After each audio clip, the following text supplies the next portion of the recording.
guess the places that I've been. You never guess the places that I've been. 'Cause everything is like a dream, yeah, but only in that dream that I live in. I'm never gonna let the day begin. Never gonna let the day begin. 'Cause everything is like a dream, yeah, but only in that dream that I live in. Oh, don't wake me up before you go, and I'll just make this bed my home. Oh, darling, please just let me sleep. Give me my dreams.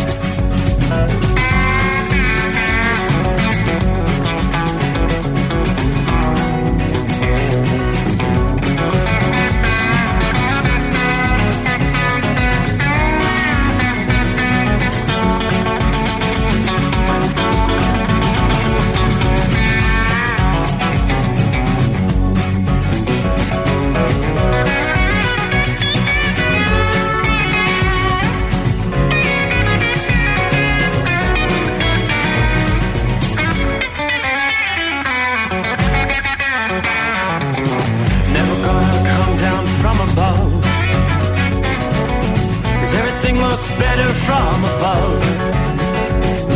But nothing's ever as it seems, yeah, except in that world that I dream of. Never gonna lose the ones I love. Never gonna lose the ones I love. 'Cause everything is like a dream, yeah, but only in that world that I dream of. Oh, don't wake me up before you go, 'cause I can't face this day alone. Oh, darling, please just let me sleep. Give me my dreams. Give me my dreams. Give me my dreams.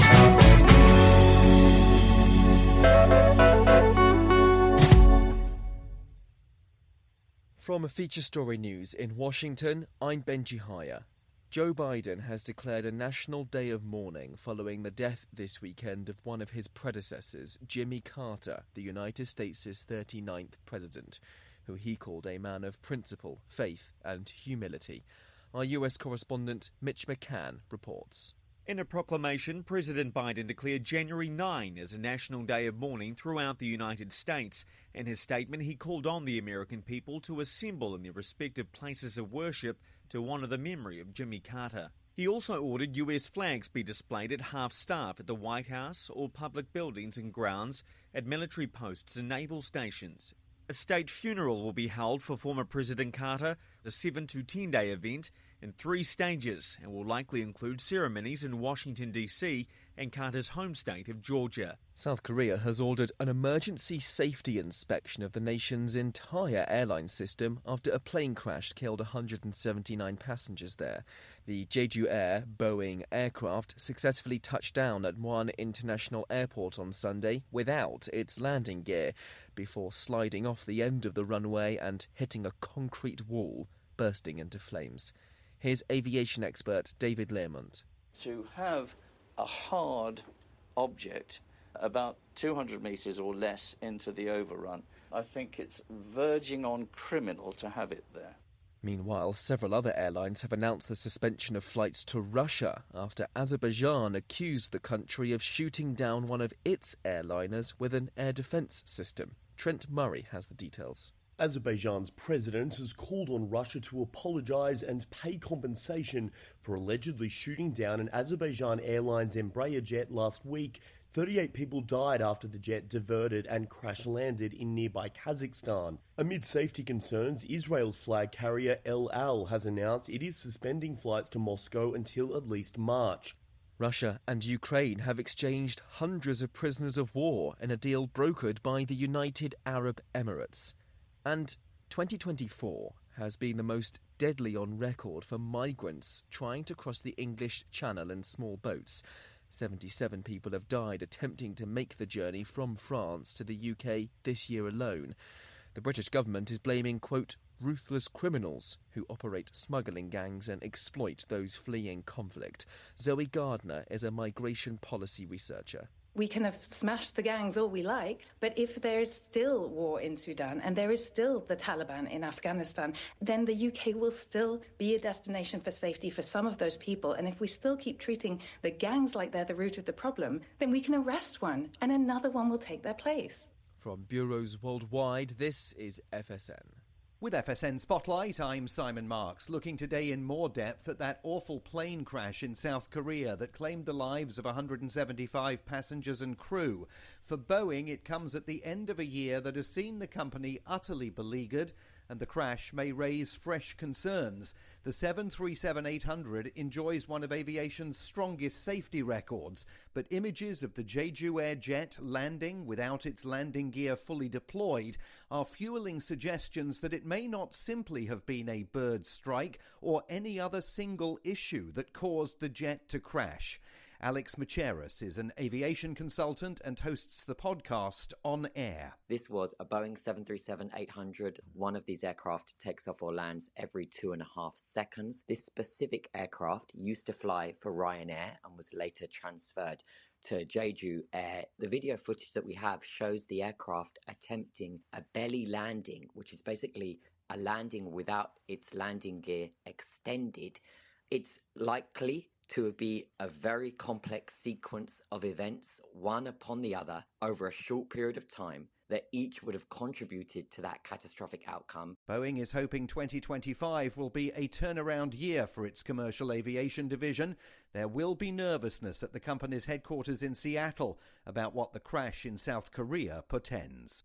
A reminder for you of our top stories. Joe Biden has declared a national day of mourning following the death this weekend of one of his predecessors, Jimmy Carter, the United States' 39th president. South Korea has ordered an emergency safety inspection of the country's entire airline system after a plane crash there killed 179 passengers. And Russia and Ukraine have exchanged hundreds of prisoners of war in a deal brokered by the United Arab Emirates. That's the latest feature story news. I'm Benji Hire in Washington. It's coming. Crisp fall mornings turn bitter cold. You climb into your diesel and it feels like you're sitting on an ice cube. Imagine how your engine feels after a frosty night. Freezing temperatures impact your diesel's fluids, especially fuel. As the temperatures drop, water that is emulsified within your fuel is released, adding more water into your system. Frozen water in your fuel lines, filter, or bowl will simply slow the flow, or worse, stop the flow of fuel in your system. No fuel flow, no start. Get prepared now for the cold that is coming. Hot Shot Secret Diesel Winter Anti-Gel is a premium fuel additive that lowers your fuel's pour point to minus 65 degrees. If it's that cold out, you shouldn't be on the road. You ought to be at home in front of the fireplace. Hot Shot Secret Diesel Winter Anti-Gel Premium Fuel Additive. Available now online at HotShotSecret.com. Hot Shot Secret. Powered by science. Another dark night on the interstate. Another 100 miles in the pouring rain. These are worth all the time I've spent away. Another dark night on the interstate. I'm driving through the year, trying to make it right. My baby's at home, hope she's doing alright. Miss my dogs and I miss my girls. I'm 1,000 miles away from my old world.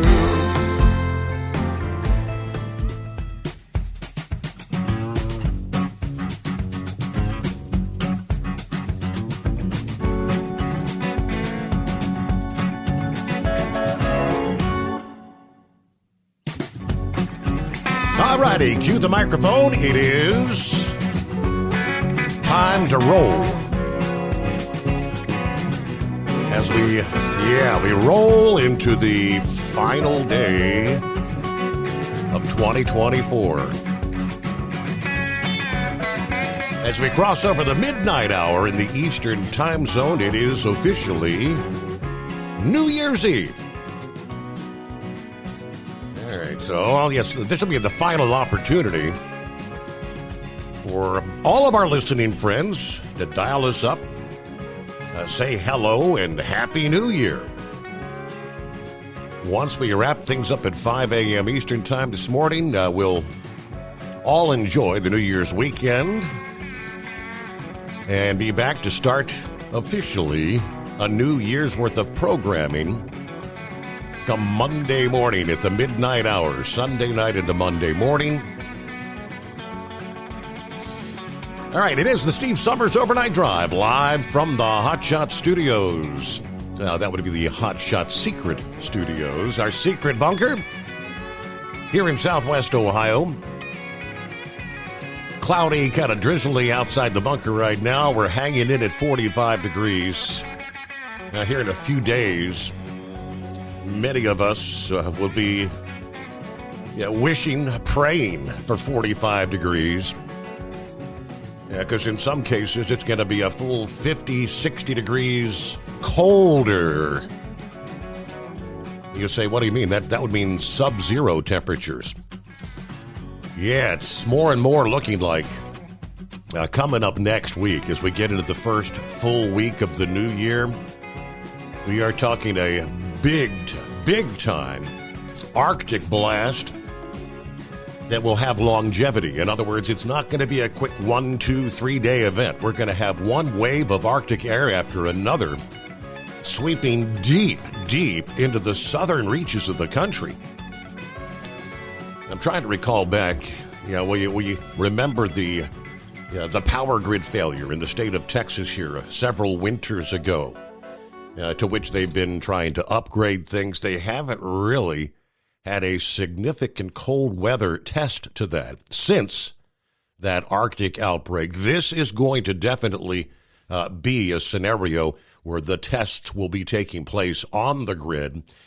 Heating demand is going to soar. We will have sub-zero wind chills well into the southern reaches of the country. Some of the models are depicting possible sub-zero wind chills all the way to the Gulf Coast with this system. So let's start here on a Monday night, Tuesday morning, New Year's Eve. We do have a storm system traveling from the northern plains to the Midwest and headed toward the northeast as we start the week here, bringing with it a swath of accumulating snow in some areas, rain for others. The storm will affect travel along the way through thoroughly soaking revelers waiting outdoors later on tonight for the New York City ball drop. We'll be talking a swath of snow extending from Montana to Iowa during the overnight hours tonight. Most of this will be on the lighter side, on the order of 1 to 3 inches. There will be a pocket of moderate snow just northwest of Omaha, Nebraska. 3 to 6 inches may accumulate there. Mild Pacific air from the storm in front of the storm means it'll be mostly rain from St. Louis to Indianapolis to Pittsburgh. But as the storm progresses, just enough colder air is going to sneak in on the backside, allowing some snow to mix in, or maybe a complete change to a period of snow at the tail end, right along part of that I-70 corridor. Periods of rain and wet snow are in store for Chicago, Milwaukee, and Detroit here in the day Tuesday into your New Year's Eve celebrations Tuesday evening. So could make for slippery traveler for the revelers out there, especially in the suburbs of these Midwest cities, as the storm progresses across the northeastern states Tuesday into the New Year's Day. Rain will fall from the Ohio Valley to the Mid-Atlantic and the New England coastal areas, as well as the Central Appalachians and the mountains in southern New England. We're expecting rain to move into Midtown Manhattan sometime between 5 and 7 p.m. Right there for New Year's Eve, continuing till right about the time the ball drops, somewhere between 11 p.m. and 1 a.m. The rain will actually be heavy at times, so people standing in Times Square will get soaked during the evening. AccuWeather added it's possible some of the steadiest rain may stop by the time the ball descends, but there's still going to be at least some intermittent rain and drizzle into the early morning hours here on Wednesday. Actual temperatures will be near 50 degrees at the midnight hour. Temperatures may be close to 40 or in the 30s when the wind's blowing during the rain. Maybe even a rumble of thunder accompanying that rain on New Year's Eve there in New York City. Just enough cold air sweeps in on the backside of the storm, bringing that change from rain to snow in parts of the central and northern Appalachians. Then a period of lake effect snow quickly follows around the Great Lakes. Now, the amount of snow for the central and northern Appalachians Tuesday night into the New Year's Day, it's going to depend on elevation. The valleys, low elevations, maybe no accumulation, maybe a few slushy areas on the roads possible there. Areas higher up, starting at about 1,500 feet, accumulations will trend upward from 1 to 6 inches with storm max totals of up to maybe 18 inches over the ridges and the peaks from the Adirondacks to the Green and White Mountains, including the Presidential Range in northern New England. Roads that extend through the higher grounds, portions of I-70, 80, 84, and 89, most likely to become snow-covered and slippery. Lake effect snow ramps up in the wake of the midweek storm and maybe continues into the weekend as progressively colder air moves in. From Tuesday night to Wednesday night, portions of northern Michigan and a zone from northeast Ohio to western New York and just east of Lake Ontario in upstate New York could see 3 to 6 inches. More lake effect snow will fall, maybe become heavier later in the week and on into the weekend. Things are going to turn progressively colder behind the New Year's Eve and New Year's Day storm, a pattern that is evolving to bring some of the coldest air in years, they tell us, to parts of the central and, yes, the southern states. Storms with snow and ice may proceed with each new surge of colder air right into the middle of January. Some of the weather forecasters, I'm looking at a map here, significant winter storm possible. This is looking ahead January 5 to January 6. So what would that be like? Sunday, Monday, Tuesday? I don't have my calendar here. I need a new calendar for 2025. But significant accumulations possible across a large swath of the Great Lakes and the Midwest, starting from eastern portions of Nebraska, northeast Kansas, a zone that extends all the way over to central Pennsylvania. Now, that's looking ahead. Models could potentially change. Looking back over the weekend, of course, multiple tornadoes touching down in the southern U.S., killing at least 4 from Texas to North Carolina. A wintertime severe weather outbreak that occurred Saturday in particular. Things began erupting early Saturday afternoon. Texas, Louisiana, Arkansas, and Mississippi continuing into Saturday night, then racing eastward as day turned to night.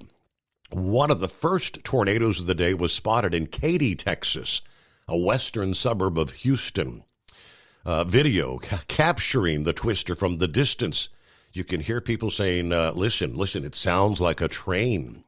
Those thunderstorms Saturday to Saturday night, responsible for over 200 storm reports, including nearly 4 dozen tornadoes, as the latest information came in Monday morning from the Storm Prediction Center.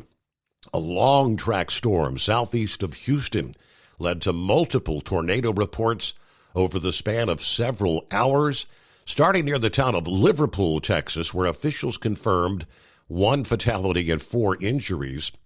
A tornado touching down earlier in the area between Liverpool and Hillcrest Village. Deputies were on the scene actively responding to assist. With public safety there, at least 40 homes and buildings significantly damaged in that county. In North Carolina, a 70-year-old man killed Sunday in Statesville, just north of Charlotte, when a tree landed on top of the pickup truck he was driving. At least 2 killed in Mississippi, where multiple rounds of thunderstorms causing damage Saturday afternoon into early Saturday night, including one large tornado that destroyed homes and toppled trees in McCall Creek, about 60 miles southwest of Jackson, Mississippi. An 18-year-old high school student in Natchez, Mississippi, died after a tree fell on a home there. 2 others in the home were injured. Another person died in Lowndes County, and at least 8 others were injured there in the state of Mississippi. Round the country. Good to have you on board for our final program of the year. It is 844-844-3388, the Steve Summers Overnight Drive. As an independent trucker, you work hard to meet your goals. The Owner-Operator Independent Drivers Association has been helping small business truckers for over 50 years with benefits, services, information, and discounts. You work hard, but OOIDA works even harder to give you advantages that large fleets enjoy. And all of our programs support our representation on your behalf in Washington, D.C. Become a member at OOIDA.com, making a difference in the lives of truckers. Fuel filtration is a big deal. Poorly filtered diesel fuel can damage injection systems, reduce efficiency, and rob horsepower, among other things. By removing the water, air, and debris from fuel, fast fuel systems can triple the life of your injection system while restoring power, optimizing fuel economy, and more. Not sure what your truck needs? Give us a call at 636-433-5410 or learn more at fastride.com. At Hot Shot Secret, we share the science behind common diesel problems and their solutions. For example, diesel fuel cetane levels. in many states, the cetane rating in diesel fuel is 42 to 45. Most diesel engines operate more efficiently with a cetane rating of 48 to 50. One treatment of Hot Shot Secret Diesel Extreme will raise your cetane 7 points, increase fuel economy, and improve cold starts. Due to a cleaner burn, there are less hydrocarbons and particulate matter in your exhaust. This reduces the blockage of your diesel particulate filter. Using Diesel Extreme generates 83% less DPF regeneration. The 6-in-1 Diesel Extreme formula also includes the most concentrated detergent on the market, lubricity enhancer, water demulsifier, rust and corrosion inhibitors, and a fuel stabilizer. Hot Shot Secret Diesel Extreme is available nationwide at truck stops, fine farm and auto stores, and online at hotshotsecret.com. Hot Shot Secret, powered by science. Doc's Diesel is your one-stop online shop for diesel filter maintenance. Genuine quality, third-party tested filters for Cummins, PowerStroke, Duramax, and EcoDiesel trucks. Doc's cuts out the middleman and those pesky markups you often find from OMEs, dealerships, and parts stores. We make ordering easy with filter kits, subscriptions, and even dealer sign-ups if you have a fleet. Purchase your filters at www.docsdiesel.com and receive 10% off when you use code SUMMERS10. Doc's Diesel, your one-stop shop for diesel maintenance. And now, back to the Steve Summers Overnight Drive, live from the Hot Shot Secret Studios.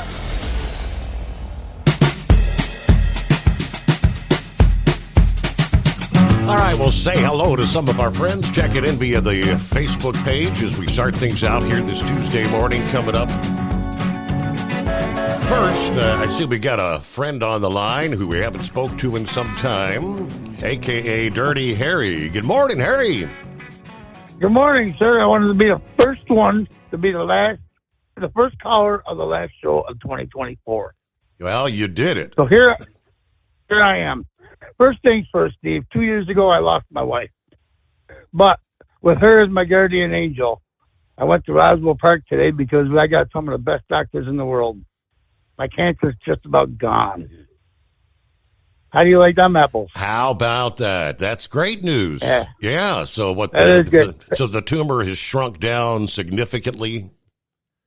Yeah, and I started my immunotherapy, so they're going to inject me once a month with an IV, and that's supposed to help my body fight off cancer. Okay, that's so great. I should take care of the rest of it. That's great. Absolutely. But I made a phone call earlier. I had to call Doc Holliday and tell him because, him and I are, Beavis and Butthead of the trucking industry. Yes. And he was in the pickle park playing with another friend. Oh, really? And I couldn't believe it when Mule Skinner got on the phone. How about that? That's a name I haven't heard in a long time. How the heck is he? That's a blast from the past. Yeah. Yeah, Doc and Muleskin were playing in the Pickleberg in Ohio. Wow. But I want to give a shout out to old Gilligan over there, man. He's been supporting me and on Facebook and all that, and my fight. And give a shout out to his wife. She broke her arm, and she's in a little bit of pain, but she's healing. Okay. So, but anyhow, Steve, Merry Christmas and Happy New Year, and I'll jump off, let somebody else on. I just want to let the trucking world know that y'all ain't getting rid of Dirty Harry anytime Not soon. getting rid of Dirty Harry yet. Yeah, it's interesting. I don't know if you heard the conversation we had with Big Ed last week, and he's talking about his doctor wanted him to kind of do the lung screen thing because, like myself, he smoked for a number of years. And he was more like, well, I really wouldn't want to, I wouldn't even want to know. And I cited you as an example. It's not a death wish or a guaranteed death, sentence. It's not. And we got the best place in the world right here in Buffalo, New York, called Roswell Park Cancer Institute. My first flight, I thought it was a death wish. I thought it was the end of the world. Mm-hmm. They took my lung out, and I had some complications where I actually did die at one point, and then they got me back. And then I got an infection, and they were able to get rid of that. And then I got another kidney infection while I was in the hospital, and they were able to get rid of that. But I went through the chemo afterwards to get rid of it was spreading through my lymph nodes. Yeah. So they got rid of that, and I was cancer-free for 8 years. Mm-hmm. And then this one, they diagnosed it. Well, I don't know if you remember, I called you like a year and a half ago. They had a little scare. They thought it was something, and it turned out to be an infection in my bottom of my lung. And then 6 months later, it grew to a nodule. And then 6 months later, it grew to be cancer. Mm-hmm. And that was diagnosed in September. Well, from my battle from the treatments from probably October to December 6th was my last treatment of chemo and radiation. And right now it's just about gone.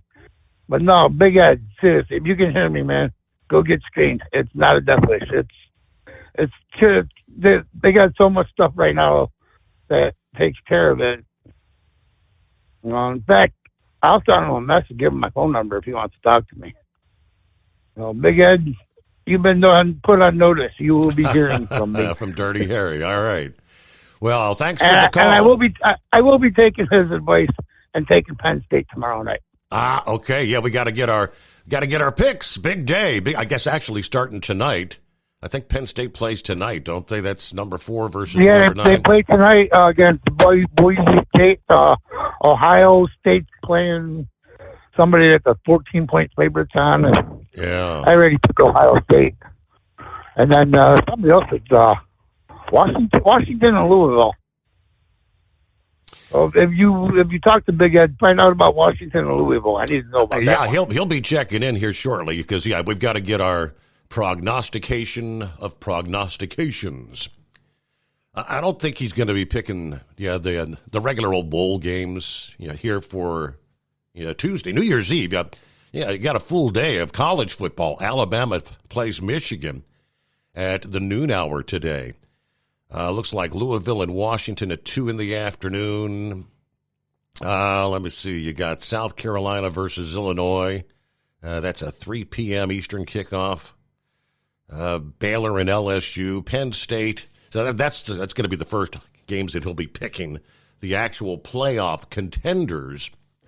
So tonight, 7:30. That's Penn State versus Boise State.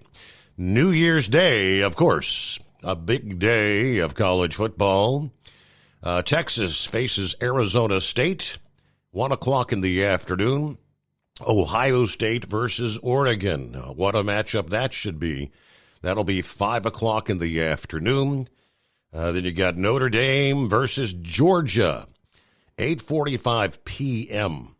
So all day long into the late night hours there on New Year's Day, college football. All right, about a minute before news break here. Who we got checking in? Looks like Philly Dan is on board. Good morning, crew, and Happy New Year to all. Same from Marianne. Good morning, overnight family. Happy New Year. Pappy checking in. There it is, the midnight hour. I believe the last show in the year of our Lord 2024. That means, indeed, somewhere deep beneath the Earth's crust is the Hotshot Secret hidden bunker. Throwing the breakers, raising the FR3 antenna. The Stick Shit Eliminator power mic is on. We're kissing 2024 goodbye. The New Year's Eve party begins now with the overnight drive, transmitting to you live all across this nation and beyond. There you go. 844-844-3388. The digits to hit. Don't be a scarecrow. Dial it up. Give us your most memorable thoughts of 2024. And until next year, snuggle up to whomever or whatever. Throw another log on the fire. Heat up that cup of joe. It's party time. Yes, indeed. We're with you there, Pappy. And again, we'll get more coming up right after this. First, a news break. The Steve Summers Overnight Drive. From Feature Story News in Washington, I'm Benji Haya. Joe Biden has declared a national day of mourning following the death this weekend of one of his predecessors, Jimmy Carter, the United States' 39th president, who he called a man of principle, faith, and humility. Our US correspondent Mitch McCann reports.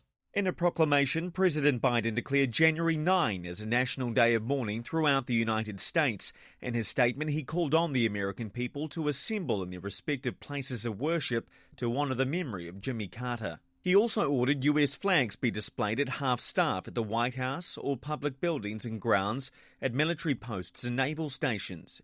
A state funeral will be held for former President Carter, a 7 to 10 day event in 3 stages, and will likely include ceremonies in Washington, D.C. and Carter's home state of Georgia. South Korea has ordered an emergency safety inspection of the nation's entire airline system after a plane crash killed 179 passengers there. The Jeju Air Boeing aircraft successfully touched down at one international airport on Sunday without its landing gear before sliding off the end of the runway and hitting a concrete wall, bursting into flames. Here's aviation expert David Learmont. To have a hard object about 200 metres or less into the overrun, I think it's verging on criminal to have it there.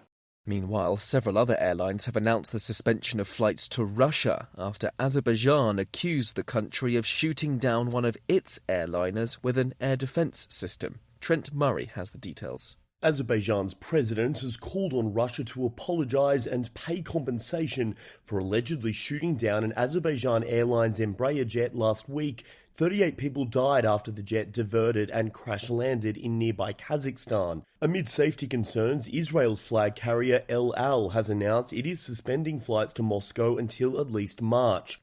Russia and Ukraine have exchanged hundreds of prisoners of war in a deal brokered by the United Arab Emirates.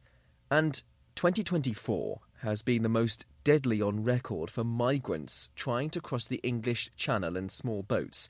77 people have died attempting to make the journey from France to the UK this year alone. The British government is blaming, quote, ruthless criminals who operate smuggling gangs and exploit those fleeing conflict. Zoe Gardner is a migration policy researcher. We can have smashed the gangs all we like, but if there is still war in Sudan and there is still the Taliban in Afghanistan, then the UK will still be a destination for safety for some of those people. And if we still keep treating the gangs like they're the root of the problem, then we can arrest one and another one will take their place. From bureaus worldwide, this is FSN. Increase fuel economy up to 7.9% with Hot Shot Secret Gasoline Extreme. The solution to maximize your engine's performance and fuel economy. Whether you're driving a sports car or a daily commuter, Gasoline Extreme is specially formulated with PEA to deep clean. Don't settle for an average driving experience. Upgrade to Hot Shot Secret Gasoline Extreme and go further on each tank. Order now on Amazon or HotShotSecret.com. Hot Shot Secret. Powered by science.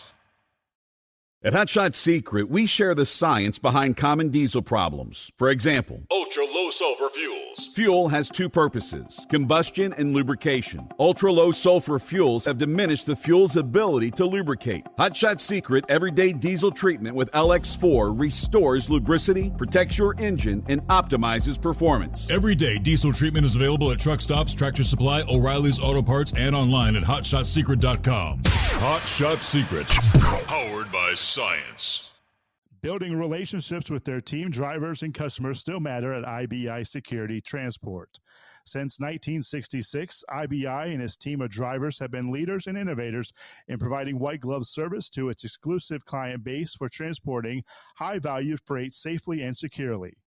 Much of the IBI staff have driven trucks, so they understand both the customers' and drivers' needs. If you're seeking a career that values you as a person, not just a number, and offers great benefits and good home time, then IBI is the place for you. Call 800-582-5912 to discover why we are the leaders in team freight and start building a relationship with you. Attention all truckers, are you ready to own your own truck? Lone Mountain Truck Leasing makes it easy. Our lease-to-own program puts you in the driver's seat. Our inventory is always changing, and we have a variety of rigs, including Kenworths, Freightliners, automatics, and manuals. Once you make your last payment, the truck is yours. No interest, no balloons, and no buyouts. Take the first steps towards independence and financial freedom. Visit LoneMountainTruck.com or call 866-944-0383.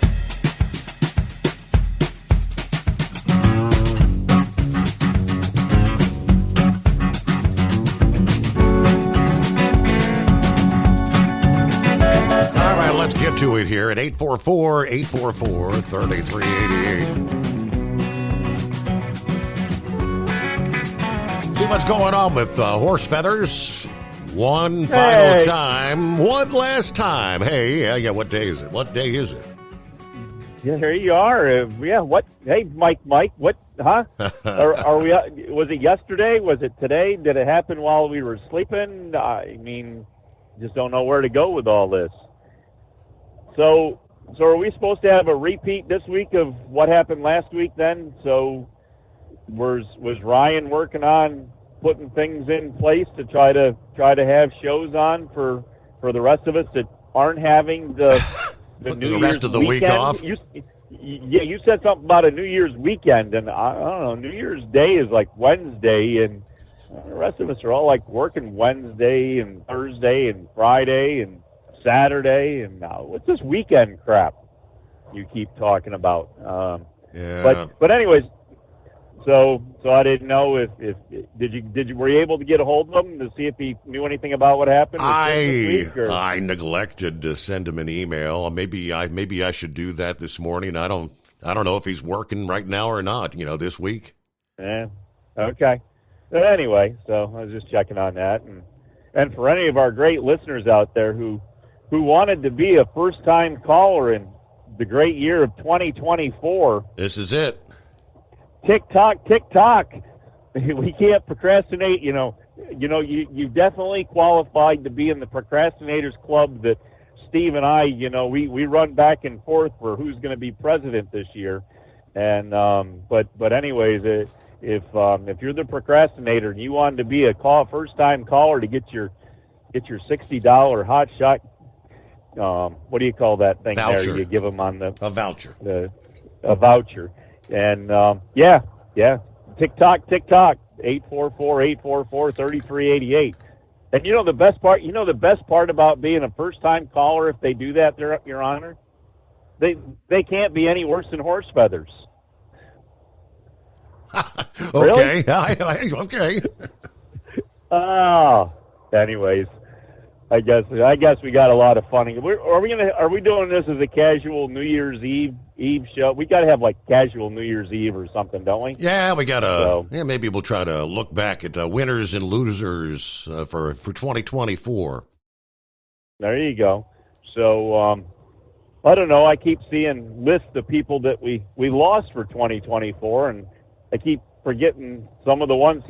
It's kind of strange. You go through the year, and we lose people, and you you kind of think about it at the time, and by the time the end of the year rolls around, it's like, wow, that I forgot list about that one. What a lengthy list. Yes. Yeah. So anyways, I don't know. Maybe we remember a little bit of who we lost or what we lost and things that went on, and so I don't know. I guess we're just keeping it light. I got a whole lot of pretty much nothing for this. The storm we had, as I said when I was talking to you before I got done early yesterday, was pretty well over by the time the 1 o'clock in the morning rolled around for us in Baltimore, and ended up being a really nice day. We were somewhere around the 60-degree mark. There was a bit of a breeze blowing, but nothing bad with a great temperature, and started out tonight in the mid 40s, and I don't know, about the time you said it was 49 and raining, my temperature gauge dropped right to 35. I was in a valley, and it's been bouncing up and down. As I've been going up and down hills, my temperature gauge has been going up and down 4 and 5 degrees. So I'm back up on top. I'm up at 39. It just went to 40 and back to 39. But I'll drop to the bottom of the valley, and it goes right back down to 35, Your Honor. Right. Kind of goofy. I've never really seen it this way, that you get, a 5-degree temperature swing just by, a couple hundred feet of elevation change. So kind of strange the way this front's moving in. So anyways, but other than that, it's a pretty clear night. See all the stars, and I keep seeing things on the internet there about a lot of the stuff coming up that's going to happen in space. We got another meteor shower we're going to have passing through here. Yeah, like Friday into Saturday, Friday night, Saturday morning. Yep. And then sometime during the month here, I think they said that pretty much all the planets are going to line up, and I guess Mercury will be the last one to get in line. But they said there's 3 or 4 of them we'll be able to see with the naked eye, and then a couple more you'll be able to see with just a pair of binoculars. And then if you really want to see them all, you got to have the telescope, I guess.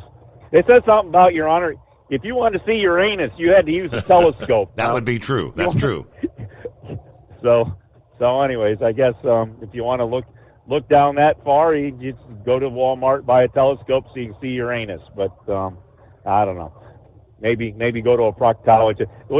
Is that guy going to be picking? Is that proctologist guy going to be picking the games here tonight? You got him on the line there? Yes, of course. Yeah, the proctologist of prognosticators.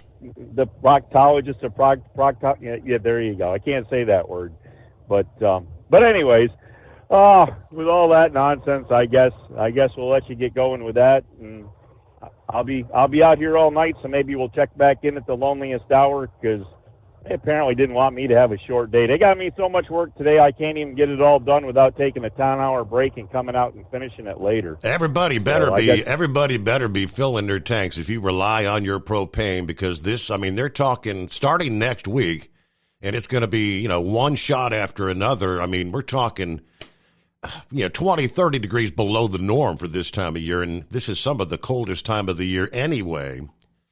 Yeah, they're talking below zero wind chills all the way down into parts of Mississippi, Alabama, Georgia. Yeah, that's wind chills, but actual air temperatures, we're talking maybe high temperatures in the teens, single-digit lows possible. One of the models was showing for our area wind chills like 23 below for the 8th of January. It's going to be a lengthy Arctic outbreak. Not even Florida, they say, will escape the Arctic blast that's showing up, especially in the first full week into the second week. So we're talking first half of January. Get ready, some of the coldest air we've seen in a long, long time. With that, the prognosticator of prognosticators joins us here on New Year's Eve. Yes, sir. Hello, Big Ed. Yes, sir. Yes, sir. I was going to call you last night, and I'll wait till tonight. Make sure there wasn't no catastrophic changes going on in the college football world. First of all, Harry, hey, buddy, I've got you on Facebook as a friend. I'll shoot you a message, give you my phone number, and you call, and we'll visit. And hats off to you for your battle, because I know it hadn't been easy. And don't forget to thank God. You know? That's the one thing you got to do, buddy. And I'm. After I talked to you, I got thinking about it. More than likely, I'll get with my doctor. I got to go back February or March and set that up and get a cancer screening. I'm nervous about doing something like that, but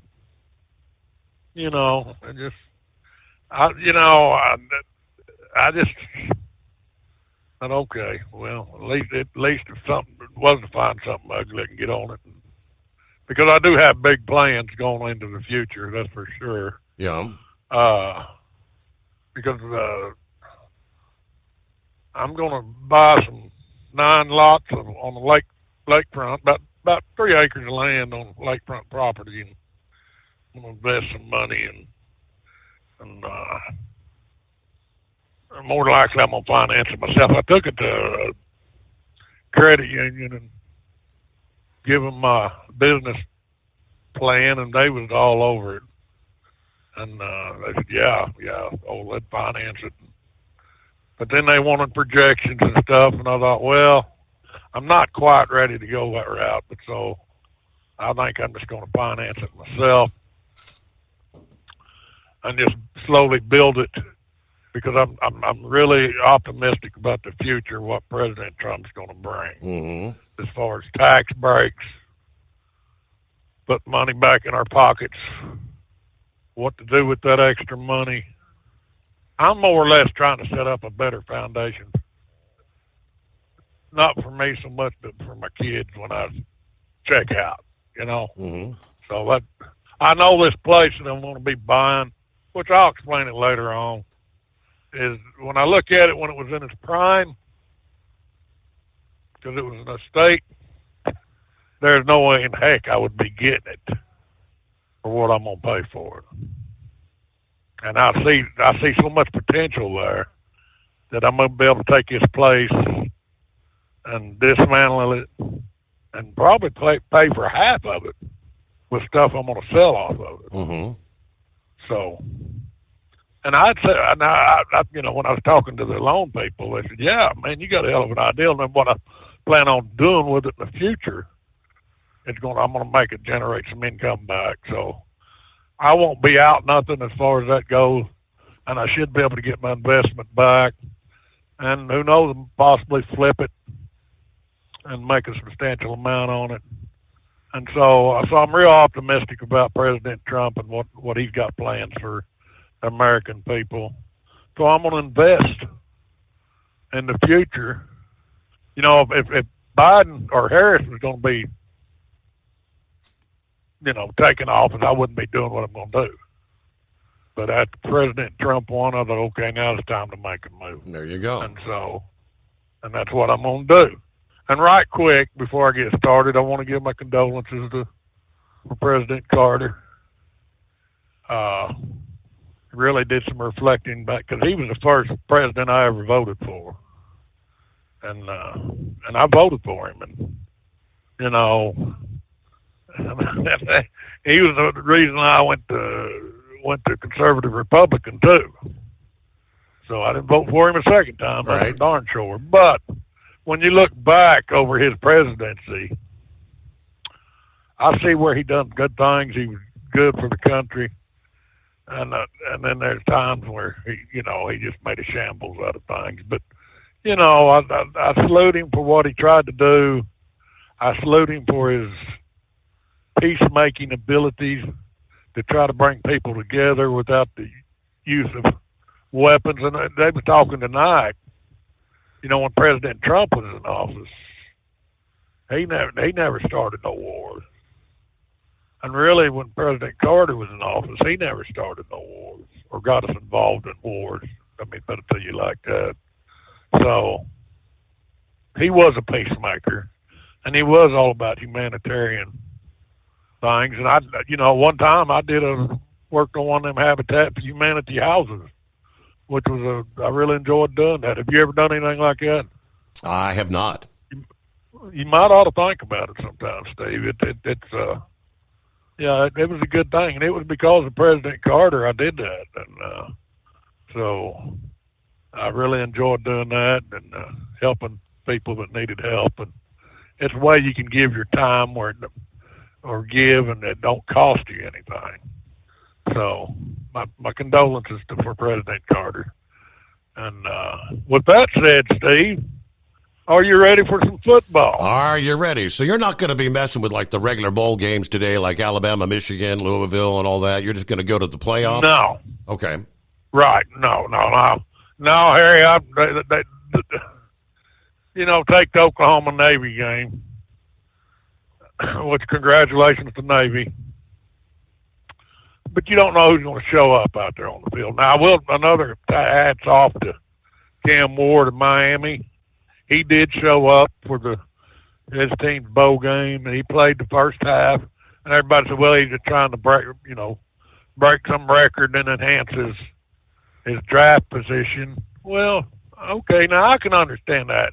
But then he pulled himself out at the second half of the game. And Miami, I think, was leading at that point. They was playing Iowa State. But then Iowa State went on and won. Now, so my hat's off to Cam Ward, because to me, he gave it all he could give it. Because, there comes a point when these players have to look and say, okay, am I jeopardizing myself for my future prospects? But to me, he handled it right. These guys that don't even show up and put forth an effort, I have no respect for that. You sign a contract, play out the season. That would make these bowl games more enjoyable, but it don't. So I just don't think it's worthy, because, throughout this whole year, thanks to you and your program, I've been able to show you take emotions, and that's the way a lot of these bettors, that's how they make so much money, because people bet on emotions, and they're more likely to lose than they are to win. The over and under, and there's so much when you're betting money, but so many people use emotions. You take emotions out of it, and take your analytics, and start studying. I think I've proven. What's my record right now? 64-27. That if you'll study it and you're going to gamble, you'll come out ahead more times. At least 75% of the time, you'll be winning money, because you can make money betting on these teams. I'm not recommending people go out there and bet. I don't bet on them. Uh-huh. But, based on the way that horse feathers mutilated me last year, and I ain't a Steve. It hurt. It hurt deeply. But anyway, the FCS, I'm going to wait till Sunday night, Monday morning this weekend. You'll be back on air, correct? Yes, correct. I'm going to wait the FCS or FSC, the next tier down, the playoff game between North Dakota State and Montana State. I'm going to wait to pick them, but I will be picking them, but I'll wait till Sunday night, Monday morning, because then our next, our semifinals we'll be getting geared up to pick them. Mm-hmm. So, with that said, we got time to go ahead with my picks. Lay it on us. We got Penn State, Boise State, 7:30 tonight Eastern. Steve, I'm going with Penn State. Penn State, to me, is just solid. They're solid on defense. They got the offense. I'm not going to say that they're going to steamroll Boise State, but they're going to slow them down. And Boise State's got that hot shot, one running back that he was, I forget what his name is, but he was one of the contenders for the Heisman Trophy. They're going to bring an A game, but I think Penn State's got what it takes with their defense and enough firepower that they will take Boise State. So I'm picking Penn State. Then you got Texas, Arizona State. Once again, Arizona State, they're a good, solid team, and they've got one running back that should have been in the hunt for the Heisman Trophy, and I watched him play. He's a hard-hitting runner, boy. But Texas has got too much firepower, and I think they're going to pull it out over Arizona State. Then you got Ohio State and Oregon. Mm-hmm. And you go back to that game where Ohio State lost. If Howard hadn't slid down, he lost track of the time. If he would have just went on out of bounds at that time, they got another play, put themselves in position to kick a field goal, they would have won that game. So, based on their performance against Tennessee and the game being out there at the Rose Bowl on natural turf, I'm going with Ohio State. I still see Ohio State taking it all, but we'll wait. Okay. Something can happen. You sound like you got a little hesitation in your voice there, but you're picking them. Right. I'm picking them. I mean, to put a cherry on top of my cake is if Ohio State takes it all. Mm-hmm. Because then I can say, hey, I picked them at the start, and they're the champions at the end. Because I still say that they should be the national champions. But there's a but there. There's a but factor. So, but I'm going to Ohio State. Now we got Georgia and Notre Dame. Well, that's down there in the Sugar Bowl. Well, where's the Sugar Bowl? It's Atlanta, Georgia. It's a home game for Georgia. I don't care how you slice and dice it. I was really, Carson Becker, their quarterback, that got hurt. And I believe his name's Stanton, come in and replaced him. He played a good game, all right? Notre Dame played a good game against Indiana, but their main defensive player, their king, I think he's a nose tackle, he got injured. So I thought, okay, Carson Beck then he got injured, plus he's no longer viable because he's entering the draft. Mm-hmm. So Georgia's going to be going with their second-string quarterback, but against Texas, that second half, he proved more than capable of handling the pressure. If that defensive player of Notre Dame hadn't got hurt, I was really leaning towards Notre Dame because I figured they could bring the all-around firepower and a really strong defense to shut down Georgia's running game and shut down the passing game. But when I compare the Notre Dame to Texas, I just don't see Notre Dame ever getting by Texas. So even though Notre Dame beat LSU at the start of the season, I just don't think they've got the power to go into what I call a home field advantage for Georgia and beat them. So therefore, I'm going with the Bulldogs over Notre Dame. Okay. And that's hopefully we'll get 4 wins and get my numbers back up where if I get 4 wins, that's going to give me 68 wins. And I want to finish out over the 70 threshold for the year. And so I know I'm ready. Tonight I'm going to a New Year's Eve party. So I'll be paying attention to that game while I'm at the party. But come New Year's Day, I am ready for some football, Steve. And this is the prognosticator. Listen to me, do what I tell you, and you'll come out ahead. Thank you, sir. All right, there you go. Final predictions for 2024. Yeah, and of course, you got Penn State, Boise State, 7:30 Eastern tonight. So, yeah, that'll probably be running up pretty close to, maybe an hour before the ball drop. They're in New York. All right, what do we have? About a minute for news break. Brother Rambler will be checking in here. Knucklebusters online. Hot Shot Secret, proud to announce a multi-year agreement as title sponsor and official oil, fuel, and additives of the Pro Pooling League, PPL. Now, we know what Hot Shot Secret is. Serving multiple industries, motorsports, trucking, and agriculture, everyday vehicle owners. Launched in 2004 in Mount Gilead, Ohio.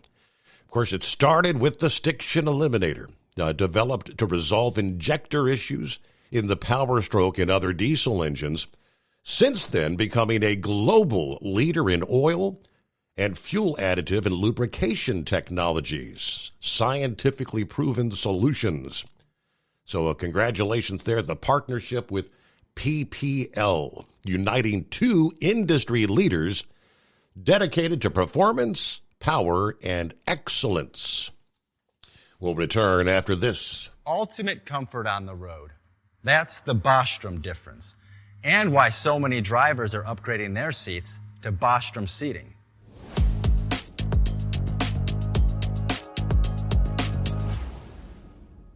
With roots dating back to 1935, we know seating. We've developed a full line of high-quality products with the right seat for your application, all made right here in the USA. From our top-of-the-line Wide Ride Plus Certa for the long-haul driver to our entry-level Baja series for the vocational driver, we provide you with the comfort you deserve at the price point you're looking for. We know you're busy. You don't have time to search every distributor and dealership for the right seat, only to find the one you want won't fit in your truck.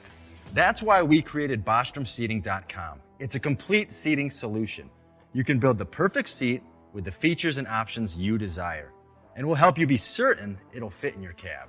Once you've built the perfect seat and have the part number in hand, you can shop pricing and availability. Our Where to Buy feature allows you to pick up a seat right where you are or anywhere along the road you'll be traveling. When you install a Bostrom seat, you become part of the Bostrom family. A family that includes other drivers who recognize this is more than work. It's a ride, one that requires the next level comfort and support only Bostrom can provide. Go to BostromSeating.com to design your ride with ultimate comfort for the open road. Hands on the wheel, hands off invoicing. At Transcap, we're built for high speed and service, just like you. Our fast freight factoring helps you make more money, not chase it down, because we handle all the invoicing BS and back office work. Apply for fast funding at transcap.com/getcash. It takes just 60 seconds. Or call 888-250-TCAP. That's 888-250-TCAP. And mention Steve Summers' Overnight Drive. From Feature Story News in New Delhi, I'm Neha Punya. U.S. Treasury officials say Chinese state-sponsored hackers breached the department's systems this month, stealing unclassified documents in a, quote, major incident. The attack reportedly exploited vulnerabilities in third-party security software. U.S. officials say hackers with links to China used a stolen digital key from a third-party service provider to override security protocols, remotely access Treasury workstations, and retrieve sensitive documents. That third-party provider, Beyond Trust, notified the Treasury Department on the 8th of December, prompting an investigation. China's embassy in Washington has denied responsibility, accusing the U.S. of making baseless allegations. Washington has previously blamed Beijing for hacking campaigns targeting government agencies and critical infrastructure. Ira Spitzer, San Francisco. Members of the United Nations Security Council are calling for an easing of tensions between Israel and the Iranian-backed Houthis in Yemen. Mitch McCann reporting from New York. Israel requested the council meeting, and before it began, its permanent representative, Danny Danon, held a press conference and had a message for Houthi leaders. Let me remind you what happened to Hamas, to Hezbollah, to Assad, and to all those who sought to destroy us. This is not a threat.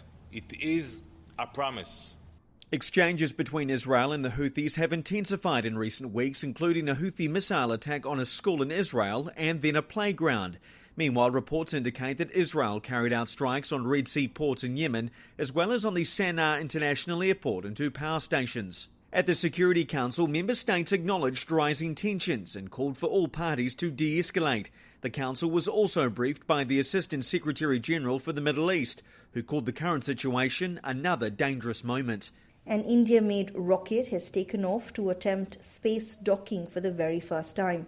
This rocket is carrying 2 satellites, and the mission will test India's space docking capabilities, which are crucial for manned travel to the moon or for supporting a space station.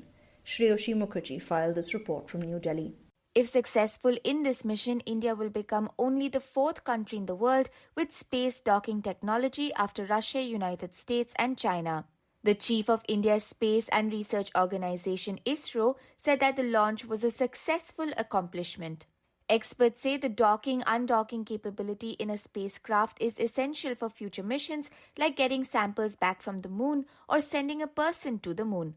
Prime Minister Modi in the past has said India plans to send a citizen to the moon in 2040 in a first such mission for the country. In 2023, India became only the fourth country to have executed a soft landing on the moon's surface. From bureaus worldwide, this is FSN. With FSN Spotlight, I'm Simon Marks. Today, what should happen to Asma al-Assad, the wife of fallen Syrian dictator Bashar al-Assad?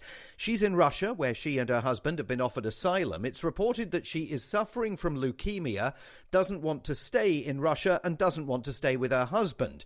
She's a British citizen, born in the UK, with the right to live in Britain if she chooses.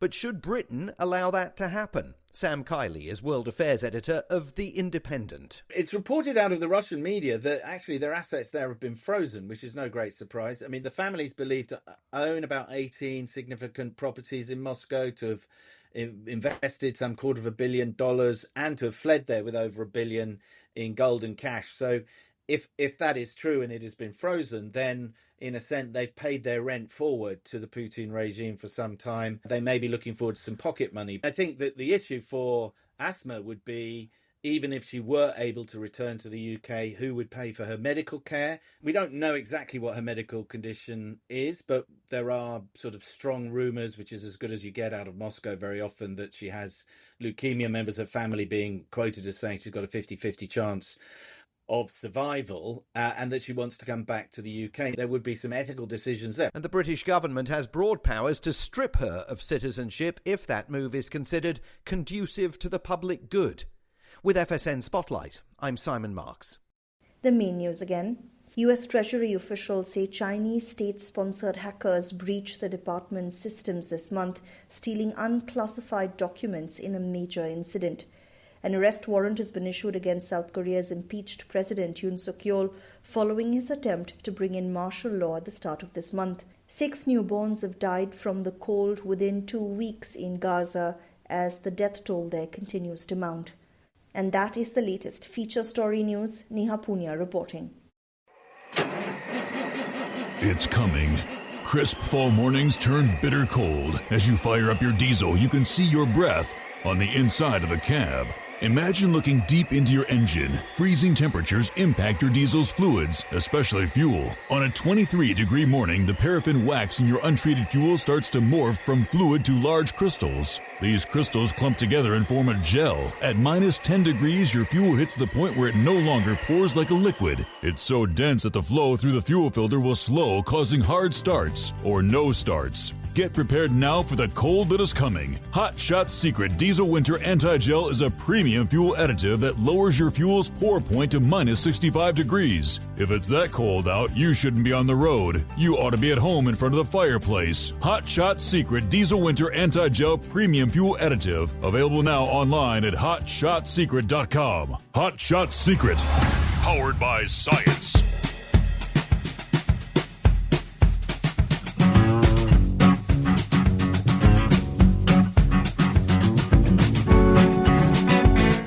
Well, hello to the Cracker Box checking in this New Year's Eve. He said, let's go. It's showtime. Have a great night. I'll be listening on the side. All right, good to have you with us, Cracker Box. Young Colton says, good morning. Good to have you with us. Hope you're enjoying the Christmas, New Year's break there. Brain Dead, happy Taco Tuesday, as myself, along with the Dingbat, want to wish you and everyone a happy new year. I heard Philip's comment about our new security procedures, and I do agree. However, with us being an active warehouse, we have to use the lives of knives to cut shrink wrap in boxes. So without knives, how do we do our job? How do you cut the shrink wrap and such? Now, I don't know about Brother Rambler, but I'm excited that later on today, 4 p.m. Central, or 5 in the East, the Chicago Blackhawks and the St. Louis Blues will be playing at Wrigley Field in the 2025 NHL Outdoor Winter Classic. Outdoor hockey, that's all right. I guess it'll be cold enough there in Chicago. It's 43 days till pitchers and catchers report. 53 days until spring training begins. And 86 days until opening day. And don't forget the NASCAR Clash in 83 or 33 days. And the Daytona 500 just 47 days away. All right. Oh, and I forgot to mention this to you last night, but I have some bad news for our good friend Rick in Columbus. Rick Friend. MLB announced this past weekend that the White Sox and the Reds have been eliminated from the playoffs.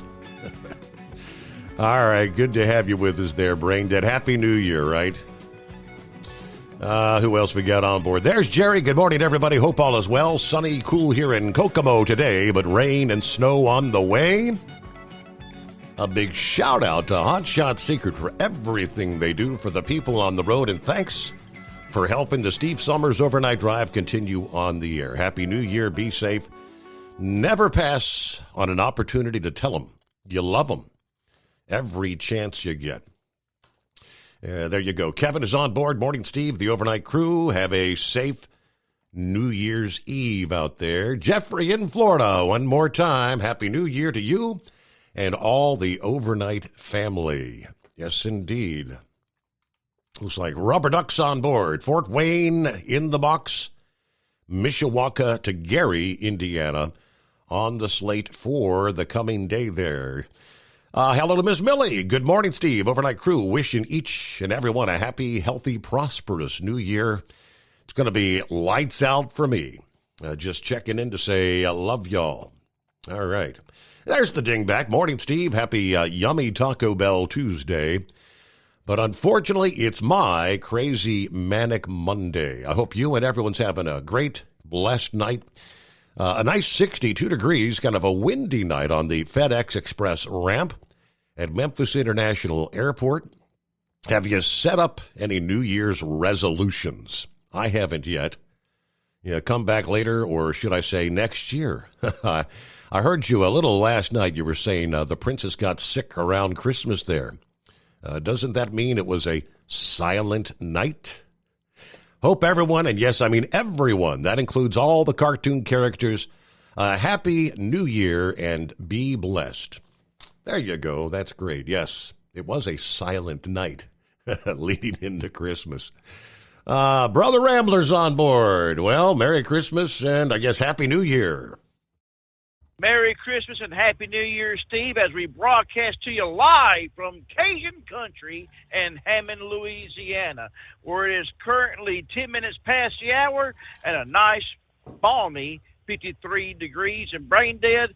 Unfortunately, I have to work Christmas Eve, but I'm going to try and watch that game. It's very interesting. I love good old outdoors hockey. I like it whenever Calgary and Edmonton, once in a while, they'll get on a frozen pond up there around Edmonton, and those two teams will play.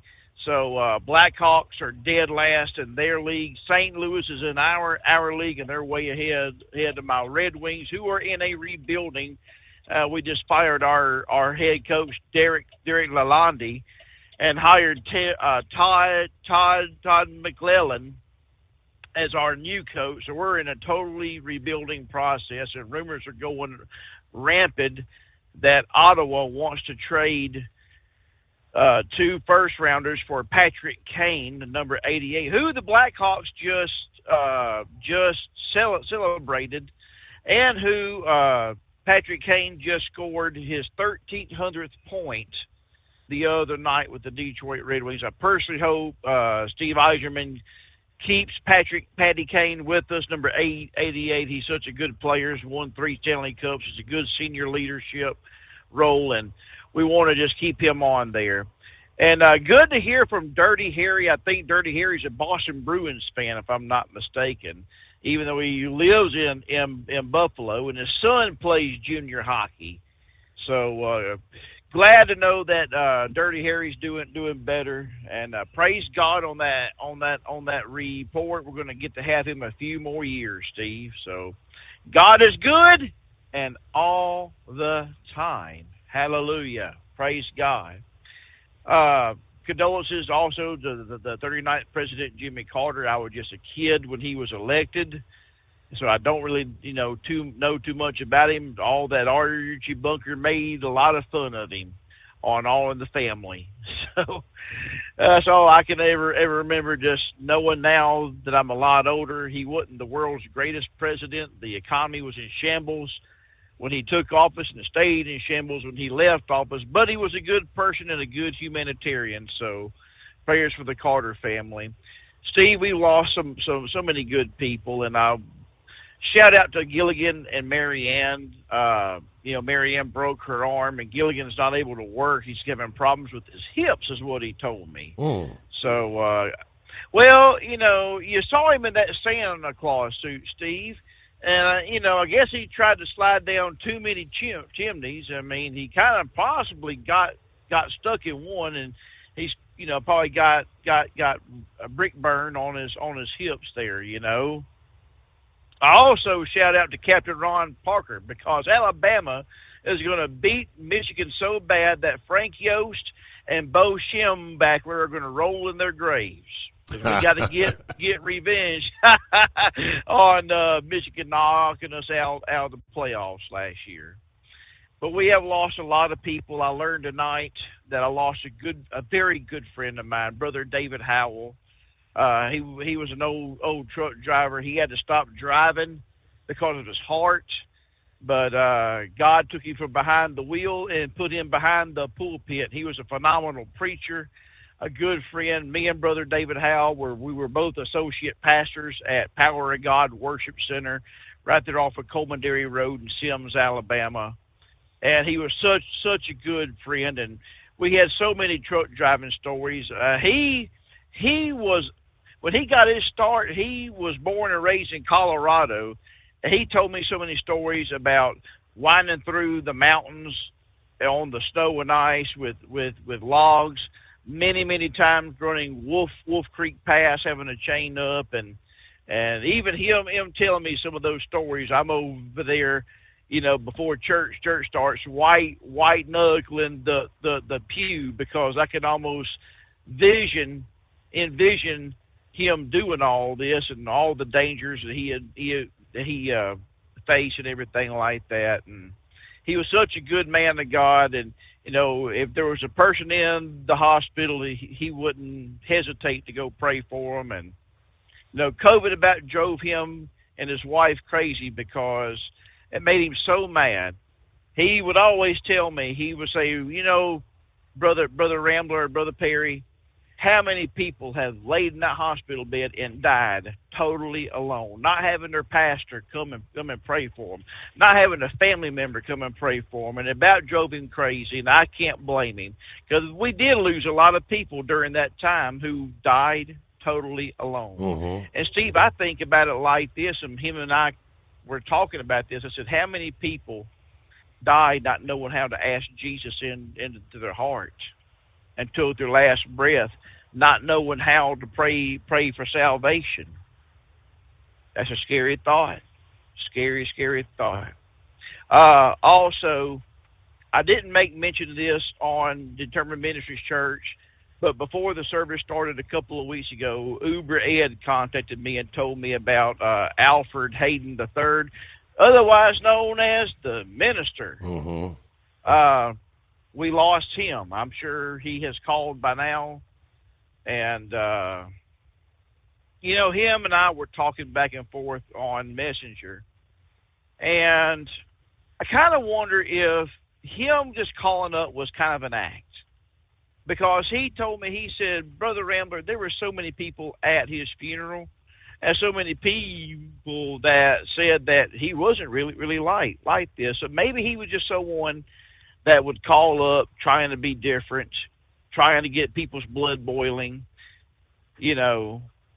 I don't know. That's between him and him. That's between him and God. We'll never know. But he was an interesting caller. He can get folks riled up. I believe I heard rumored that Eagle had went to where his home was, somewhere in Mississippi, and they actually had a face-to-face. That's just a rumor. I can't confirm it. But that's what someone told me. So that had to be very interesting. But yeah, I hadn't been calling in the last few nights, and it's been some just pea soup fog down here. It's been nasty weather. I mean, just nasty weather. I mean, the weather down here, Steve, is bipolar. It's either freezing cold, wind blowing one moment, or hot and balmy and foggy the next. And we got some bad weather. Steve, it was tornadoes, touchdown, and everything down here the last couple of days. So thank God this is over with. And I'm thankful it's a little bit of fog down here. I'm down here in Ponchatoula now, fishing to turn into the O'Reilly store.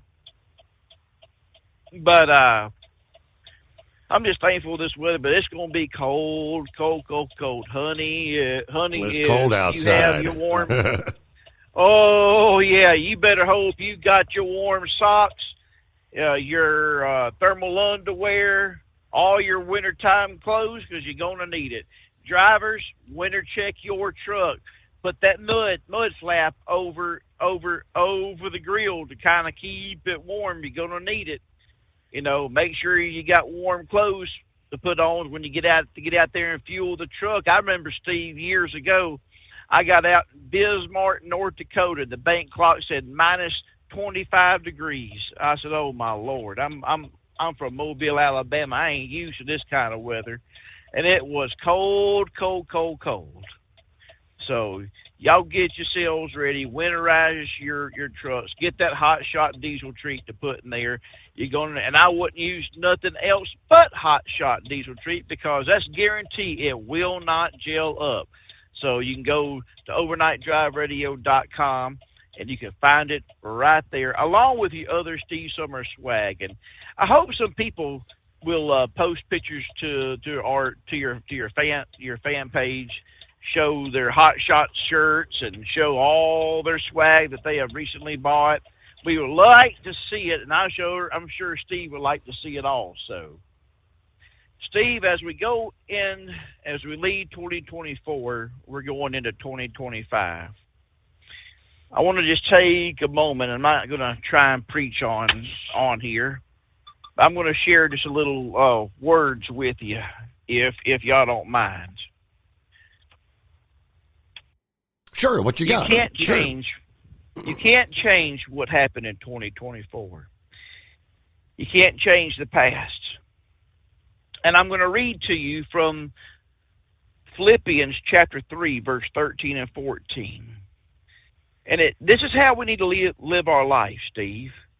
But this one thing I do, forgetting those things which are behind, and reaching forth unto those things which are before. We can't change what's behind. Do you realize that when you come to Christ and you plead the blood of Christ upon your life, do you realize that your life, when you said, "I do" to Christ, and you ask him to come into your heart, it's like a dry erase board. Every dirty sin you ever did, it's gone. It's erased. But you still got people who will still dangle it over your head. Jesus Christ has forgotten your sins. And maybe some people hadn't forgotten your sins, but Jesus has. But you got to learn how to forget those things which are behind, because we got a finish line we got to run to. Jimmy Carter made it. Alfred Hayden III made it, minister. David Howell, Brother Howell, made it. One of these days, Steve, y'all going to get on Facebook, and you're going to see that Brother Rambler has made it. I made my arrangements. No matter what someone's going through, learn to forgive. You don't know if a person's giving you a hard time, you don't know what their past is like. Have compassion for. Instead of being angry, have compassion. Forget about the things that happened in 2024. Press towards the mark, and I leave you with this. I press toward the mark for the prize of the high calling of God in Christ Jesus. Press on, God's children.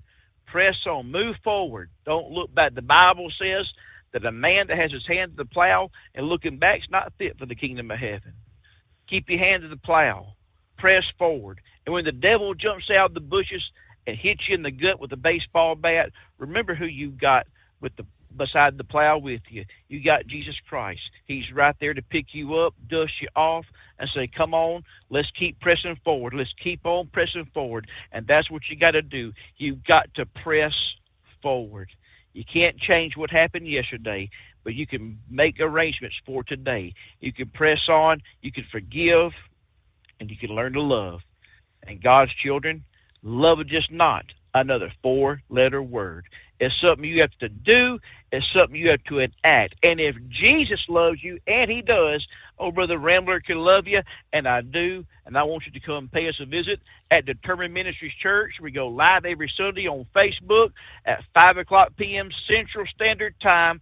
Come on, join us. If you got a song request, let us know. And my bad voice, I'll sing the best I can. We love you, everyone. We love you, Steve. Happy New Year. Happy New Year. There you go. Hot Shot Secret, we share the science behind common diesel problems. For example, Excessive black smoke. excessive black smoke has two causes: carbon buildup and internal diesel injector deposits, also known as IDIDs. Hot Shot Secret Diesel Extreme has the highest concentration of active ingredients allowed by law and will safely remove all types of injector deposits, including IDIDs and carbon buildup, to eliminate black smoke. Hot Shot Secret Diesel Extreme is available nationwide at truck stops, fine farm and auto stores, and online at hotshotsecret.com. Increase fuel economy up to 7.9% with Hot Shot Secret Gasoline Extreme, the solution to maximize your engine's performance and fuel economy. Whether you're driving a sports car or a daily commuter, Gasoline Extreme is specially formulated with PEA to deep clean. Don't settle for an average driving experience. Upgrade to Hot Shot Secret Gasoline Extreme and go further on each tank. Order now on Amazon or hotshotsecret.com. Hot Shot Secret, powered by science. Hey, Kenworth owners, is your AC and heating performing poorly with little airflow in the cab? Soaring Eagle HD Truck Parts is here to solve your worries. Offering aftermarket replacement HVAC boxes and stainless steel with high output blowers receiving 50 to 100% better airflow, guaranteed. Not only that, but they also manufacture many other aluminum and stainless steel storage accessories. Check out their website at www.soaringeaglehd.com or call toll-free 1-833-455-2473. Serving you yesterday, today, and for the future. Keep your gas-powered engines running like new?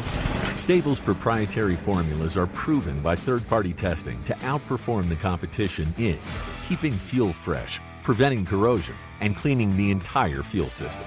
With Stable, you can have confidence you are doing the right thing for your engine's long-term health.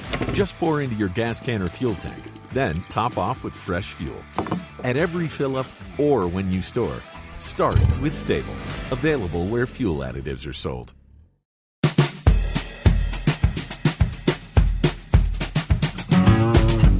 All right, for those that are still enjoying some,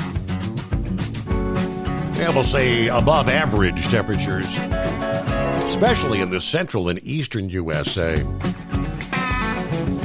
and pretty much all the forecasters have been jumping on the models, predicting a very, very cold coming up first half of January. I'm looking at one of the updates from this past day. Brian Hughes, a meteorologist, a friend of the program with the forecasting company Weatherbell.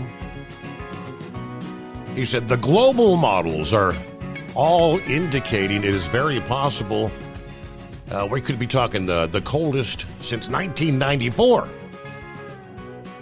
Wow. I would have been 30 years old at the time. As pointed out by the long-range forecasting expert Joe Bastardi, it appears the morning of January 10, at least on the European model, would be the coldest nationally since 1994. Now, with that being said, this is on a national scale.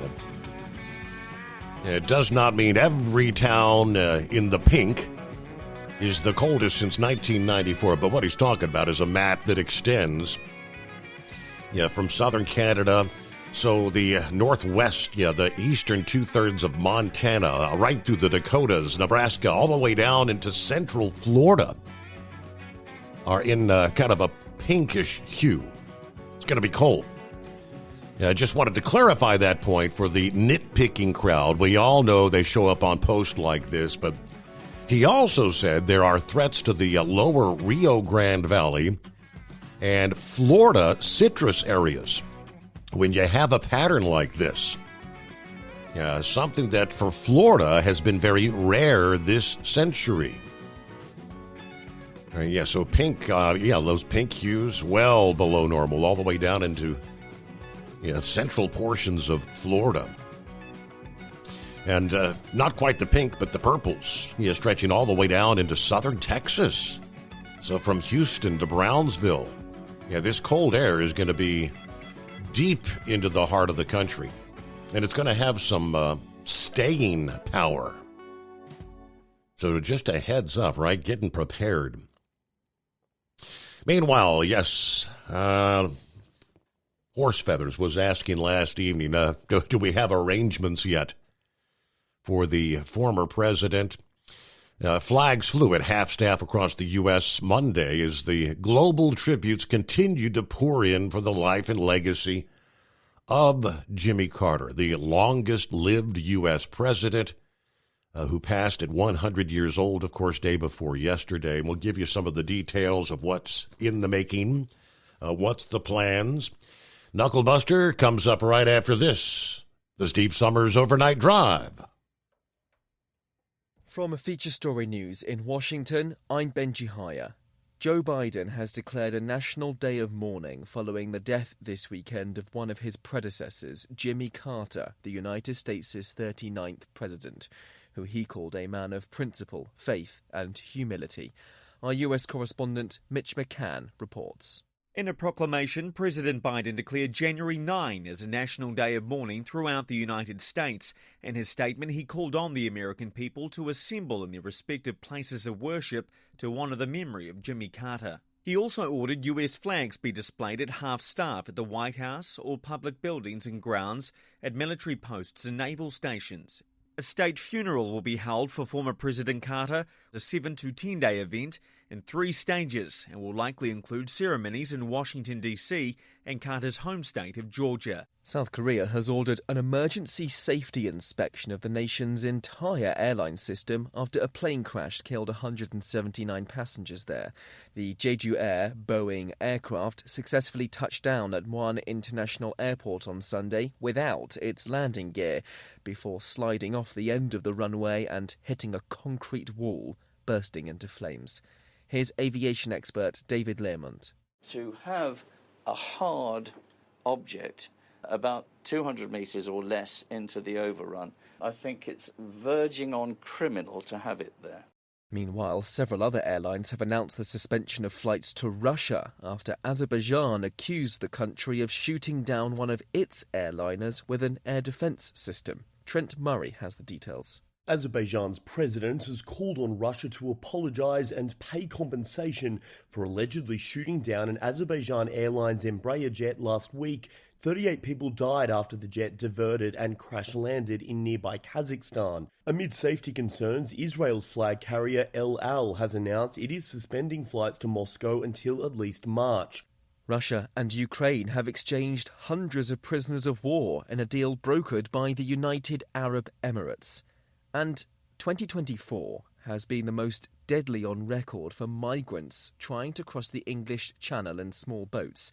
77 people have died attempting to make the journey from France to the UK this year alone. The British government is blaming, quote, ruthless criminals who operate smuggling gangs and exploit those fleeing conflict. Zoe Gardner is a migration policy researcher. We can have smashed the gangs all we like, but if there is still war in Sudan and there is still the Taliban in Afghanistan, then the UK will still be a destination for safety for some of those people. And if we still keep treating the gangs like they're the root of the problem, then we can arrest one and another one will take their place. From bureaus worldwide, this is FSN. It's coming. Crisp fall mornings turn bitter cold. You climb into your diesel and it feels like you're sitting on an ice cube. Imagine how your engine feels after a frosty night. Freezing temperatures impact your diesel's fluids, especially fuel. As the temperatures drop, water that is emulsified within your fuel is released, adding more water into your system. Frozen water in your fuel lines, filter, or bowl will simply slow the flow, or worse, stop the flow of fuel in your system. No fuel flow, no start. Get prepared now for the cold that is coming. Hot Shot Secret Diesel Winter Anti-Gel is a premium fuel additive that lowers your fuel's pour point to minus 65 degrees. If it's that cold out, you shouldn't be on the road. You ought to be at home in front of the fireplace. Hot Shot Secret Diesel Winter Anti-Gel Premium Fuel Additive. Available now online at hotshotsecret.com. Hot Shot Secret. Powered by science. As an independent trucker, you work hard to meet your goals. The Owner-Operator Independent Drivers Association has been helping small business truckers for over 50 years with benefits, services, information, and discounts. You work hard, but OOIDA works even harder to give you advantages that large fleets enjoy. And all of our programs support our representation on your behalf in Washington, D.C. Become a member at OOIDA.com, making a difference in the lives of truckers. Fuel filtration is a big deal. Poorly filtered diesel fuel can damage injection systems, reduce efficiency, and rob horsepower, among other things. By removing the water, air, and debris from fuel, fast fuel systems can triple the life of your injection system while restoring power, optimizing fuel economy, and more. Not sure what your truck needs? Give us a call at 636-433-5410 or learn more at fastride.com.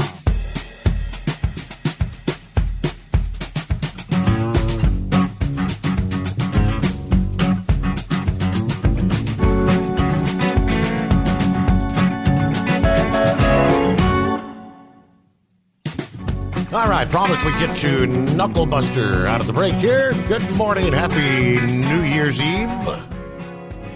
And a happy New Year's Eve to you too, Mr. Steve Summers. You know, one of these days I'm gonna mail your mama that persimmon switch. Let me tell you something.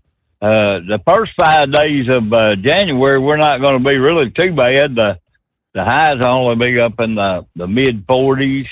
The lows will be mid-20s to mid-30s there, but that second week was really coming, buddy, because they're looking for on the 11th and the 12th to be down to 8 and 9 degrees respectively. So wow, that's cold down here, buddy. Let me tell you.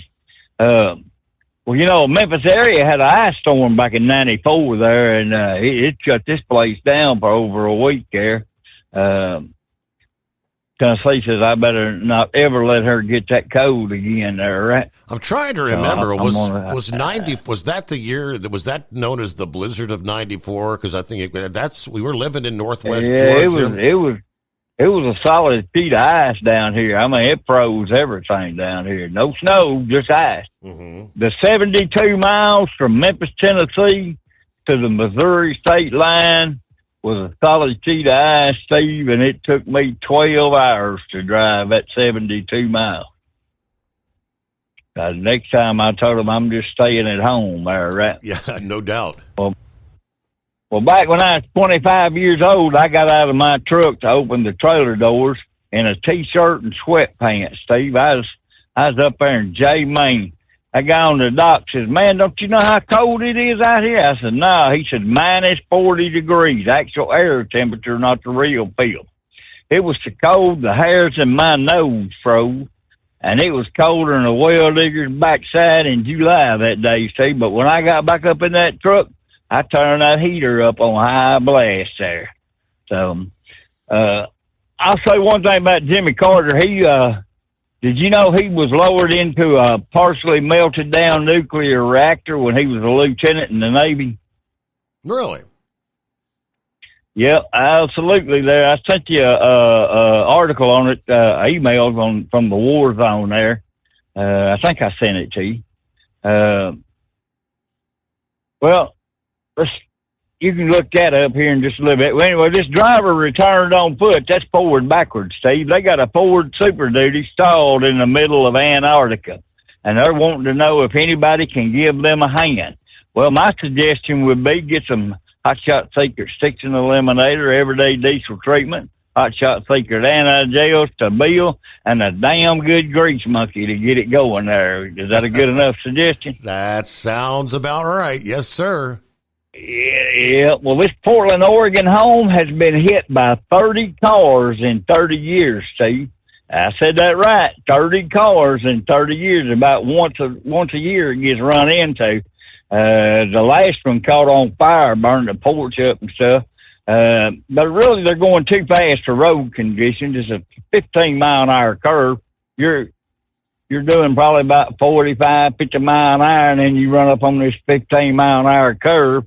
And if you do like that Charlie Daniels song, stoned in the morning, drunk in the afternoon, you ain't going to make it there, right? Yeah, that's it. Yeah, I wonder if this Vegas bookies are taking bets that it gets hits on New Year's Eve, Steve. I'd like to find that out, you know. Let's shift gears and do a little football here. I've got one daughter and her husband are Tennessee Vols fan. The other daughter and her husband are Alabama fans, Steve. And they don't argue and fight with each other during Tennessee-Alabama games either. So, I mean, I usually just sit back and get quiet, right? Mm-hmm. I do want to correct Big Ed. The Sugar Bowl's in New Orleans, Louisiana, is not in Atlanta, Georgia. And I can guarantee you Kirby Smart is going to cry about every call the ref makes. He's world famous for that. And Texas fans are not the ones that get disgruntled with the referees. They are the ones, not the coaches there. The Bengals are not out of the playoff picture yet. You know that, right? Yeah, they still need an awful lot of help, though.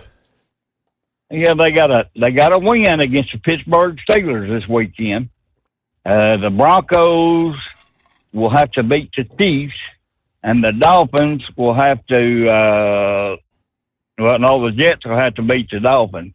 So, if those three things happen there, the Bengals will be in. But if they can't beat the Squealers, then they ain't getting to even go to the chance to the playoffs there. Sir. So, Happy New Year to you. I'm parked my truck already. I'm fixing to get my pickup and head to the house there. So I'm going to pull a horse feathers and make it an early night there. I'll probably be listening in for the next hour or so. Happy New Year to you and Mama Thumbers. And don't drink and drive. You might spill some, see? Okay, I'll take that advice. Yep, it is. All right, it's New Year's Eve, 31st of December. Final program for the year 2024.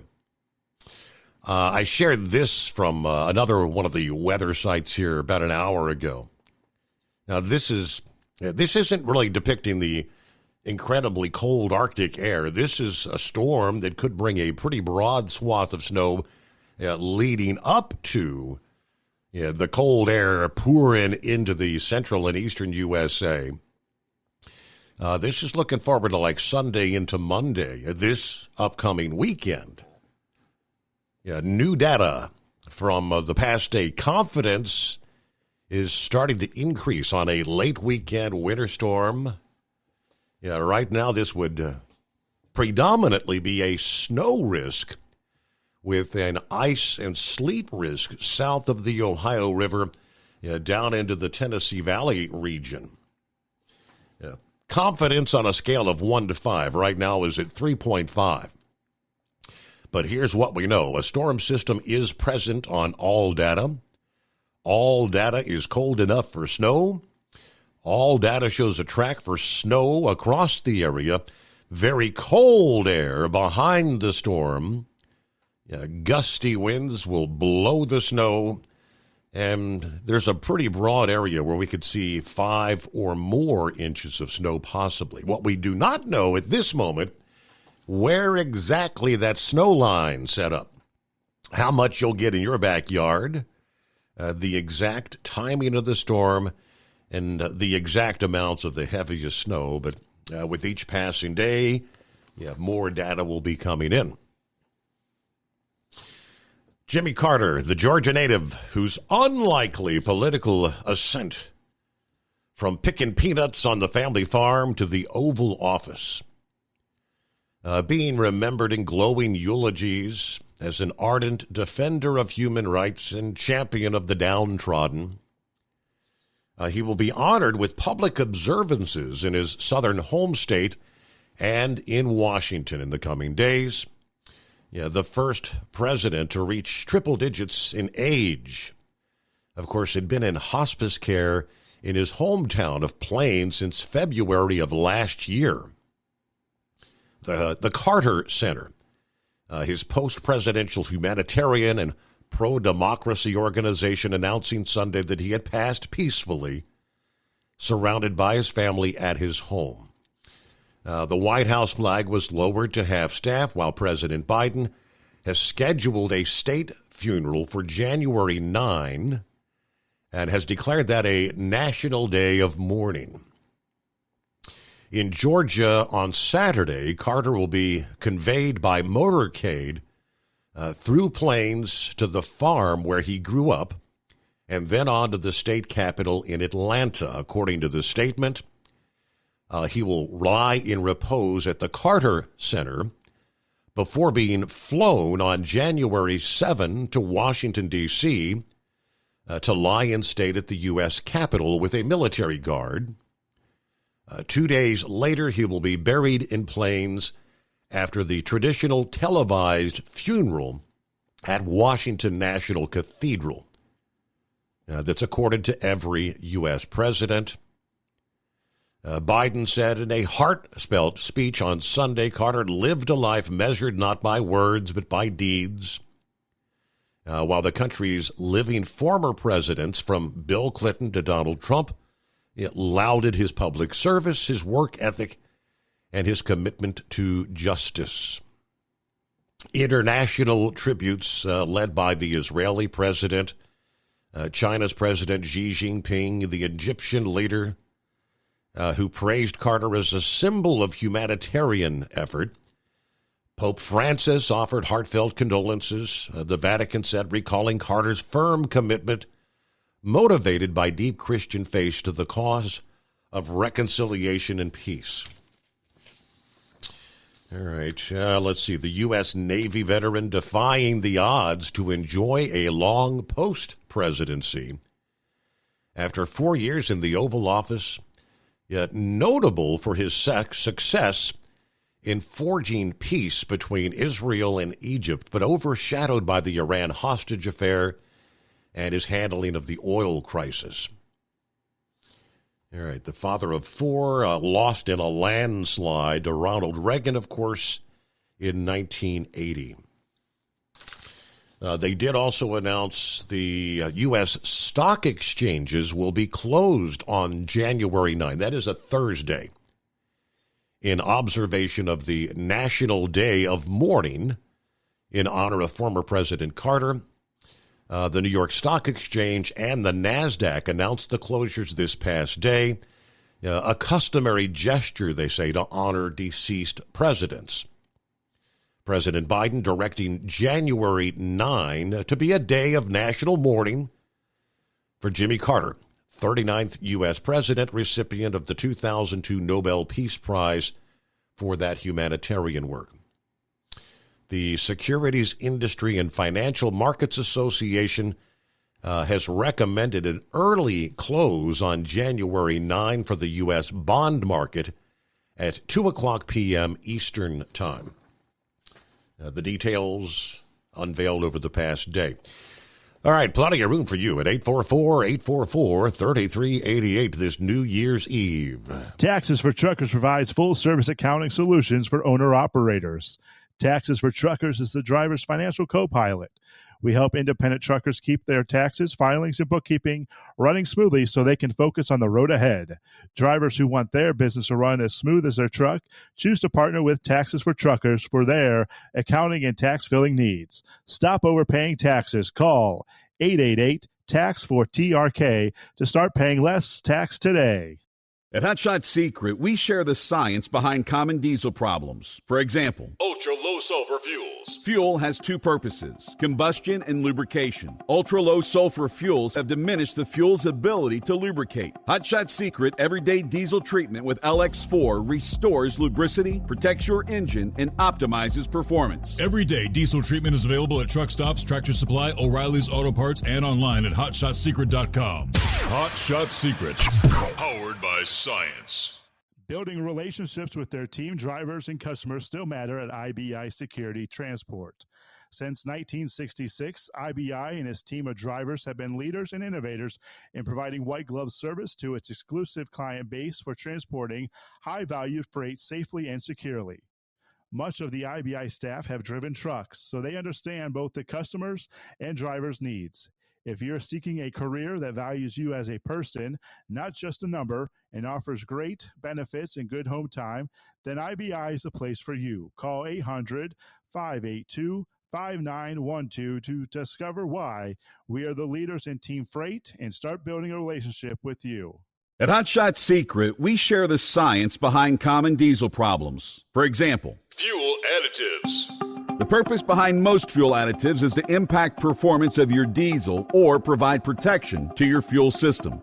Hot Shot Secret Everyday Diesel Treatment provides both performance enhancement and protection with 6 key components. This fully formulated premium fuel treatment includes the performance-enhancing cetane boost, injector cleaner, and LX4 lubrication, as well as protection against water with a demulsifier and rust inhibitor, plus a stabilizer that minimizes fuel filter clogs. Everyday Diesel Treatment delivers a 6-in-1 premium fuel treatment for every fill-up, every time. Everyday diesel treatment is available at truck stops, Tractor Supply, O'Reilly's Auto Parts, and online at HotShotSecret.com. Hot Shot Secret, powered by science.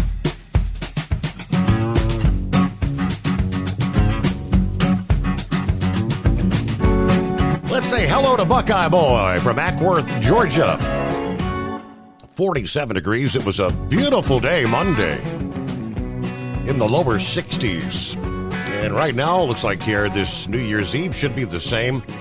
Picked up the grandkids Monday, took them to a place known as Catch Air, one of those trampoline and game places. Then took them out to dinner to give the stepson and his wife some downtime so they can get some stuff done around the house. If you weren't with us this past Monday morning's program, Buckeye Boy had shared how with that line of severe weather over the weekend, their home was struck by lightning. He said when we picked the kids up, went to the house to take a look at the damage from the lightning strike, and the amount of damage was staggering. It actually split the main support beam in the attic that supports parts of the roof. He was told they're going to have to raise the roof to repair it. So the stress on them is showing. They needed that break from the kids for sure. Bought a pizza, brought it back to them. My guess is the insurance claim is going to be upwards of $90,000. Anyway, a young man from my high school in Coal Grove, Ohio, who played for the Ohio Bobcats, has been in the NFL on several teams' practice squads and the active roster for a couple of them. Well, tonight he played several series on Monday Night Football as left offensive tackle for the 49ers. He did a great job. We're also proud of him that he's living his dreams of playing in the NFL. His name is Austin Pleasance. Anyway, have a great night, a better weekend, a wonderful new year to all the listeners. I am so looking forward to our 47th President, Donald J. Trump, in the next 4 years. All right, very good. Sorry about that. I mean, it's like we said last evening, amazing the house didn't catch fire, as so often the case is with a lightning strike like that. Meanwhile, word this past day says the price of gas will go down under the Trump administration. That word from Gas Buddy Monday. Of course, Trump vowed on the campaign trail to reduce energy prices for Americans by allowing companies to drill, baby, drill. Gas Buddy says the national average for regular will fall below $3.22 in next year, with prices crashing to $2.81 per gallon by next December. Now, the $3.22 mark would be the lowest annual average since 2021, the year Joe Biden assumed office.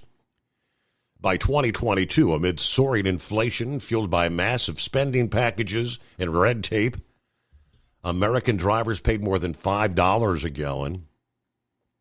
Patrick DeHaan of Gas Buddy, head of petroleum analysis, said 2025 looks to continue the trend of a slow but steady improvement at the pump. Trump promised many times he would unleash American energy if reelected. He said prices could drop to about $2 a gallon. Now, at the center of our effort to bring the cost of living under control will be the all-out push to end the Biden-Harris war on American energy. Now, after Trump's win, he told Kristen Welker of NBC's Meet the Press that Biden's inflation, fueled by high energy costs, actually helped him win the election. I won on groceries. I won on election based on that. We're going to bring those prices way down. Latest Gallup survey last week said only 19% of Americans are satisfied with Biden's America, economically speaking, of course. So let's see what's going on with Philip this morning. Hello, Philip. Off to work we go. Happy New Year's Eve. Happy New Year's Eve, buddy. Have a good New Year if I don't talk to you again after this. Yeah, we got a little fog out here this morning, Steve. How's it up there by your house? No fog here. We're hanging in 46 degrees, kind of a cloudy night. A little bit of drizzle here and there, but no fog. Yeah, we got a little bit of fog this morning. I don't know. Did they get that rocket off? I was sleeping while all that went down. You know what? I forgot to even check on that. I'll have to do a quick check. Yeah, I do see you've got fog advisories for most of the state down there, most of Florida. Yeah, I got up, I was like, wow, there's a lot of fog out here. So, I mean, it's not bad. I mean, it's probably about 3 miles visibility, but where I'm at now. But when I left the house a while ago, it was pretty thick. So, but yesterday you were talking about that airplane that crashed over in Korea. I think I sent you an email about it. They said they had reported a bird strike on that. And that plane was equipped with the gravity drop on the gears, so they could have, dropped the gears and put them down. But there's no guarantee they would lock. Those landing gears on those airplanes, they have a down lock, they call it. And sometimes, even if you drop them down like that, the weight doesn't lock them down sometimes. Sometimes it will, and sometimes it won't. That's why they had the plane do a flyover over the field before they crashed. They always do that when they go, especially on a no-gear landing. So, but I was looking at the footage. Those folks didn't have a chance. You see that plane hit that wall, Steve? I have not had an opportunity to see the footage of that. So they were able to successfully bring it down on the belly without the gear, right? Yeah, they brought it down with the belly, but what happened was they were just carrying so much speed that they should have brought it down on the other end of the runway, if you know what I mean. I think they kind of misjudged on that. And at the end of the runway was a big concrete wall. And when that plane hit that wall, that's what destroyed it. It was just carrying so much speed.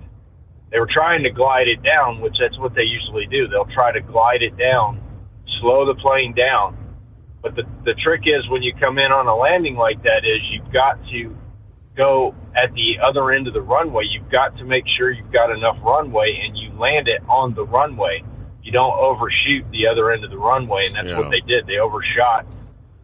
And on the other end of the runway, they had these big concrete walls. At most of your airports, they have what they call deflection shields on the end of the runway. So when the plane's thrust up to take off, they don't shoot stuff all over the place, and this was a deflection shield. It was a wall they used for it, and it was a concrete wall. And I mean, that plane hit that concrete wall. It was probably going about 80 mile an hour when it hit it, maybe 70, 80 mile an hour. I mean, that plane didn't have a chance, but they flew it around once. They looked at the underbelly of the airplane to check the damage out, and they decided we're going to do a gear up landing, which basically you're just gearing up and you're landing with the motors right there hanging, so they didn't have a chance, buddy. There was no way. I mean, that's as bad as it gets, almost like that Sioux City, Iowa one. If you want to see a dramatic crane crash, look at that one. So. Yeah, I haven't seen the video of the plane crash. I was able to. I caught the video yesterday morning of the train versus the fire truck incident you had down there. That was pretty dramatic as well. But and they did successfully get that launch off there here just a little over an hour ago there at the Kennedy Space Center. We'll be right back. Ultimate comfort on the road. That's the Bostrom difference, and why so many drivers are upgrading their seats to Bostrom seating.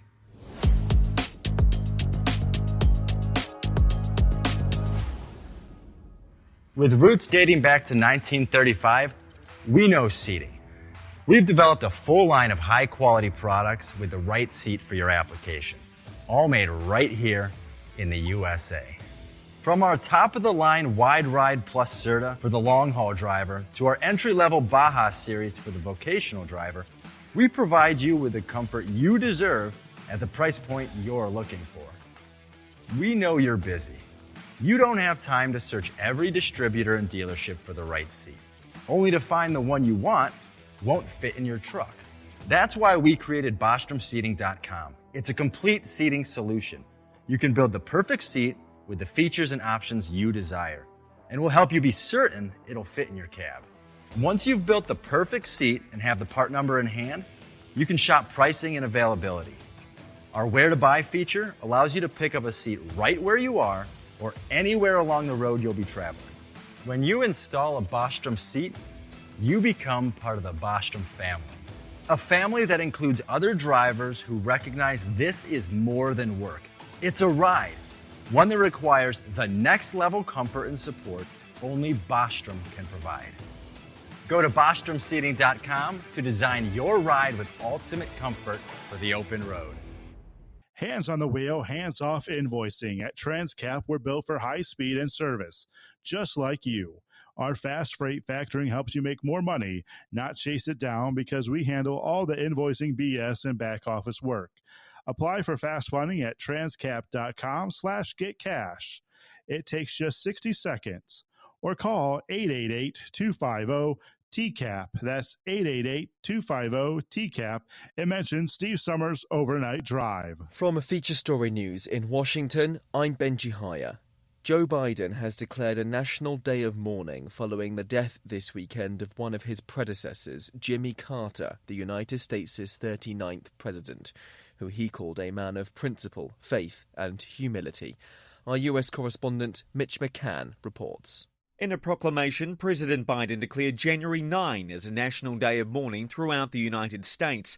In his statement, he called on the American people to assemble in their respective places of worship to honour the memory of Jimmy Carter. He also ordered US flags be displayed at half-staff at the White House or public buildings and grounds, at military posts and naval stations.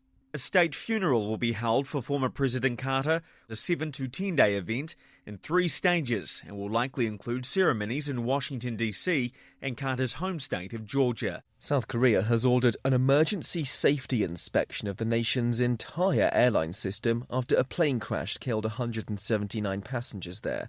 The Jeju Air Boeing aircraft successfully touched down at one international airport on Sunday without its landing gear before sliding off the end of the runway and hitting a concrete wall, bursting into flames.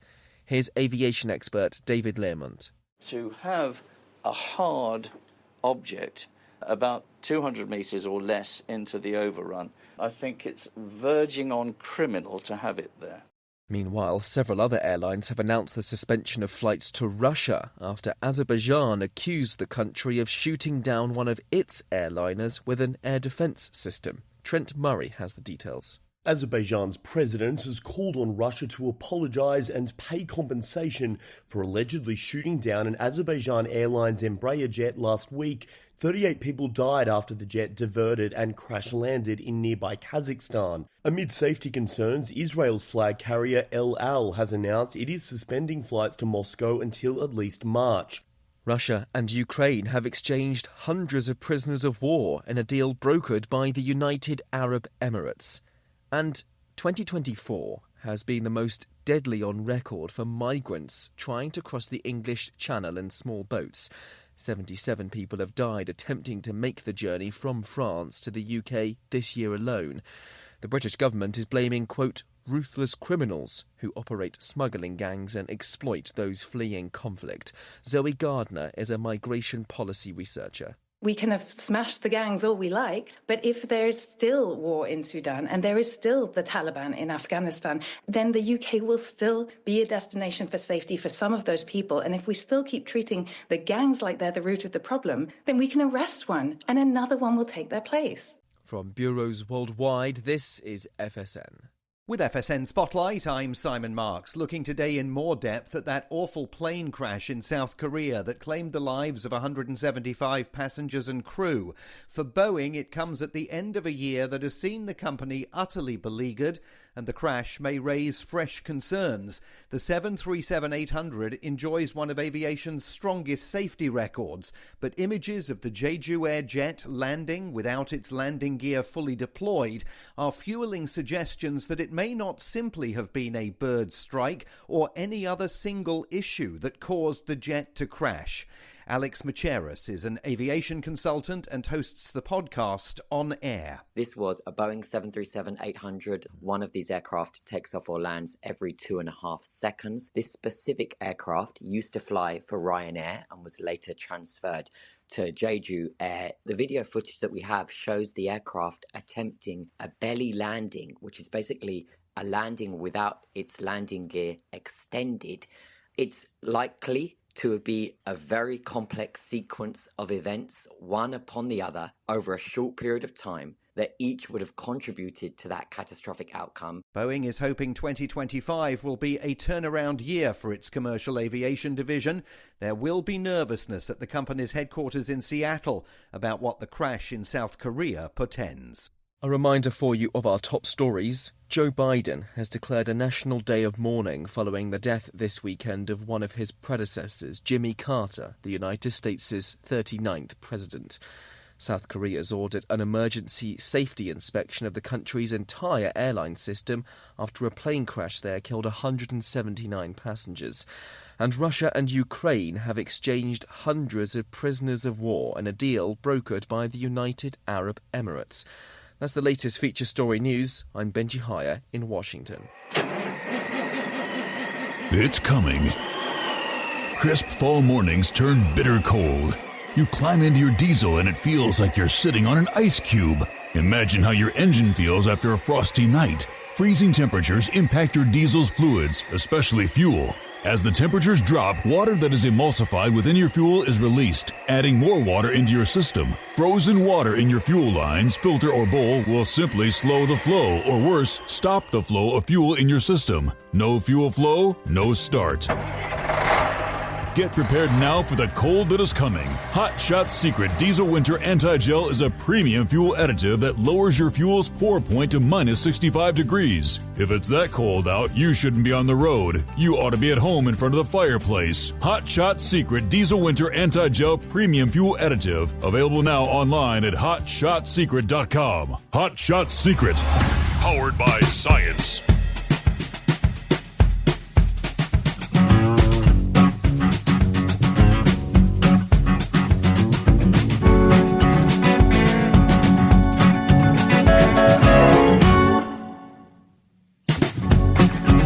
Let's say good morning to Tank. Tank is in the house. A cool 19 degrees here in Gallup, New Mexico. Me and Mama will be out here working on New Year's, running up and down the highways. Hopefully, we'll be back home on New Year's night. Praying everybody has a happy and blessed New Year. Hey, safe travels out there.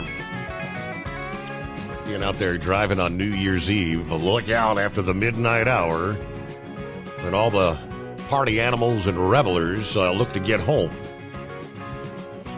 Some of which need to call an Uber, all right? Yeah, we did speak to Dirty Harry earlier. Every day is a good day. God is good. That was good news.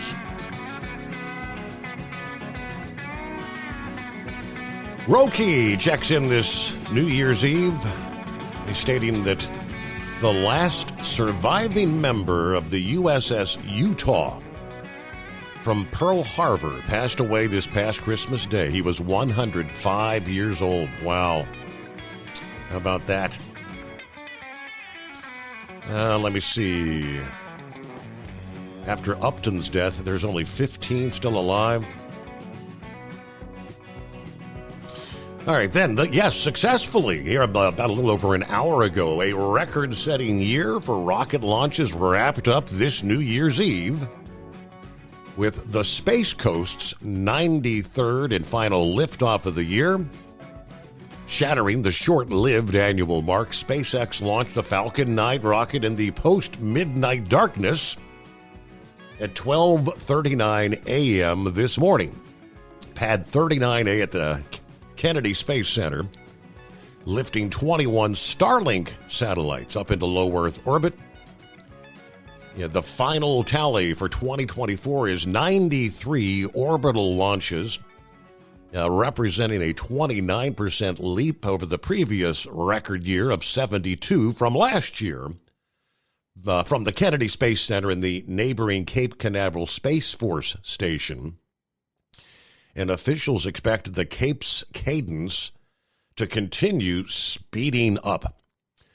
According to a press release here a few days ago, Space Florida estimates the state must be prepared to support transporting 5,000 metric tons of cargo annually to space by the year 2035. Now, what does that equate to? This scale equates to 219 Falcon 9 launches, 40 Starship launches, 194 United Launch Alliance Vulcan launches, or 111 New Glenn launches. That is a testament to the immense growth trajectory of the industry.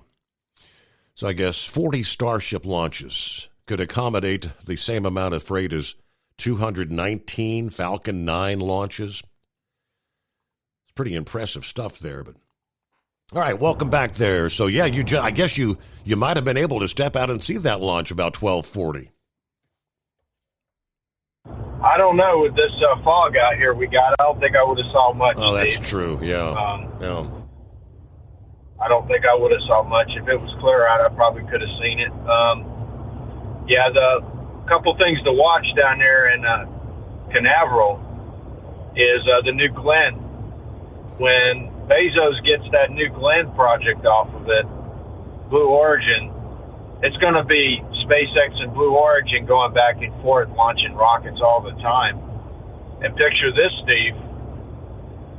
39A, which is where that rocket took off tonight, not too far away from that pad is the new Starship launch pad that they're building at the Cape. And they are building a launch pad at the Cape that's identical to the one that's at Texas. And now they have a secondary pad set up for taking astronauts to the ISS, which is over on the Air Force side. That's at 40. And Elon's going to be, he could take a Starship off in Texas and land it in Florida if he wanted to, Steve. That's how versatile his system is going to be when they get done with it. How about that? And I think that's what's going to happen with a lot of the equipment. A lot of the Starships are going to be built in Boca Chica, and the boosters will be built there. They'll take off. The boosters might come back to Texas, because I don't think they've got enough to bring them back to Florida. They'd have to go really super, super high to come back to Florida with one of the boosters. But I would think that they could take a Starship, take off from Texas, and then land in Florida if they needed to move it. So do you imagine how much money you would save doing that alone? Mm-hmm. You know, you have a factory in Texas, you can make them over there, and then bring them to Florida and launch everything out of Florida and stay within Cape Canaveral. Plus, two, look at it this way. He's got launch sites on both coasts. He's got Vandenberg for SpaceX, and he's also got Cape Canaveral for SpaceX. So he's got the prime deal going. He can shoot from either side of the country and be in orientation to go anywhere he wants to put a satellite. And it's pretty amazing stuff. If you look at Cape Canaveral in relation to Boca Chica, Texas, we're pretty close. If you draw a straight line, we're pretty close. So, I mean, Elon was putting a lot of thought in it when he set up that operation down in Texas with the Starship. They put a lot of thought into where to put it at. So, it's pretty neat stuff, and hopefully the future's going to be there. The New Glenn is really going to be that is going to be Elon's competition. ULA is not. ULA is too sporadic. They're still trying to figure out their Vulcan rocket, and there's a lot of other rocket companies out there. But the two to watch are SpaceX and Blue Origin. Those are the two to watch, Steve. Okay. And you mentioned a train wreck in Delray Beach with a fire truck. Yes. I'm still trying to figure out why a fire truck was crossing that crossing, unless they were going to an emergency. They were going. I don't know. They were going to an emergency, and if you've seen that video yet, you'll notice that the high speed the passenger train was on one track, and it's passing a freight train that had just crossed that crossing, going the other direction. So the fire truck had waited for the freight train. Looked like a bunch of oil cars or something to me, and they were going around the railroad crossings before they lifted, not knowing the high-speed train was coming at them from the other direction. Wow, that's pretty bad stuff there. You know, blindside. That's a blindside hit. You know, and that was a big fire truck, Steve. Yeah. That wasn't a little bitty fire truck. A ladder truck, yeah. That thing had multiple axles on it. I know I just saw the wreckage. I didn't see the video. I've got to look at the video. I'll have to look at that when I get to work. Gotcha. But that was a big truck. That thing had a super long frame on it. I noticed that with the wreckage. I was like, wow, that was a super big truck. That wasn't no little bitty single axle fire truck. That thing had two axles in the back. It was a big truck. It wasn't nothing small. So, yeah, it tore that train up pretty good. Did you see the front of the train? Yeah, big time. I mean, it tore that train. That's a Siemens train. That's the same kind of train that they use over here on the not Brightline, but Sunrail here in Orlando. That's the same locomotive that they use on those. Very efficient unit. And man, but these rail accidents, they've been picking up in the last year, man. We had all the ones down by Melbourne. We had, people going around the barriers. Now you got the fire truck one. That's going to be really, that's going to be a pretty bad one when they go to investigate it. I mean, I don't know. Did any of the crew get hurt on that one? There were some firefighters injured. Some of them, I mean, and the guy that was speaking there from the scene sounded like some of them were pretty banged up, pretty severely injured, but no fatalities that I'm aware of on either. 15 injuries on the train, though. Okay. Yeah. Well, that one in Texas, the train crew died in that one. Yes. And they're still figuring that one out. And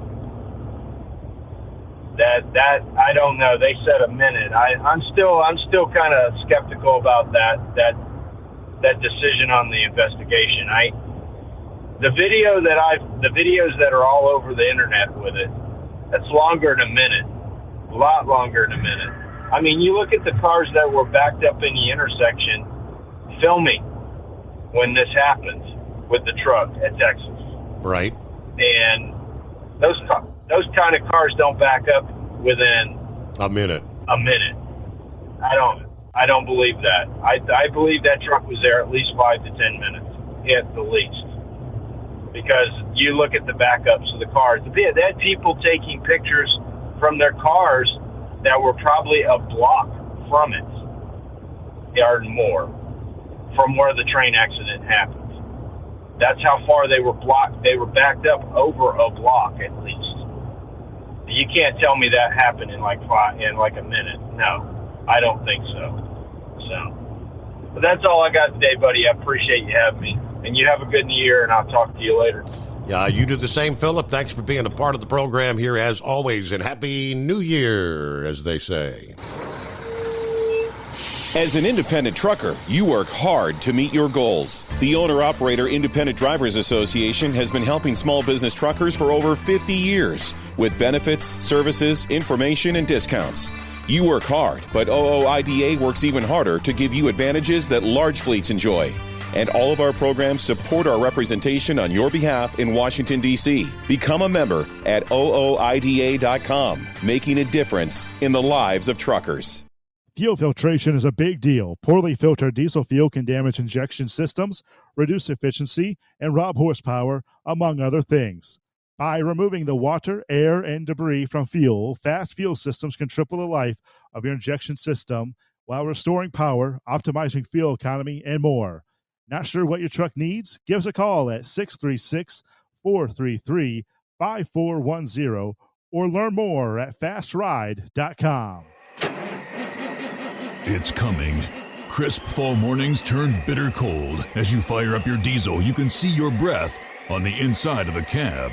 Imagine looking deep into your engine. Freezing temperatures impact your diesel's fluids, especially fuel. On a 23-degree morning, the paraffin wax in your untreated fuel starts to morph from fluid to large crystals. These crystals clump together and form a gel. At minus 10 degrees, your fuel hits the point where it no longer pours like a liquid. It's so dense that the flow through the fuel filter will slow, causing hard starts or no starts. Get prepared now for the cold that is coming. Hot Shot Secret Diesel Winter Anti-Gel is a premium fuel additive that lowers your fuel's pour point to minus 65 degrees. If it's that cold out, you shouldn't be on the road. You ought to be at home in front of the fireplace. Hot Shot Secret Diesel Winter Anti-Gel Premium Fuel Additive. Available now online at HotShotSecret.com. Hot Shot Secret. Powered by science.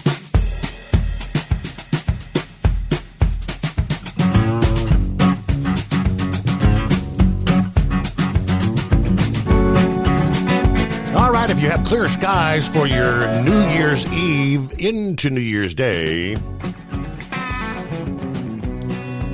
ringing in the new year with maybe some fireworks displays. Well, you may have a bit of a celestial display coming our way as well. Aurora chasers are on high alert for a powerful geomagnetic storm conditions. Later on tonight, northern lights possible deep into the mid-latitudes. Could be in for a New Year's aurora treat with northern lights potentially visible. Due to an incoming solar storm, or CME, NOAA's Space Weather Prediction Center has issued a G3, which would be a strong geomagnetic storm warning for December 31. Great news for those who wish to see the northern lights, as this geomagnetic storm could spark auroras as far south as Illinois and Oregon. Now, the CME is not alone. Several other eruptions over the last few days have also produced Earth-directed eruptions, which are expected to trigger strong geomagnetic storm conditions. Now, it looks like the sun has really stepped up over the past few days with frequent solar flares, including several strong X-class events.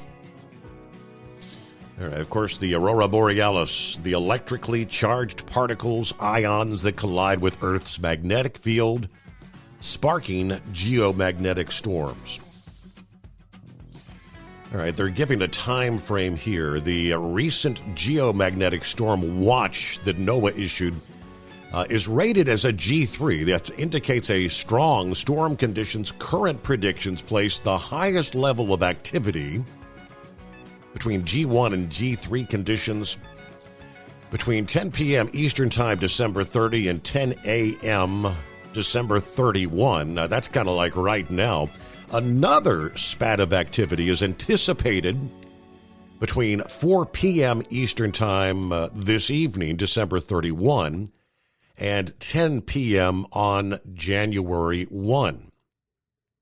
Keep in mind, they say, that space weather, much like Earth's weather, is unpredictable, very difficult to forecast. Even though geomagnetic storm warnings at this level are rare, they do occasionally amount to nothing. Could be big, could be much ado about nothing. Let's see what's going on with Senor Heatwave one final time in 2024. Good morning. Good morning, Senor. Yeah, I'm just north of Tank here in between Shiprock and Farmington, New Mexico, and 26 degrees, and it's clear. Heading up to Salt Lake City for one final time for this year, and then I think we're shut down. They don't want any of the drivers going from like 6 p.m. to I think 6 p.m. New Year's Day. So it's get paid for one day, at least get a motel for two. I guess that's not too bad. Oh, I tell you what, Texas A&M sure came up on the short end of the stick. Texas A&M, they always have a great beginning. They always give you a lot of promise in football. And you wind up usually holding a sack of fertilizer at the end of the year going, well, maybe next year. Yeah, so anyways. But, I don't know if you heard Gilligan wasn't feeling too good tonight, and Mary Ann, she fell down and broke her arm. So that's a hell of a way to end 24 and even a rough way to start 25. So wish them both get better soon and heal up. So let's see here. What else has been going on?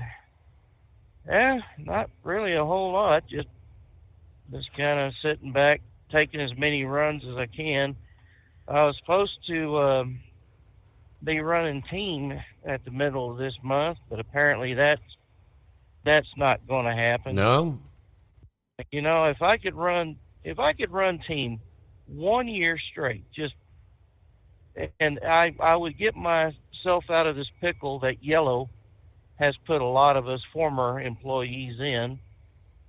And why would anybody not want to pay the people that actually brought in the money for a company? I mean, they'll give millions of dollars in bonuses to the higher ups, the executives. But for workers, they're like, who cares about them? Let them starve on their own. You know, it wasn't the workers that had bad management decisions. It was your higher ups up there that had bad management decisions. And why you would reward yourselves with these bonuses and then just kick us to the curb. That really doesn't do a whole lot of good to talk about them idiots, because it just raises up my blood pressure. So, we'll get off of football and we'll get off of trucking, and I guess this pertains to trucking. When does the sign up, the registration for the Mid-America Truck Show start? Has it already started? Online registration opened a few weeks ago. Yeah, it's already open. Oh, okay. All right. Well, I figured what me and the Lady Heatwave will do, we'd go ahead and at least get ourselves registered. And she brought up an idea to me, and I'm thinking, it might be a good thing to bring one of your listeners over. Apparently, she hasn't been to a truck show in a while since her husband passed, and I guess her son's not going to be able to make it or whatnot. So we've been kicking the idea of maybe going out and retrieving this person and at least come down for one show. Apparently, she lives an hour and a half away from Louisville, which I tend to believe she's right there on the around Cincinnati, or maybe a little bit east of Cincinnati. So we'll just kind of just keep this in the back of our minds, and we'll figure out how well I'm doing, whether or not we can afford the trip. I'm pretty sure we will, but it's just one of those things. It'd be a nice surprise. So that way she'd be able to meet you and everyone else at the show, and have good memories of 25. Well, I guess that means it's 3 weeks from today until Trump is finally installed, no? Or a little bit less than 3 weeks? Now, this would be a Tuesday morning. He's on the 20th. Yeah, about 3 weeks then. Oh, I don't know about you, but I can hardly contain my excitement. I just, it's just too bad he doesn't have a magic wand to make things better from 1 minute to the next, but at least he's going to get things started. So one day at a time. I just have a real good feeling about this. Exactly. Unless Jackass Joe decides he's going to do a last-minute screw you before he leaves. I mean, he's done. I guess to some extent he kind of did that one last middle finger yesterday by appropriating it was close to another $6 billion to Ukraine. But hold that thought. We take care of the news. From a feature story news in Washington, I'm Benji Haya. Joe Biden has declared a national day of mourning following the death this weekend of one of his predecessors, Jimmy Carter, the United States' 39th president, who he called a man of principle, faith and humility. Our US correspondent Mitch McCann reports. In a proclamation, President Biden declared January 9 as a national day of mourning throughout the United States. In his statement, he called on the American people to assemble in their respective places of worship to honour the memory of Jimmy Carter. He also ordered US flags be displayed at half-staff at the White House, all public buildings and grounds, at military posts and naval stations. A state funeral will be held for former President Carter, a 7 to 10 day event in 3 stages, and will likely include ceremonies in Washington, D.C. and Carter's home state of Georgia. South Korea has ordered an emergency safety inspection of the nation's entire airline system after a plane crash killed 179 passengers there. The Jeju Air Boeing aircraft successfully touched down at one international airport on Sunday without its landing gear before sliding off the end of the runway and hitting a concrete wall, bursting into flames. Here's aviation expert David Learmont. To have a hard object about 200 metres or less into the overrun, I think it's verging on criminal to have it there. Meanwhile, several other airlines have announced the suspension of flights to Russia after Azerbaijan accused the country of shooting down one of its airliners with an air defence system. Trent Murray has the details. Azerbaijan's president has called on Russia to apologise and pay compensation for allegedly shooting down an Azerbaijan Airlines Embraer jet last week. 38 people died after the jet diverted and crash-landed in nearby Kazakhstan. Amid safety concerns, Israel's flag carrier El Al has announced it is suspending flights to Moscow until at least March. Russia and Ukraine have exchanged hundreds of prisoners of war in a deal brokered by the United Arab Emirates. And 2024 has been the most deadly on record for migrants trying to cross the English Channel in small boats. 77 people have died attempting to make the journey from France to the UK this year alone. The British government is blaming, quote, ruthless criminals who operate smuggling gangs and exploit those fleeing conflict. Zoe Gardner is a migration policy researcher. We can have smashed the gangs all we like, but if there is still war in Sudan and there is still the Taliban in Afghanistan, then the UK will still be a destination for safety for some of those people. And if we still keep treating the gangs like they're the root of the problem, then we can arrest one and another one will take their place. From bureaus worldwide, this is FSN. Ultimate comfort on the road. That's the Bostrom difference. And why so many drivers are upgrading their seats to Bostrom seating.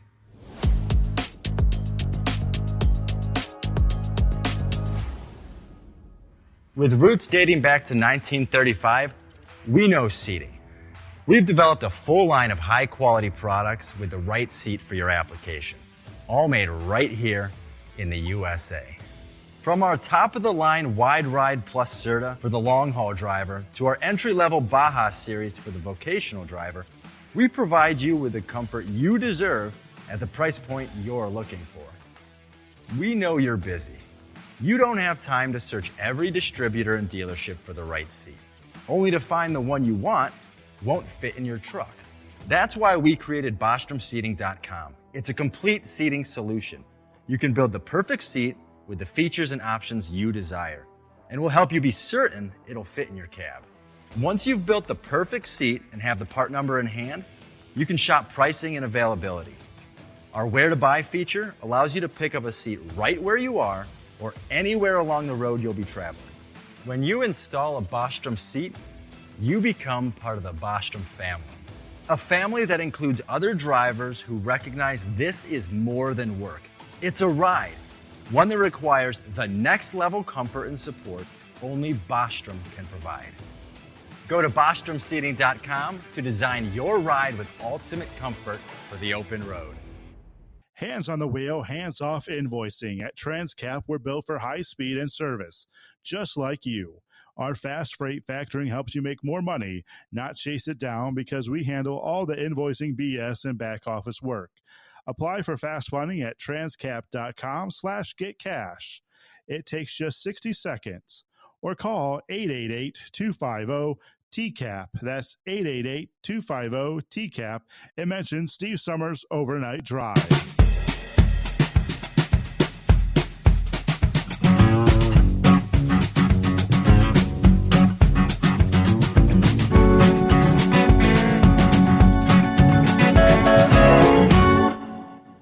Yeah, Glenn Beck of The Blaze kind of headlined. In his opinion, it's like one last middle finger to the incoming administration and the American taxpayer as President Biden approved another $2.5 billion with a B in security assistance, while the Treasury Secretary Janet Yellen simultaneously issued another $3.4 billion in what is called direct budget support for Ukraine yesterday. So in total, the Biden administration greenlighting nearly $6 billion in aid in just one day. Since the invasion in February of 22, Ukraine has received over $175 billion from the Biden administration. And, of course, the president vowing to continue to work relentlessly to strengthen Ukraine through his remaining days in office. Americans have suffered through 4 years of America Last policies. Yeah, the country looks to January 20th with unabated hope. Now, let's see. There was a statement. The Department of Defense is in the process of delivering hundreds of thousands of artillery rounds, thousands of rockets, hundreds of armored vehicles, which will strengthen Ukraine's hand as it heads into winter. According to the statement from Biden yesterday, at my direction, the United States will continue to work relentlessly to strengthen Ukraine's position during the remainder of my time in office. Janet Yellen says economic assistance from the United States and our allies is crucial for Ukraine's ability to defend its sovereignty and achieve a just peace by maintaining the critical government services that underpin its brave fight. So Biden essentially, security assistance, that's the munitions, the vehicles, the rockets, the direct budget support is where we've pretty much been paying everybody's salary that works for the Ukrainian government since this whole damn thing started. Let's see, who was it? Chip Roy? Representative Chip Roy of Texas, who is one of the most fiscally conservative Republicans in the House, pointed out that billions of dollars in funding, foreign funding, has actually become the norm, no matter the party in charge these days. More of the same, he says, funded by a Republican House, by the way. Other Republicans blame Biden, pointing to the exorbitant price tag that Americans are funding. This latest move to send billions more to Ukraine is just a final insult to the American people. Representative Michael Cloud, also of Texas this past day, our border is in crisis.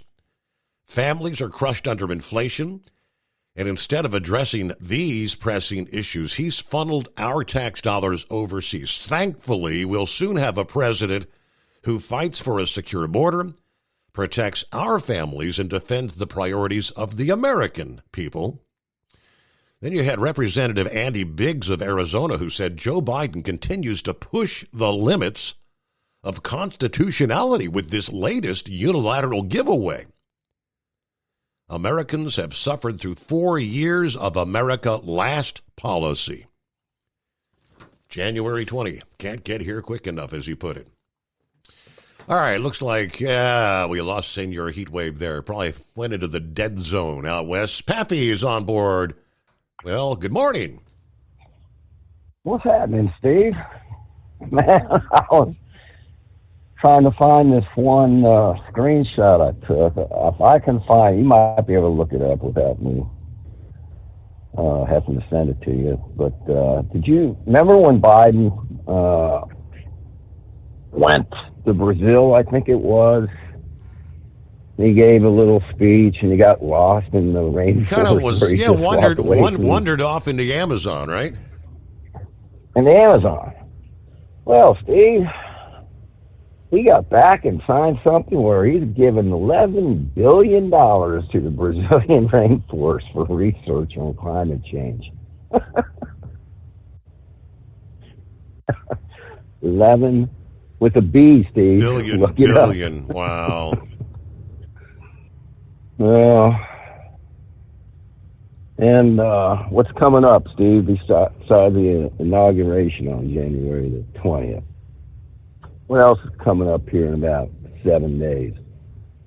January 6th. Yes, sir. Saw a report on the Hill, the D.C. article. What did it say? Egon, I should have sent that to you, too. Congress can stop Trump, but we must act now, is the gist of what the headline was. So the same thing that, caused the big January 6th. The insurrection. Yeah. Right. But as Chuck Schumer calls it, the erection. Right. Well, Steve, come this January 6th, Congress has to approve all this, and there's some rumors going around. They just might backstab and not do it. Certify the election. So I don't know. So let's just wait and see what happens here. See if any shenanigans try to get pulled on the 6th. That's just a week away. Really interesting. What the heck else was there? Yep, the inauguration on the 20th. Steve can't get here fast enough. Yeah. Wow.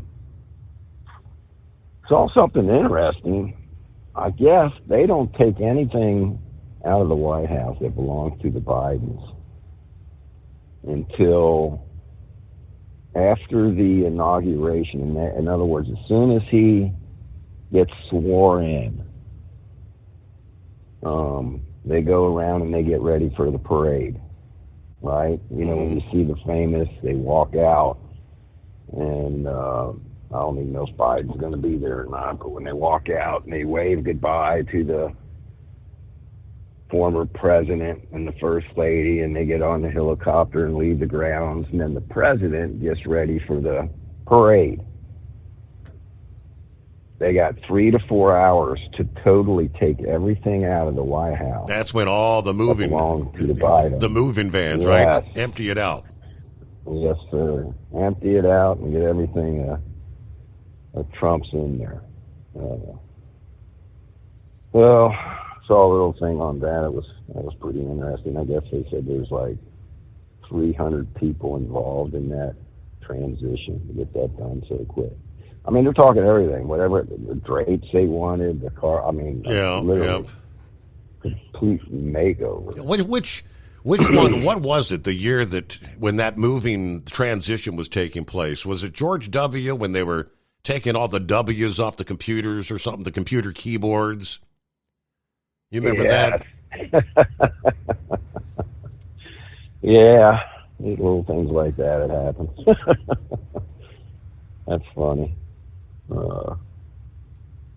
But anyway, hey man, crazy year we had, Steve. I guess in a way, I'm glad it's over. We're moving forward. Some crazy things have definitely went down. In 2024, I mean, we had an assassination attempt of Donald J. Trump. With the help of God, survived. I believe that was a true miracle brought on by the Almighty to save this country. I believe that, Steve, with all my heart, man.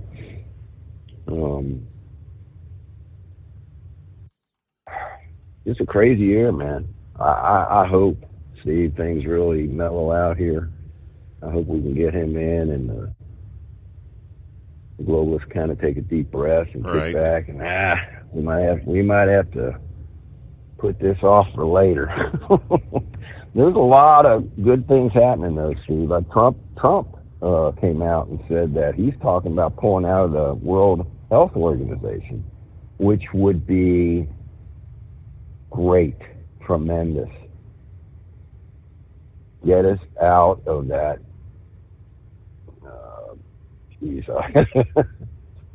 Get us out of that place. You know, they're the ones tried to get that treaty signed where they can just take over our country and take over all our rights just because of these health people say there's a pandemic, right? Well, one guy comes down with some kind of bird flu or something, and all of a sudden, what's his name out in California already declaring an emergency? Yeah, Governor Newsom, state of emergency, California.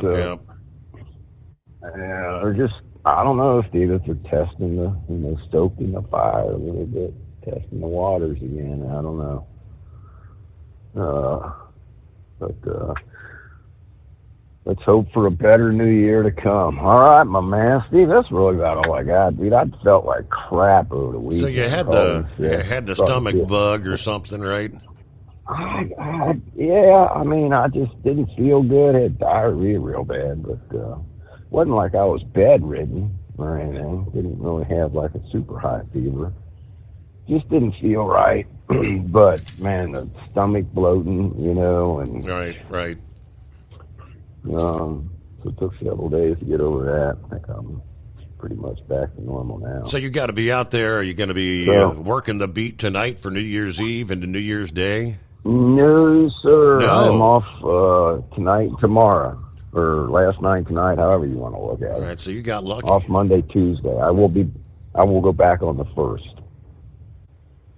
So I will have New Year's Eve off. Do they send out advisories like to the officers like a minute before midnight to seek somewhere to be under shelter for all the bullets that are going to come raining down? No. Well, I haven't heard anything like that. Hamilton County. But Steve, I'm telling you, man, there's been a couple of areas that we patrol, Lincoln Heights, right? Yep. Can't remember if it was last year. I thought I maybe sent you part of the video. There was one of the guys that runs a beat. They were standing outside the station there, and they took video, man. And Steve, you could tell it wasn't firecrackers going off, man. It was gunfire. Mm-hmm. I literally told him, dude, you might want to stand in the garage. Right. I mean, I can't remember. I know there are some jurisdictions out there. I don't know if it's like Miami or, places where people, so many are out there firing their guns in the air, and what goes up must come down. They find yourself somewhere sturdy to be until the rain stops. This isn't like birdshot, like you go hunting rabbit and squirrels with. You can shoot that up in the air, and it'll come down. It's not. I'm telling you right now, I've done it, Steve. It's not going to hurt you. Right? They're smaller than even BBs. These bird shots for shooting birds. If you shoot one straight up in the air and it comes down, it's not going to hurt you. Now, if you were looking up and got one in your eye, okay, but a bullet or buckshot out of a shotgun, that's a different story. Now you're talking a big hunk of lead going up in the air and coming down. Like you said, what goes up comes down. So yeah, man. Hope everybody has a safe New Year coming up, Steve. And that's really about all I got, man. Best is to you. And what's you and the princess? You gonna be hanging out, drinking Skullbusters at the house, or going over Little Steve's? I think some of the neighbors invited us to go out for Mexican for dinner, and we typically come back and sometimes they'll come over and we'll ring in the new year. I don't know. Think I'll make it till midnight. You'll be primed up and ready to go. Well, you see, when you go out to that Mexican joint, they give you them 32-ounce brewskis, Yeah. Well, just get you started, man. All right, my man. Happy New Year. We'll talk to you next year. Everybody be safe. Hammer down. Appreciate it, Steve. Thanks a bunch. Tell the princess Happy New Year, please. You got it. Happy New Year, Pappy. Thank you so much. Yeah, Newsom in California. This was last week, issued a proactive state of emergency concerning the bird flu. In the wake of concerns growing in the state and around the country, this proclamation after more cases were detected in dairy cows in Southern California. In a statement from the governor, this proclamation is a targeted action to ensure government agencies have the resources and flexibility they need to respond quickly to this outbreak. The risk to the public remains low, but said California officials will continue to take all necessary steps to prevent the spread of the virus. The state has implemented an effort to combat bird flu, working with poultry and dairy farms to minimize exposure to the farm workers. Most of the confirmed cases of bird flu in humans have been with dairy and farm workers. This emergency will allow funding to open for state and local agencies to respond. The Centers for Disease Control also said last week that the first severe illness due to bird flu has come up in a case in Louisiana. Most of the cases up to this point had been very mild. So the first case is someone who really got severely sick from the bird flu. According to the CDC, 61 human cases have been reported in the U.S. since April. More than half of those, 34 of those, have been in California alone. Since March, the virus has been infected more than 860 dairy herds, now covering 16 states. It has killed 123 million poultry since the outbreak started in 2022. The threat to birds has been going on for about 2 years. Now, this year, jumping to cattle, specifically dairy cattle, with biosecurity measures now being imposed. We have about 600 dairies inside California right now that are in quarantine because of avian flu. The virus makes cattle ill. It doesn't kill them, though. When it does infect them, especially lactating cows, milk cows, the virus can be excreted in concentrations inside the milk. That's what we're concerned about from a public health standpoint. It is 844-844-3388. Taxes for Truckers provides full-service accounting solutions for owner-operators. Taxes for Truckers is the driver's financial co-pilot.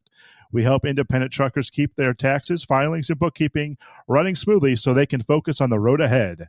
Drivers who want their business to run as smooth as their truck choose to partner with Taxes for Truckers for their accounting and tax filing needs. Stop overpaying taxes. Call 888-TAX-4TRK to start paying less tax today.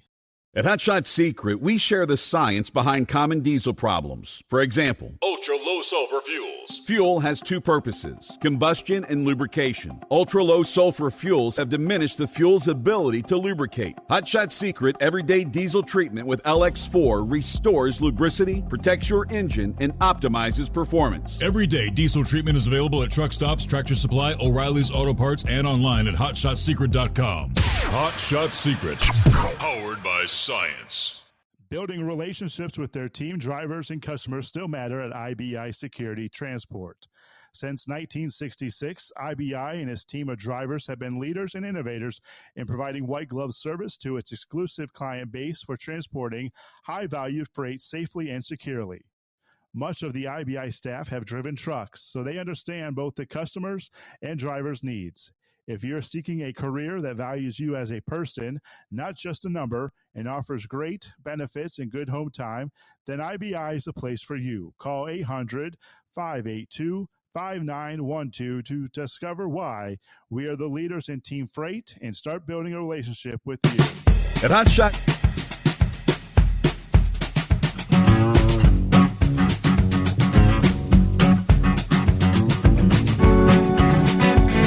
All right, also word comes down this past day, as we will get to some of our industry headlines coming up here. Changes for the new year.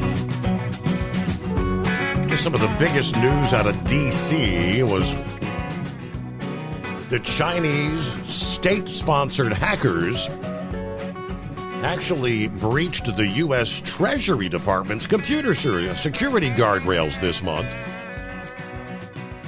stealing documents in what the Treasury calls a major incident, according to a letter to lawmakers that Treasury officials provided this past day to Reuters News. The hackers, they say, compromised a third-party cybersecurity service provider known as Beyond Trust, and were able to access what they say unclassified documents. According to the letter, hackers gained access to a key used by the vendor to secure a cloud-based service that they use to remotely provide technical support for Treasury Department offices and users.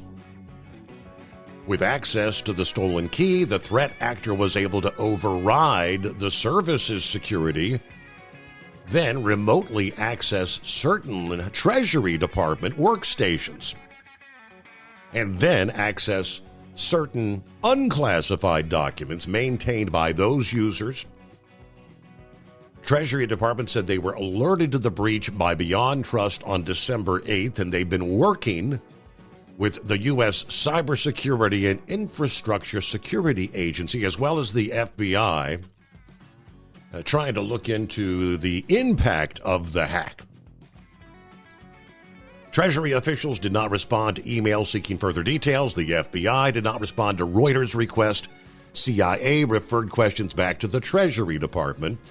Spokesperson for the Chinese embassy in Washington rejecting any responsibility, saying that Beijing firmly opposes the United States' smear attacks against China without any factual basis. Spokesperson for Beyond Trust, which is based in Johns Creek, Georgia, told Reuters in an email that the company previously identified and took measures to address a security incident in early December involving the remote support product. We notified the limited number of customers who were involved, and law enforcement was notified. We have been supporting the investigation efforts. Now, they referred to a statement posted on their website December 8th, sharing some details from the investigation, including that a digital key had been compromised and that an investigation was underway. That was updated on December 18. One threat researcher at the cybersecurity company SentinelOne said this reported security incident fits a well-documented pattern of operations by the People's Republic of China linked groups with a particular focus on abusing the trusted third-party services. That method has become increasingly prominent in recent years. All right, People's Republic of China. They say it's a major incident. Of course, initially, they said it's all unclassified documents, but you have to kind of wonder, right? What did they actually get? Because they admit they're still looking into what the impacts of this might be. You know, 844-844-3388. Hey, it is a New Year's Eve. What's your plans for the evening and the new year? 844-844-3388. Ultimate comfort on the road. That's the Bostrom difference. And why so many drivers are upgrading their seats to Bostrom seating.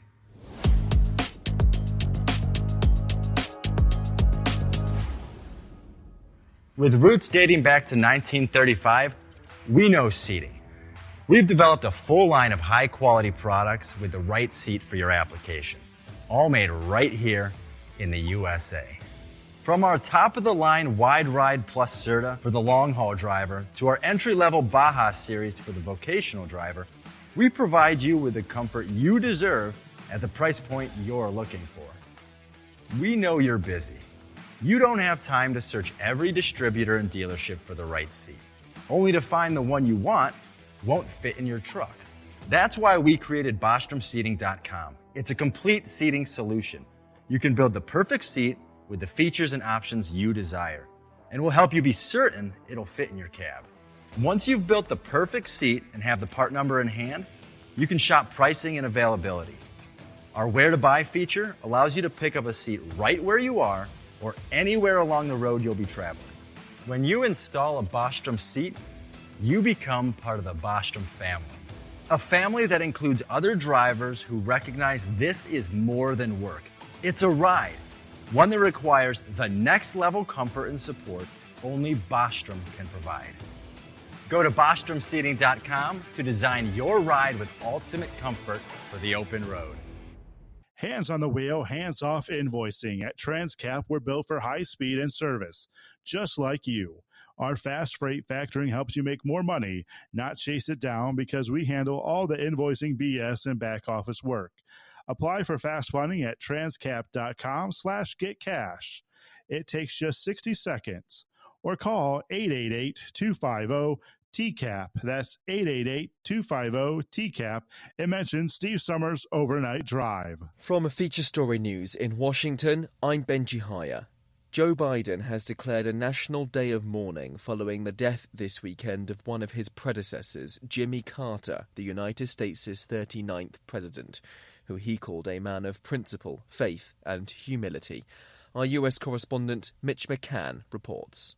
In a proclamation, President Biden declared January 9 as a national day of mourning throughout the United States. In his statement, he called on the American people to assemble in their respective places of worship to honour the memory of Jimmy Carter. He also ordered US flags be displayed at half-staff at the White House or public buildings and grounds, at military posts and naval stations. A state funeral will be held for former President Carter, a 7 to 10 day event in 3 stages, and will likely include ceremonies in Washington, D.C. and Carter's home state of Georgia. South Korea has ordered an emergency safety inspection of the nation's entire airline system after a plane crash killed 179 passengers there. The Jeju Air Boeing aircraft successfully touched down at one international airport on Sunday without its landing gear before sliding off the end of the runway and hitting a concrete wall, bursting into flames.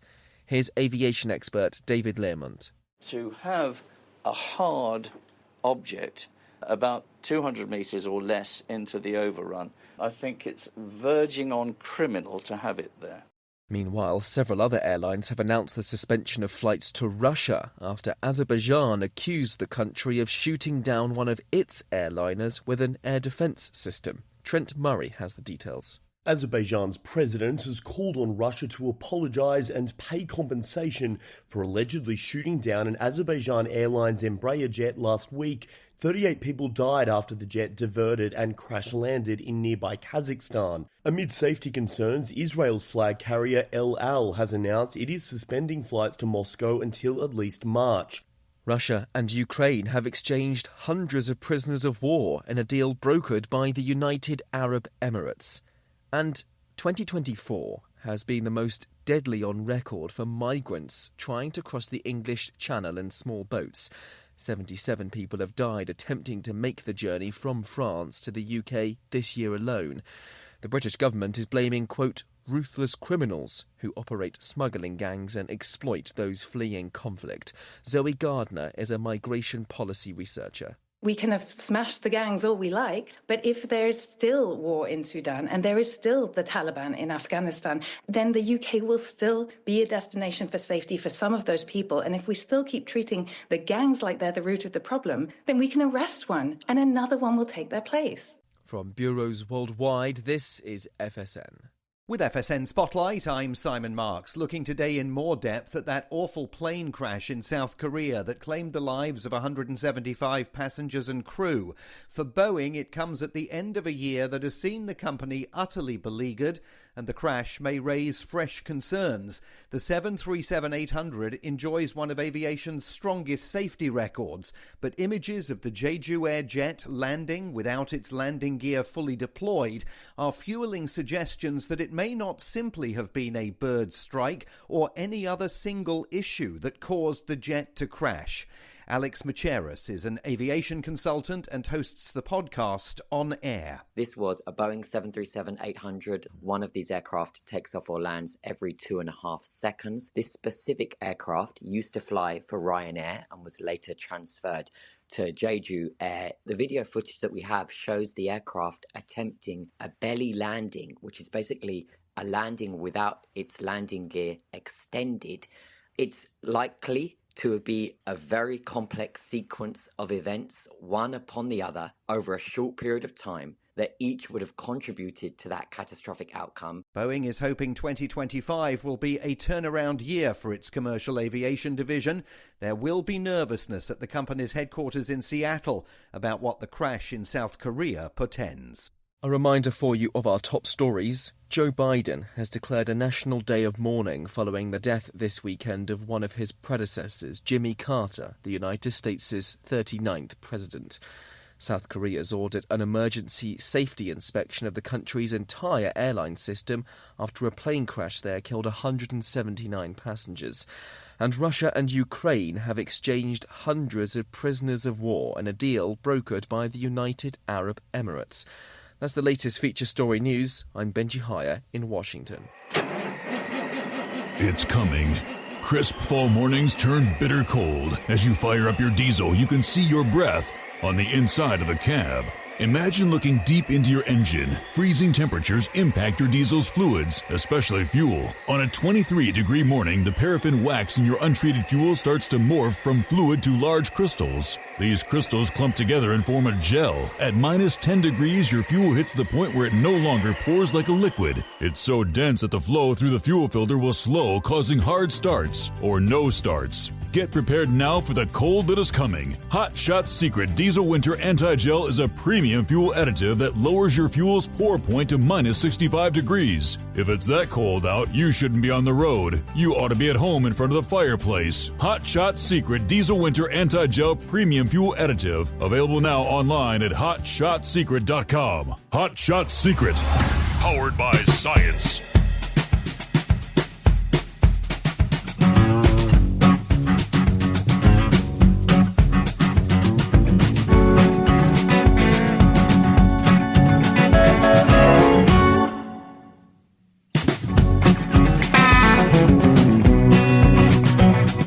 back at it as we cross over the midnight hour on the West Coast. Welcome in to the final day of 2024. It is New Year's Eve.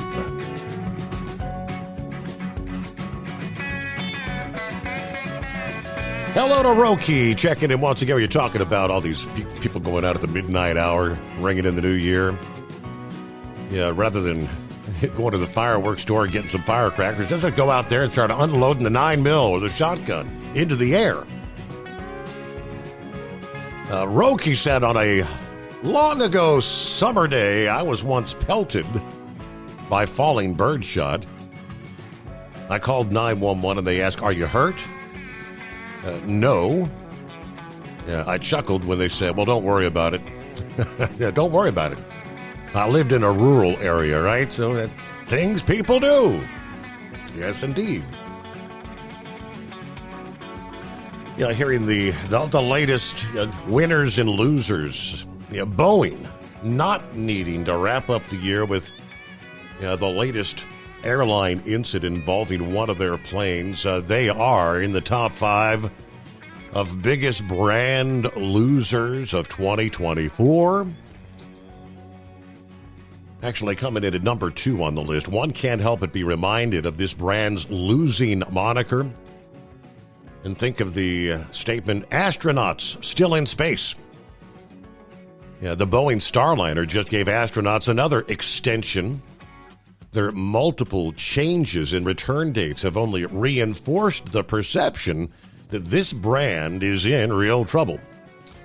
Now, add that to the infamous 737 MAX aircraft, the problems that seem to never go away. Grounding of 737 MAX after 2 fatal crashes severely damaged Boeing's reputation. And the hits just keep on coming here. Who was number 1 on the brand losers list in 24, you might ask? None other than Kamala Harris. This is a brand who could not get it right. Whether it was her word salad speech pattern, her inappropriate laugh cackle, or insincere personality, this brand couldn't do it, as evidenced by her minimal and controlled interview with the media. Political scientists will study this campaign as a case that one should never duplicate. Don't follow in her footsteps. Others on the losers list for 2024, Huawei, allegations of a data privacy, reputational challenges in Western markets, geopolitical tension between the U.S. and China have made them a brand loser in 24. Trade restrictions by the U.S. government, declining their market share, especially in Europe and North America. Competitors like Samsung and Apple, along with a poor brand reputation, including security concerns, have led to consumer hesitation in purchasing their products. Flip side of the coin, brand winners. Well, of course, Donald Trump would have to top the list. This brand is a no-brainer for most branding experts, whether one likes Trump or not.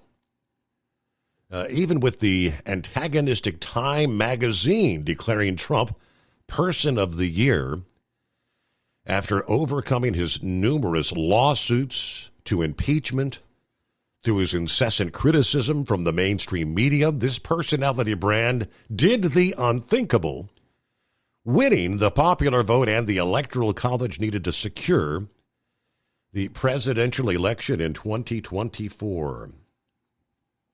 Amazon is a brand winner in 24. Their robust logistic network, continuous investment in technology, artificial intelligence, their Prime services ability to keep up with customer services make Amazon a brand winner.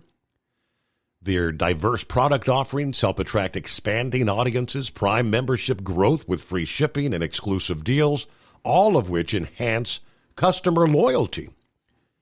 Their technological innovation, which includes advancements in AI, logistics, and cloud computing via Amazon Web Services, another reason for their status as a winner. Other factors include their sustainability initiatives, global expansion, which has led to a strong brand recognition, and their customer-centric approach, contributing to Amazon's status as a brand winner in 2024. Who else was on the winners list here? I think Netflix was on part of the list. Indeed, they were. Netflix, their strong subscriber base, powerful entertainment brand, make them a winner. Their movement toward original content expansion and heavy investments in original programming, producing high-quality series, films, and documentaries, which continues to attract global audiences.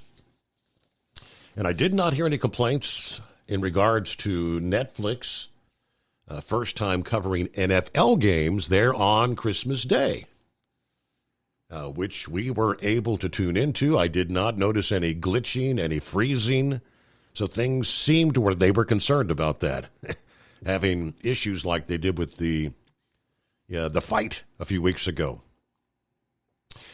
It is 844-844-3388. Welcome back, Brother Rambler.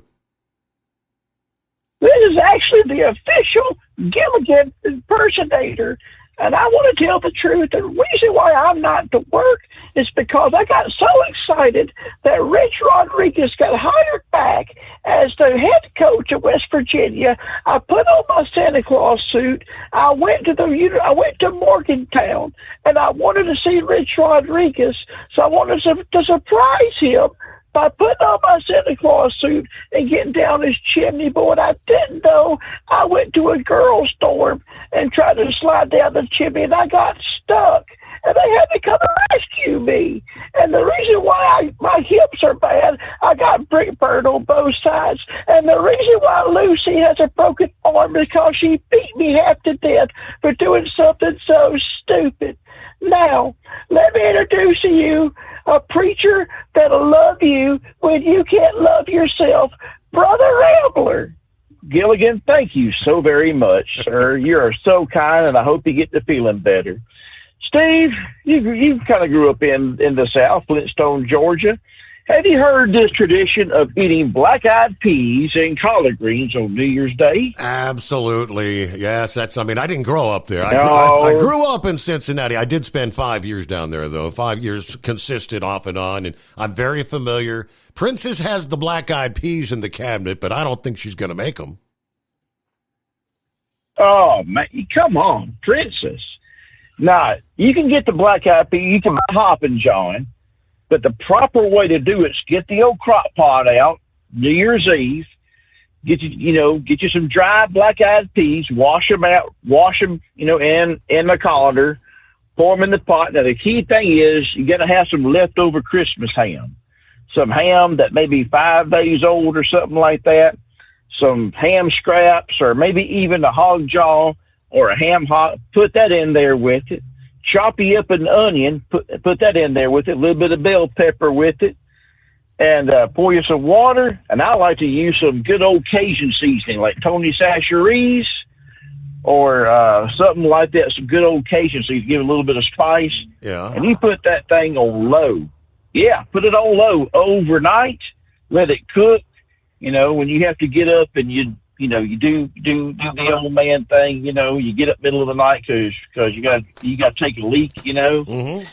You go take do number 1 or number 2, whatever action calls for. Right. Go, and hey, it happens. Go in there, stir it up, go back to bed, and about noon time. Well, when you get up, you can either buy the canned Margaret Holmes collard greens or buy them yourself. Make sure you wash them really good. Put them in a big pot. Once again, put you some bacon drippings in there. Give you a little bit of flavoring, a little salt and pepper. Boil them things and make sure you fix you some good fluffy cornbread. The secret to good fluffy cornbread is mayonnaise. Yes, sir. Yes, sir. Put mayonnaise in it. I know if Brother Jolly's listening, Jolly Green, he might agree with me, but that's what my wife puts in her. That's what dirty diapers. he's deceased now. My father, who's went on to be in glory, taught my wife, and that makes it all nice and fluffy. And you take that cornbread, the black-eyed peas, and you may want to look this up, but the black-eyed peas represent good luck for 2025, and the collard greens represents continued money and continued wealth. You know, I don't know what, if it's wealth or not, because, I'm not wealthy. I mean, maybe you are, but I'm not. No, I'm joking with you. You are, that's true. You, princess in God, and more power to you. But I want to run that by you. Wish everyone once again a very, very happy New Year. I don't like working this day because I got, believe it or not, I had people come by me a few times and hang at the window and shoot bottle rockets at my truck. I'm serious, just young men, young women being teenagers, being young adults, doing stupid stuff. So just watch it on the roads, driver, and keep it in between the solid and the spotted and the solid.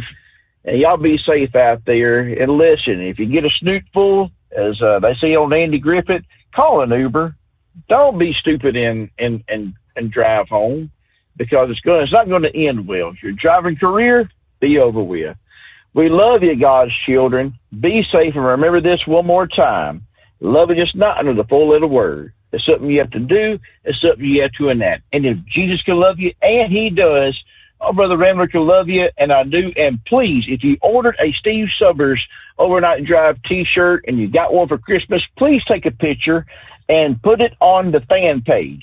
Take a picture. We want to see it. God bless you. Bye now. Thank you for the update there. So now we got the truth, the rest of the story in relation to Gila Claus. At Hot Shot Secret, we share the science behind common diesel problems. For example, excessive black smoke. Excessive black smoke has two causes: carbon buildup and internal diesel injector deposits, also known as IDIDs. Hot Shot Secret Diesel Extreme has the highest concentration of active ingredients allowed by law and will safely remove all types of injector deposits, including IDIDs and carbon buildup, to eliminate black smoke. Hot Shot Secret Diesel Extreme is available nationwide at truck stops, fine farm and auto stores, and online at HotShotSecret.com. Increase fuel economy up to 7.9% with Hot Shot Secret Gasoline Extreme, the solution to maximize your engine's performance and fuel economy. Whether you're driving a sports car or a daily commuter, Gasoline Extreme is specially formulated with PEA to deep clean. Don't settle for an average driving experience. Upgrade to Hot Shot Secret Gasoline Extreme and go further on each tank. Order now on Amazon or HotShotSecret.com. Hot Shot Secret, powered by science. Hey, Kenworth owners, is your AC and heating performing poorly with little airflow in the cab?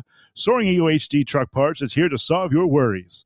Offering aftermarket replacement HVAC boxes and stainless steel with high output blowers receiving 50 to 100% better airflow, guaranteed. Not only that, but they also manufacture many other aluminum and stainless steel storage accessories. Check out their website at www.soaringeaglehd.com or call toll-free 1-833-455-2473.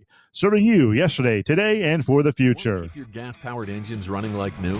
Stable's proprietary formulas are proven by third-party testing to outperform the competition in keeping fuel fresh, preventing corrosion, and cleaning the entire fuel system. With Stable, you can have confidence you are doing the right thing for your engine's long-term health. Just pour into your gas can or fuel tank, then top off with fresh fuel. At every fill-up or when you store, start with Stable. Available where fuel additives are sold. Hey truckers, this is Steve Darnell from the hit TV show Vegas Rat Rods. Check it out. Industrial Injection has been a leader in the diesel heavy-duty industry since 1985. Whether you are looking to keep your truck on the road, you are a hardworking farmer feeding America, an over-the-seas mariner, a miner, or a construction craftsman, Industrial Injection can help keep your heavy-duty rigs and equipment running so you can keep America thriving. Get all your turbochargers, injection pumps, injectors, and engine parts at industrialinjection.com. Industrial Injection, the place to go for all your diesel parts needs.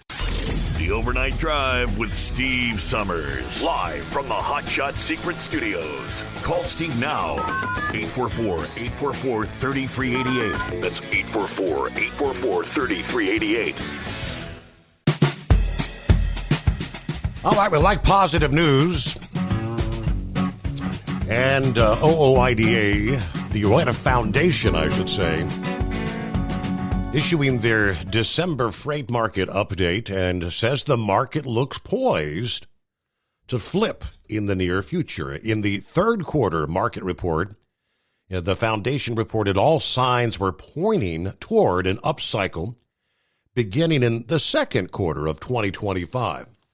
Those indicators remain in the December market update, which categorized volume and demand as flat. Capacity is equalizing, rates are rising, operating costs are stabilizing.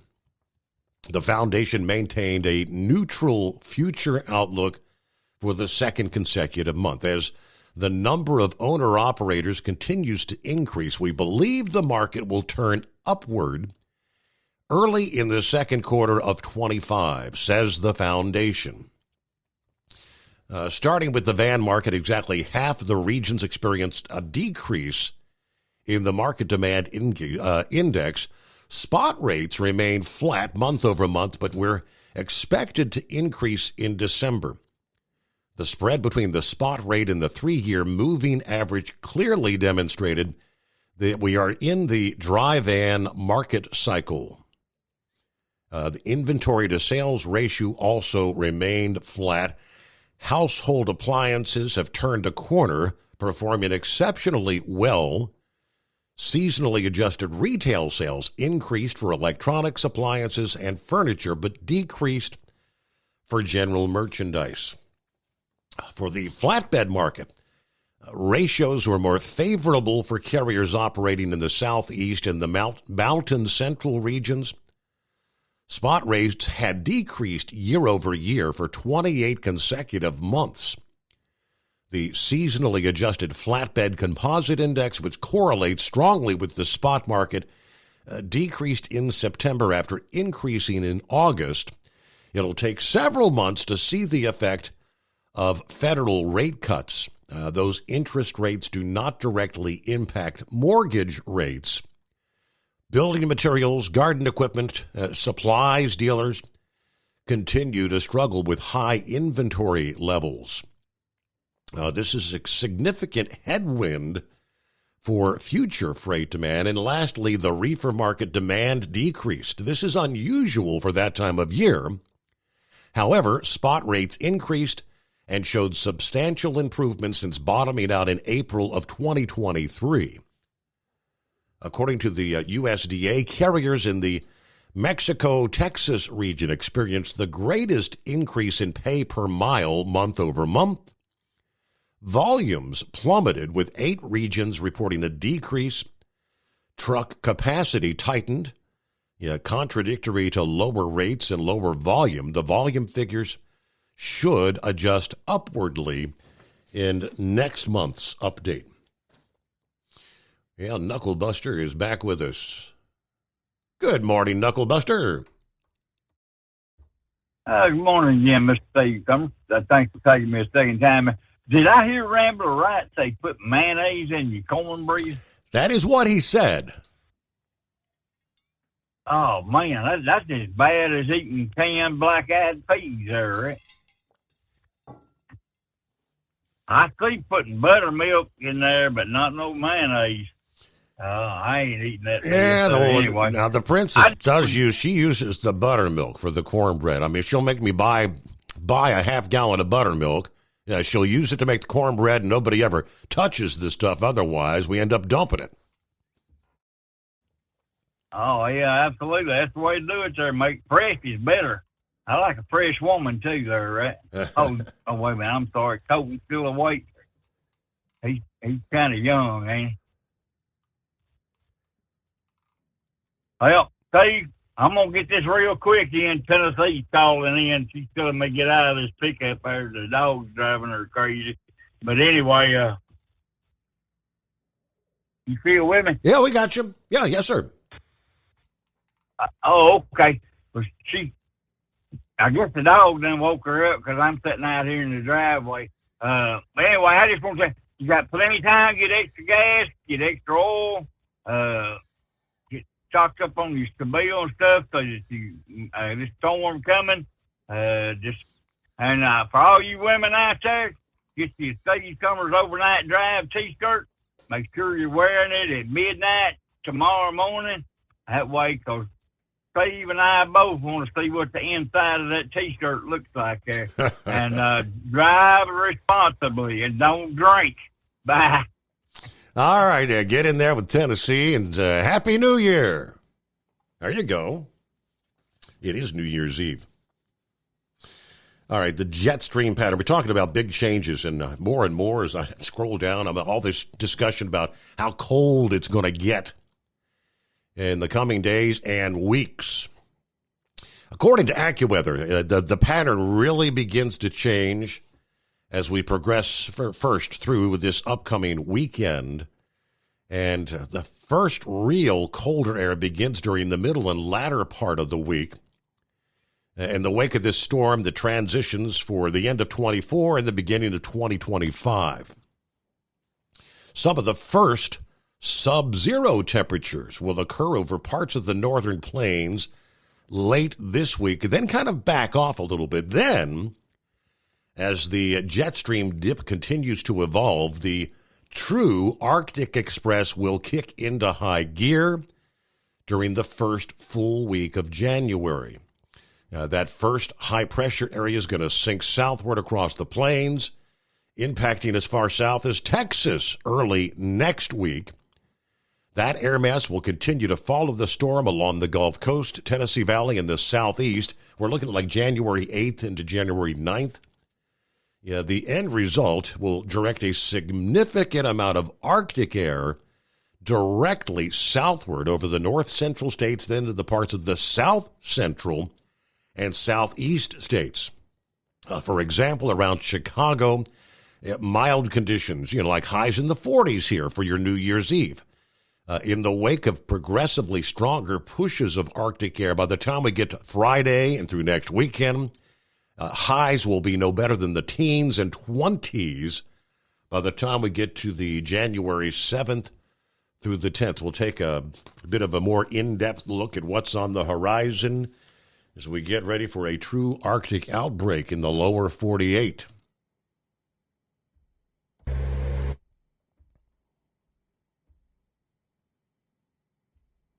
From Feature Story News in Washington, I'm Benji Haya.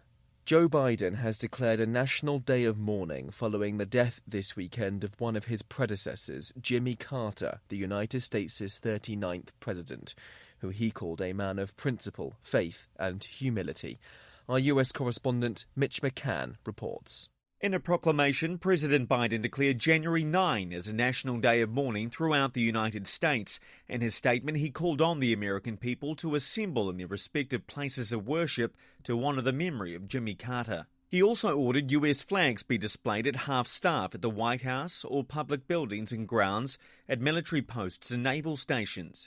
A state funeral will be held for former President Carter, a 7 to 10 day event in 3 stages, and will likely include ceremonies in Washington, D.C. and Carter's home state of Georgia. South Korea has ordered an emergency safety inspection of the nation's entire airline system after a plane crash killed 179 passengers there. The Jeju Air Boeing aircraft successfully touched down at Muan International Airport on Sunday without its landing gear before sliding off the end of the runway and hitting a concrete wall, bursting into flames. Here's aviation expert David Learmont. To have a hard object about 200 metres or less into the overrun, I think it's verging on criminal to have it there. Meanwhile, several other airlines have announced the suspension of flights to Russia after Azerbaijan accused the country of shooting down one of its airliners with an air defence system. Trent Murray has the details. Azerbaijan's president has called on Russia to apologise and pay compensation for allegedly shooting down an Azerbaijan Airlines Embraer jet last week. 38 people died after the jet diverted and crash-landed in nearby Kazakhstan. Amid safety concerns, Israel's flag carrier El Al has announced it is suspending flights to Moscow until at least March. Russia and Ukraine have exchanged hundreds of prisoners of war in a deal brokered by the United Arab Emirates. And 2024 has been the most deadly on record for migrants trying to cross the English Channel in small boats. 77 people have died attempting to make the journey from France to the UK this year alone. The British government is blaming, quote, ruthless criminals who operate smuggling gangs and exploit those fleeing conflict. Zoe Gardner is a migration policy researcher. We can have smashed the gangs all we like, but if there is still war in Sudan and there is still the Taliban in Afghanistan, then the UK will still be a destination for safety for some of those people. And if we still keep treating the gangs like they're the root of the problem, then we can arrest one and then Increase fuel economy up to 7.9% with Hot Shots Secret Gasoline Extreme. The solution to maximize your engine's performance and fuel economy. Whether you're driving a sports car or a daily commuter, Gasoline Extreme is specially formulated with PEA to deep clean. Don't settle for an average driving experience. Upgrade to Hot Shots Secret Gasoline Extreme and go further on each tank. Order now on Amazon or HotShotSecret.com. Hot Shots Secret. Powered by science. At Hot Shot Secret, we share the science behind common diesel problems. For example, ultra-low sulfur fuels. Fuel has two purposes, combustion and lubrication. Ultra-low sulfur fuels have diminished the fuel's ability to lubricate. Hot Shot Secret Everyday Diesel Treatment with LX4 restores lubricity, protects your engine, and optimizes performance. Everyday diesel treatment is available at truck stops, Tractor Supply, O'Reilly's Auto Parts, and online at HotShotSecret.com. Hot Shot Secret. Powered by science. Building relationships with their team drivers and customers still matter at IBI Security Transport. Since 1966, IBI and its team of drivers have been leaders and innovators in providing white glove service to its exclusive client base for transporting high-value freight safely and securely. Much of the IBI staff have driven trucks, so they understand both the customers' and drivers' needs. If you're seeking a career that values you as a person, not just a number, and offers great benefits and good home time, then IBI is the place for you. Call 800-582-5912 to discover why we are the leaders in team freight and start building a relationship with you. Attention all truckers, are you ready to own your own truck? Lone Mountain Truck Leasing makes it easy. Our lease-to-own program puts you in the driver's seat. Our inventory is always changing, and we have a variety of rigs, including Kenworths, Freightliners, automatics, and manuals. Once you make your last payment, the truck is yours. No interest, no balloons, and no buyouts. Take the first steps towards independence and financial freedom. Visit LoneMountainTruck.com or call 866-944-0383.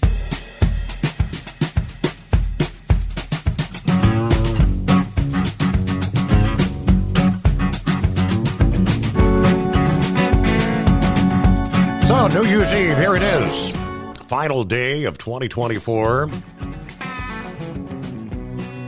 Looks like this past day, some of the crowds gathered in New York City so they could test the confetti. Make sure everything's ready to go at the midnight hour here tonight. Of course, many are hoping the rains will end by the time the ball drops. There's a bit of a question mark there. But hundreds of thousands of people, they say, from all over the globe descend on Manhattan today to welcome in the new year at the midnight hour. So I'm thinking, what time do people start gathering there? As we all tune in via television, here and around the world, we see the massive crowds, the sea of people, many of which want to get as close to the various stage areas to see some of their favorite artists perform through the evening hours. But once you get that prime seat or prime standing location, where do you go to use the restroom? For years, we've heard reports of people using devices so they can urinate, and some cases even wear Depends to do their business. Then I guess once the midnight hour comes and goes, they're making a beeline to get back to the hotel or find a restroom somewhere. It's got to be a mess. But the gates actually open at like 3 o'clock this afternoon. The spectator entrances open at 3 p.m. The ball is lit up and lifted into place at 6 p.m. And, of course, the ball drops at the stroke of midnight, ushering in the new year. They do say the ball drop tradition dates back to 1907. See if we can get back to Senior Heat Wave. So obviously out there in the middle of nowhere again tonight. Welcome back. Thank you much for taking me back there, Senor. Yeah, they got pretty poor service out here, but I bet they can spot a smoke signal during the daytime. Oh, so Uncle Joe just giving away money. Wasn't it about, 8 years ago, they said they didn't have any money for the wall? And here they are spending $170 billion plus just to give the Ukraine? What a bunch of damn liars. I'll tell you what. Well, anyways, I'm getting close to a bad area, so I'll just say this. Folks, keep the rubber on the road or stay home and enjoy your New Year's. And Happy New Year to y'all, and we will talk to y'all next year. Next year? All right, yes. All right. To you, send your Heat Wave and a Mrs. Heat Wave. Tell her Happy New Year.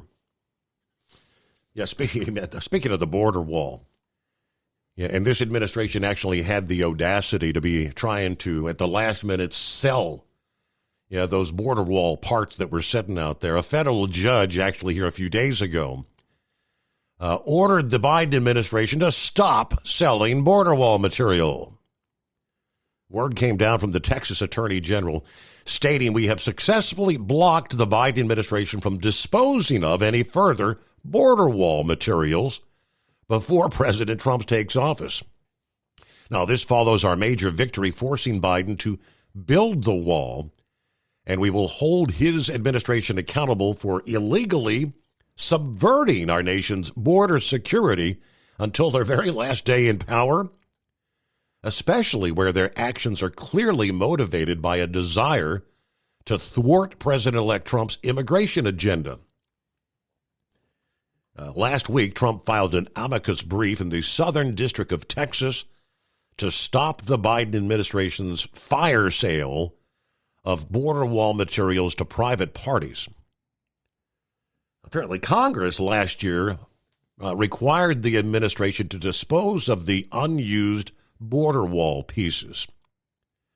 Yeah, that was buried in the massive National Defense Authorization Act that allowed for the sale or donation of the items to states on the southern border, provided that they be used to just refurbish existing barriers, not to install any new barriers. Trump called that sale almost a criminal act. Yeah, they know we're going to use it. And if we don't have it, we're going to have to rebuild it, and it'll cost double what it cost years ago. And that's hundreds of millions of dollars because you're talking about a lot of wall. Everything they can do at the last minute. The anonymous hippopotamus checking in. Good morning. Yeah, thanks for taking me back there, Your Honor. So, yeah, I was going to say, I think the ones there in New York there to watch the ball drop that are wearing the Depends are hoping for no rain because you can only imagine what they'll be like if they get all loaded up with rain there. They get all expanded and, weighted down. They'll be dragging their drawers trying to get around. And, and then the ones that are wearing the Depends are probably hoping for rain for the ones that aren't wearing Depends because, they might just stand there and just go in place and just go, maybe man. Need some rain to wash that away. It'll give a little rinsing there to that operation. So, I don't know. It's kind of a double-edged sword there, Your Honor, which way you'd want it to be. So, but I think I kind of wonder by the end of the night, with all those hundreds of thousands, does it smell like a giant porta potty there in Times Square when it's all said and done? I would think it has to. Yeah. I've never been there to experience it, but I don't see how it could be anything but. So, but by like 1, 2 o'clock in the morning there, they got the street sweepers out and they're cleaning up, and you get to daylight and you don't even know the ball drop pretty much happened. All the confetti's gone and everything's all swept up, and the sun comes up there in the concrete canyon, and it's just another day there. Like not. It's amazing how that city operates. That it can just go from one thing and pretty much flip a switch and be right on to the next. But anyways, there. So you were reporting there earlier in the show that Gas Buddy said that prices are supposed to be coming down, but we've had a diesel increase here anywhere from 10, 15, 20 cents a gallon at most of the pumps. So I didn't know if you had any idea what would cause that. I did see in the middle of the day yesterday there, I was checking out some news, and all three markets that they report on there for the stock exchange and stuff, they were all down significantly. So I don't know where the stock market ended up at the end of the day, but if that had anything to do with the price of fuel, diesel increasing here in the past day or so, and if so, why it might have happened. And did you hear on your news report there that the UAE there, they helped broker a deal to get people back and forth between Russia and Ukraine? Is that because Russia's part of the OPEC Plus? Is that why the UAE was helping them out, or do you have any information on that? I didn't really. I hadn't caught that on the news break. I'd be out on a smoke break. Yeah, the United Arab Emirates there. I guess they were in part of negotiating the switching of, I don't know if you call them hostages or what exactly term they use for them there, prisoners of war maybe some. But anyways, they brokered a deal between Russia and Ukraine to swap people. So I thought that was kind of interesting there, because maybe it's because Russia's part of that OPEC Plus or whatever, that they decide to help them that way. But other than that, the only thing I got here for you is, I'll tell you what, that caller that called in there that did the Gilla Claus impersonation, I think we ought to just hire him to be the Gilla Claus. He sounded better than maybe even he could do Gilligan too, if possible. But I thought he did an extremely good job as the Gilla Claus impersonator. So anyways, I guess I guess we'll let you go there and wish everybody a happy and safe New Year, and look forward to seeing and listening to everybody on the radio there next year. So next year, unless something drastic comes up. Hard to believe. Next year. Go. Yes, sir. No, I didn't realize that there are actually no portable restrooms in Times Square on New Year's Eve. I assumed, because I've never been there, that you had these massive crowds, but if you're toward the center of the crowd, you're never going to make your way. I thought they would have at least some restrooms out along the outskirts of the crowd. Apparently, no. Let me see. Viewing area. You can access the ball drop from the area from 6th and 8th Avenues. Entry is first come, first serve. Crowds start gathering when the gates open at 3 o'clock this afternoon. I also was not aware alcohol is not permitted in the viewing areas. Now, a little further down here, most hotels, restaurants, and stores surrounding the viewing area will not allow you to use their restrooms. And unfortunately, there are no paid toilets or porta potties. So for some, wearing adult diapers, adult briefs, protective underwear, a urinary bag, and a catheter or pull-ups is an option. So, wow, really? All right, you do not need tickets to watch the Times Square ball drop, but if you plan on attending, know that you will only be able to access the ball drop area from 6th and 8th Avenues. And if you plan on attending, pack an umbrella. And yes, the forecast for this New Year's Eve in New York, rain's supposed to be moving in about 5 o'clock in the afternoon. And it could still be raining right up to the midnight hour. Soggy night in New York City. As an independent trucker, you work hard to meet your goals. The Owner-Operator Independent Drivers Association has been helping small business truckers for over 50 years with benefits, services, information, and discounts. You work hard, but OOIDA works even harder to give you advantages that large fleets enjoy.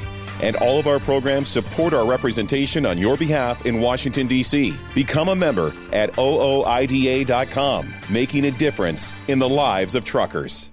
Fuel filtration is a big deal. Poorly filtered diesel fuel can damage injection systems, reduce efficiency, and rob horsepower, among other things. By removing the water, air, and debris from fuel, fast fuel systems can triple the life of your injection system while restoring power, optimizing fuel economy, and more. Not sure what your truck needs? Give us a call at 636-433-5410 or learn more at fastride.com. Hey truckers, this is Steve Darnell from the hit TV show Vegas Rat Rods. Check it out. Industrial Injection has been a leader in the diesel heavy-duty industry since 1985. Whether you are looking to keep your truck on the road, you are a hardworking farmer feeding America, an over-the-seas mariner, a miner, or a construction craftsman, Industrial Injection can help keep your heavy-duty rigs and equipment running so you can keep America thriving. Get all your turbochargers, injection pumps, injectors, and engine parts at industrialinjection.com. Industrial Injection, the place to go for all your diesel parts needs. The Overnight Drive with Steve Summers. Live from the Hot Shot Secret Studios. Call Steve now. 844-844-3388. That's 844-844-3388. That indeed is the number to dial. And lines available this New Year's Eve. See if we got the blind man on board this morning. Hey there. Hey, good morning. Happy New Year. I'm sorry I fell asleep on you last night. I guess the meds that the back doctor gave me are really kicking in. Feeling a lot better. Still hurts, but not as bad as before. Anyhow, I was listening to Larry O'Connor last night.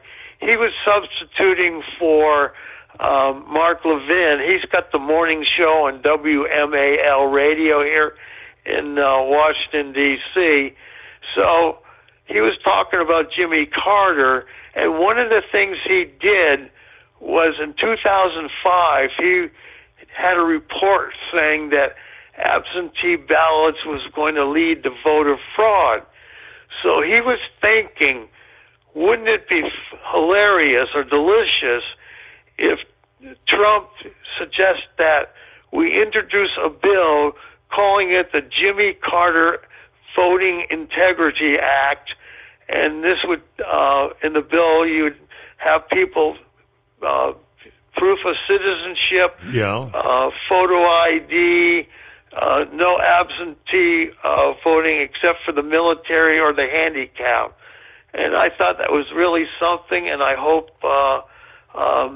the Republicans are smart enough and do that and really tweak the Democrats. Mm-hmm. That's funny. That's that's a good idea. And I bet you Larry O'Connor will probably talk about it on his morning show this morning. It was good to hear Horse Feathers, and I hope Gilligan's doing okay. He sent me a nice Christmas card. And Sunday morning, I was talking to Eskimo Mom and Heat Wave for about 2 or 3 hours on the phone, so that was really neat. Mm-hmm. I hope Chevy Guy's doing okay, and of course Gilligan and Heat Wave. Yeah, talk to him too. So anyway, you guys have a happy New Year, and keep on trucking, as the song says. All right. Happy New Year to you, blind man, and we'll talk again, as they say, with you next year. All right, it's just a matter of days away, actually beginning this Sunday, January the 5th. Now, if all goes according to plan, I know there are still several lawsuits out there. One is from the state of New Jersey, where they're trying to say, nope, we ain't going to let this happen. But the congestion pricing plan is slated to kick in New York City beginning this weekend. Beginning Sunday, most vehicles will be charged a toll when entering what they call the congestion relief zone in Manhattan. That zone includes local streets and avenues south of 60th Street. Truckers driving a multi-unit truck with an Easy Pass would be charged $21.60 during the peak period, which would be 5 a.m. to 9 p.m. weekdays and 9 a.m. to 9 p.m. on weekends. Rates will decrease by 75% overnight to $5.40. Truck drivers, though, keep in mind, will be charged each time they enter the congestion pricing zone. No daily cap. You cross in 2, 5, 10, however many times a day. Every time you cross, you're paying the toll. Now, discounts called crossing credits will be available only to truckers with an Easy Pass entering the congestion pricing zone through one of the 4 tolled entries during peak hours. That would be coming in through the Lincoln Tunnel or the Holland Tunnel. Truck drivers receive a $12 credit. A $6 credit will be applied when entering or exiting the area through the Queens Midtown Tunnel or the Hugh Carey Tunnel. For truck drivers who do not have an Easy Pass, congestion pricing toll rates increase by 50% to $32.40. Although truckers without an Easy Pass will also pay 75% less overnight, they do not receive any crossing credits. Now, the Metropolitan Transportation Authority, they say, has the ability to tack on an additional 25% surcharge during what they call gridlock alert days. Governor Hochul has told the MTA that she will not allow the discretionary surcharge, according to WABC. Now, these prices are actually, believe it or not, 40% lower than the original proposal, but they will increase over a 6-year period to the toll schedule through the Triborough Bridge and the Tunnel Authority, what they signed off on. Now, we go back in November when the governor temporarily lowered toll rates across the board when announcing the return of congestion pricing, which she paused back in June. Current toll rates are good through 2027. Then from 28 through 2030, that 40% discount drops to a 20% discount, resulting in a base congestion pricing toll rate of $28.80 for truckers with an Easy Pass, with all discounts increasing proportionally. Starting in 2031, toll rates reflect prices agreed upon last year, including a base rate of $36 for large trucks. They bring down the congestion toll rates for 2025 for all other vehicles, which breaks down to $14.40 for a single unit truck or a bus, like a box truck, $9 for passenger vehicles, $4.50 for a motorcycle, $1.50 per ride for app-based vehicles like an Uber or a Lyft, 75 cents per ride for a taxi. Except for taxis and ride-sharing vehicles, overnight and tunnel crossing discounts will apply. Vehicles will be capped at 1 toll per day, regardless of how many times they exit and re-enter the congestion pricing zone. Now, additional discounts will be available for low-income vehicle owners, individuals with disabilities, emergency vehicles, school buses, commuter vans, and specialized government-owned vehicles, and low-income tax credit for residents that live in the congestion pricing zone. It all sounds pretty confusing, but all I can tell you is they are really bending the truck drivers over for sure. Yeah, paying as much as $30 every time you cross into the congestion pricing zone. I mean, obviously the goal is trying to get more of the deliveries and pickups in that zone to be done during the overnight hours. But for that to occur, businesses have to have staff, people to open and close dock doors during what is typically non-working hours. They're in the heart of the city.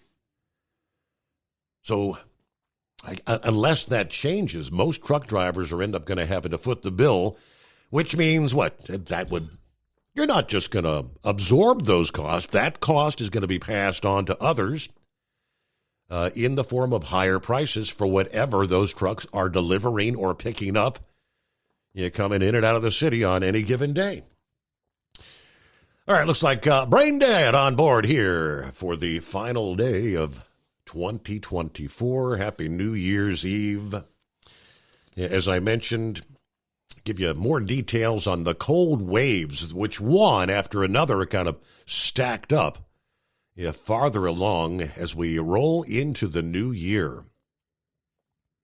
Our number, 844-844-3388. It is the Steve Summers Overnight Drive. Ultimate comfort on the road. That's the Bostrom difference. And why so many drivers are upgrading their seats to Bostrom seating.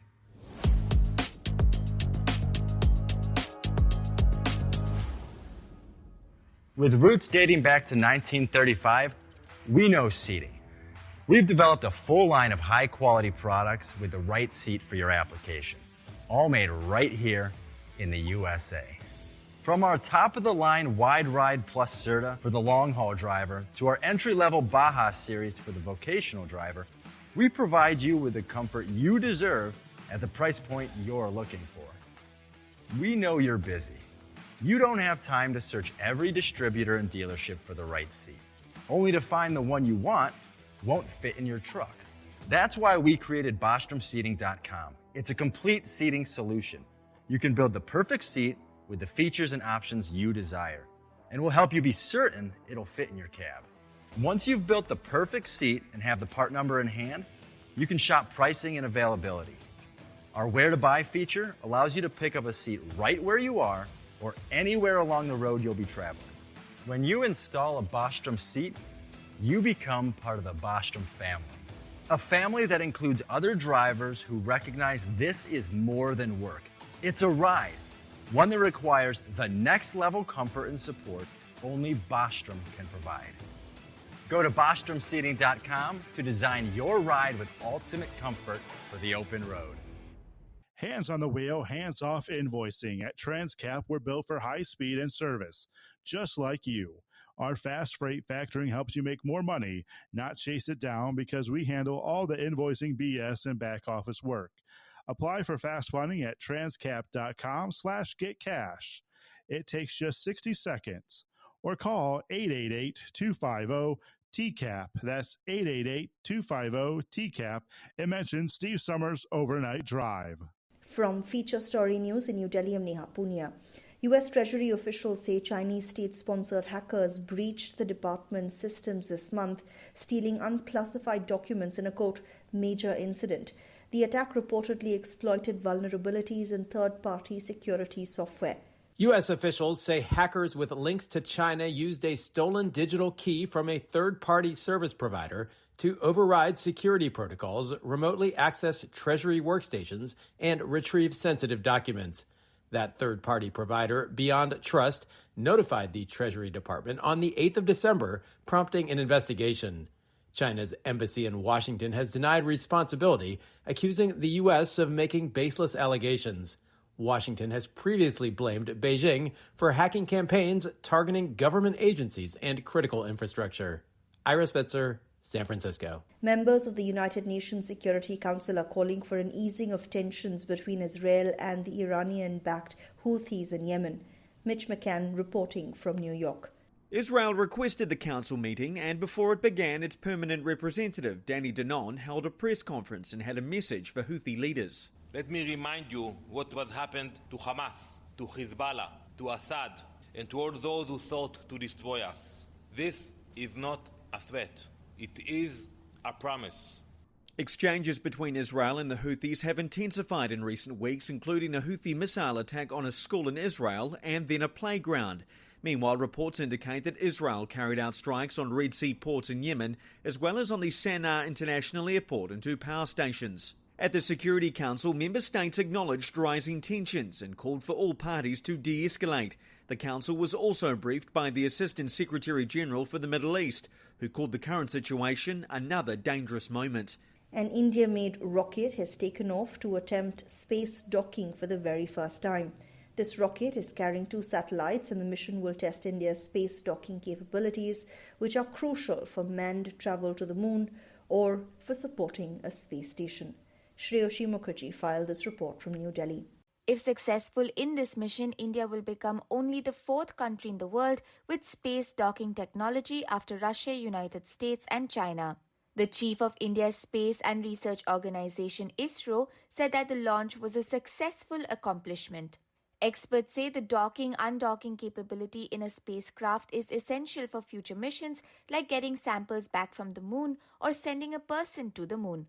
Prime Minister Modi in the past has said India plans to send a citizen to the moon in 2040 in a first such mission for the country. In 2023, India became only the 4th country to have executed a soft landing on the moon's surface. From bureaus worldwide, this is FSN. With FSN Spotlight, I'm Simon Marks. Today, what should happen to Asma al-Assad, the wife of fallen Syrian dictator Bashar al-Assad?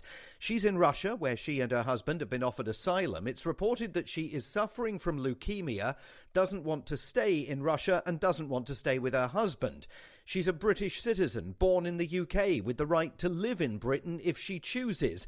But should Britain allow that to happen? Sam Kiley is World Affairs Editor of The Independent. It's reported out of the Russian media that actually their assets there have been frozen, which is no great surprise. I mean, the family's believed to own about 18 significant properties in Moscow, to have invested some $250 million and to have fled there with over $1 billion in gold and cash. So if that is true and it has been frozen, then in a sense they've paid their rent forward to the Putin regime for some time. They may be looking forward to some pocket money. I think that the issue for Asma would be, even if she were able to return to the UK, who would pay for her medical care? We don't know exactly what her medical condition is, but there are sort of strong rumours, which is as good as you get out of Moscow very often, that she has leukemia, members of her family being quoted as saying she's got a 50-50 chance of survival, and that she wants to come back to the UK. There would be some ethical decisions there. And the British government has broad powers to strip her of citizenship if that move is considered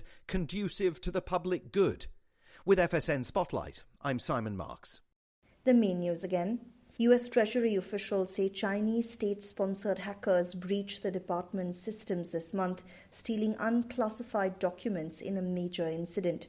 An arrest warrant has been issued against South Korea's impeached President Yoon Suk-yeol following his attempt to bring in martial law at the start of this month. 6 newborns have died from the cold within 2 weeks in Gaza as the death toll there continues to mount. And that is the latest feature story news. Neha Punia reporting. It's coming. Crisp fall mornings turn bitter cold. As you fire up your diesel, you can see your breath on the inside of the cab.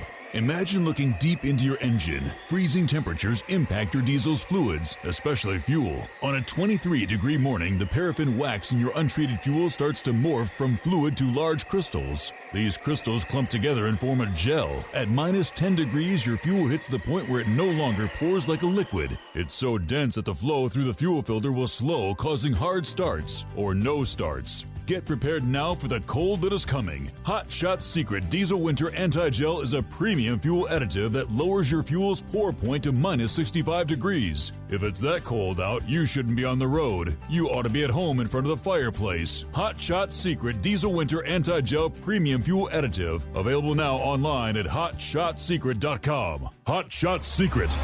Powered by science.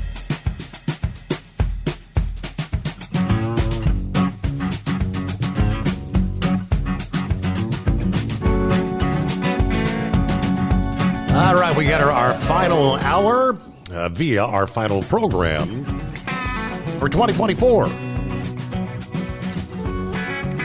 One final hour, one opportunity to dial us up at 844-844-3388. More on the cold wave that's going to be dropping in the coming days as the cold air deepens and tightens its grip. Before the middle of January, sub-zero temperatures will be felt over a portion of the north-central states. As more info becomes available, temperature forecasts may even trend further downward. Should this cold wave evolve to its full potential, temperature departures could be 30 to 40 degrees below average for this time of year from the Midwest to the interior southeast during its the first to second full week of January. In other words, cold air of this magnitude over hundreds of thousands of square miles could result in power grid issues. We could face the potential for rolling blackouts. As much colder air blasts across the Great Lakes and into the Northeast in waves, it will unleash shifting bands of heavy lake-effect snow that can hamper travel, increase the risk for multi-vehicle pileups, even close some major highways. Multiple feet of snow may bury some communities in those heavier bands. Now, this pattern is not likely to be strewn with various storms of different magnitude and tracks during the time. Depending on exactly where these storms travel, a band of heavy snow and a wintry mix is likely to occur to the north and west of the center with each progressive system.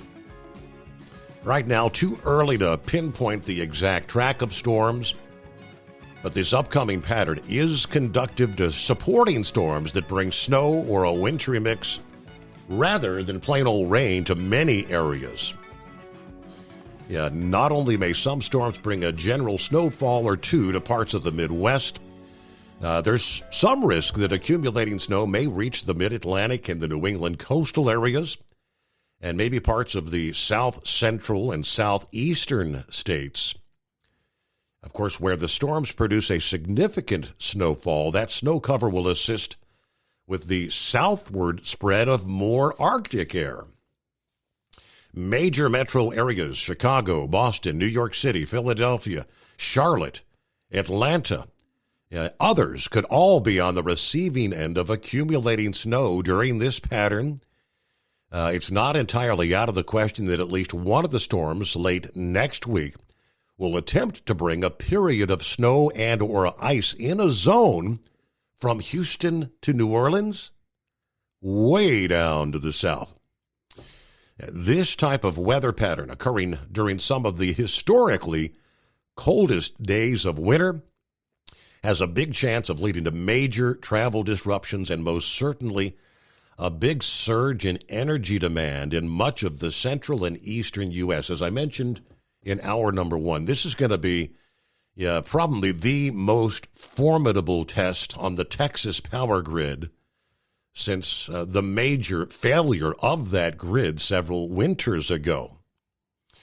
Now, given the setup we see right now, according to AccuWeather's long-range experts, the anchor for the cold air may be centered over the Midwest rather than the Northeast. The pattern favors storms kind of weakening as they push into the Ohio Valley, then reforming along the mid-Atlantic coast. You've got an atmospheric roadblock over eastern Canada that may prevent the storms from traveling too far to the north, and that means the main snow threats may shift further south than what's occurred so far this winter. Accumulating snow could end up over part of the mid-Atlantic region and even the interior southeast for part of the first half of January here. Now, the wave after wave of cold into the south central and southeast will undoubtedly lead to problems with frozen pipes, water damage in poorly insulated or exposed homes and buildings. We will closely monitor how far south the cold air is able to press in some of the crop vulnerable areas like Florida, southern Louisiana, and Texas. It's possible freezing temperatures may reach these far southern locations in this pattern for the first half of January. And it's possible portions of the southern states may experience many consecutive hours or days with temperatures remaining below freezing. Some of the pump systems may struggle to keep up. Similar outbreaks in the past have tested the power grid. The key here is that the Arctic outbreak is going to involve many days, not just a quick 1, 2, 3 day event. A train load of Arctic high-pressure systems are going to move southward into the U.S. out of the northern plains as this pattern continues for many days, maybe several weeks. Okay, there's your latest. All right, Brain Dead is on board. Well, I guess we got to say Happy New Year. And Happy New Beer. I have Happy New Year. New Year. I got that wrong every time. New Year, not beer. Oh, you ready for 2025, Steve? I guess so. Ready or not, I can't stop it, can I? Well, I don't know. I mean, Mr. Peabody hadn't invented the Wayback Machine yet. But what is I hear from Senior Slacker about taking 2 days off at a motel room? Did I hear that right? I believe so. That is correct. Yes. Oh Lord, poor Eskimo mom and me. We're out here humping our butt, delivering the groceries, and he's sitting there slacking around in a hotel room on the boss's dime. Boy, I tell you what are we going to do with him, Steve? I mean, come on now. Mm-hmm. But I posted this over the Christmas weekend in the fan page. The judge in the Yellow bankruptcy is not accepting Yellow's argument about the whole Warren Act. Did you see that? I did not. No. Yeah, I think Freightways had it, but they're still going to have the hearings from January 21st to the 23rd. And if the judge is not accepting their argument, then why does there even need to be for a trial?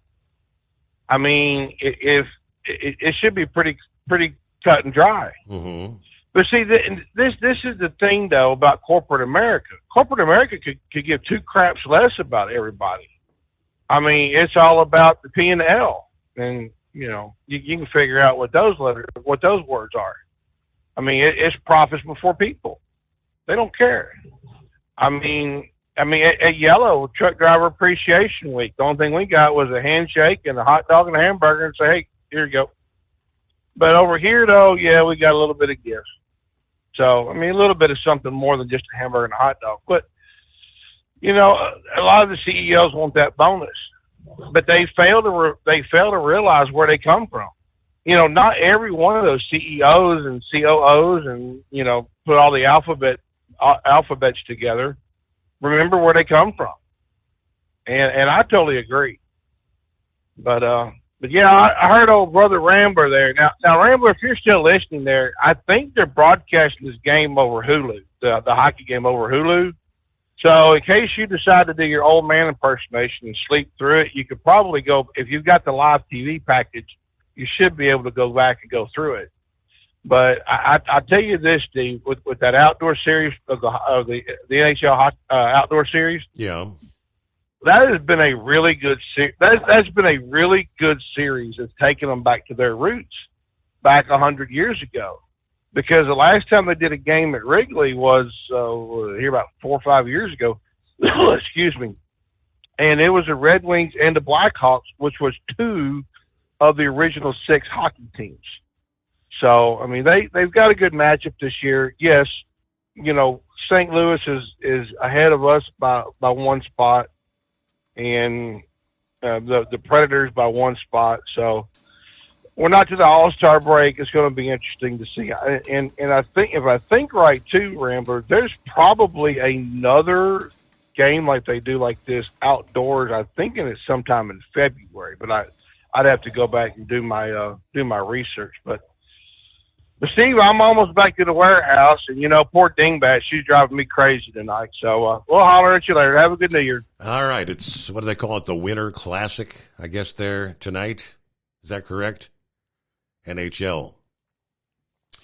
It is 844-844-3388. Great to have you on board this New Year's Eve. Taxes for Truckers provides full-service accounting solutions for owner-operators. Taxes for Truckers is the driver's financial co-pilot. We help independent truckers keep their taxes, filings, and bookkeeping running smoothly so they can focus on the road ahead. Drivers who want their business to run as smooth as their truck choose to partner with Taxes for Truckers for their accounting and tax filing needs. Stop overpaying taxes. Call 888-TAX-4TRK to start paying less tax today.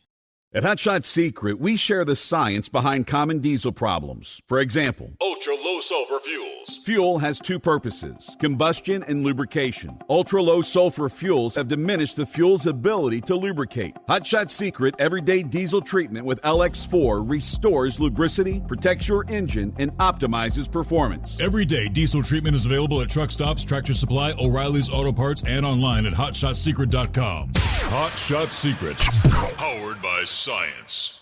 Building relationships with their team drivers and customers still matter at IBI Security Transport. Since 1966, IBI and its team of drivers have been leaders and innovators in providing white glove service to its exclusive client base for transporting high-value freight safely and securely. Much of the IBI staff have driven trucks, so they understand both the customers' and drivers' needs. If you're seeking a career that values you as a person, not just a number, and offers great benefits and good home time, then IBI is the place for you. Call 800-582-5912 to discover why we are the leaders in team freight and start building a relationship with you. At Hot Shot Secret, we share the science behind common diesel problems. For example, fuel additives. The purpose behind most fuel additives is to impact performance of your diesel or provide protection to your fuel system. Hot Shot Secret Everyday Diesel Treatment provides both performance enhancement and protection with 6 key components. This fully formulated premium fuel treatment includes the performance-enhancing cetane boost, injector cleaner, and LX4 lubrication, as well as protection against water with a demulsifier and rust inhibitor, plus a stabilizer that minimizes fuel filter clogs. Everyday Diesel Treatment delivers a 6-in-1 premium fuel treatment for every fill-up, every time. Everyday Diesel Treatment is available at truck stops, Tractor Supply, O'Reilly's Auto Parts, and online at HotShotSecret.com. Hot Shot Secret, powered by science. Fuel filtration is a big deal. Poorly filtered diesel fuel can damage injector systems, reduce efficiency, and rob horsepower, among other things. By removing the water, air, and debris from fuel, fast fuel systems can triple the life of your injector systems while restoring power, optimizing fuel economy, and more. Not sure what your truck needs? Give us a call at 636-433-5410 or learn more at fastride.com.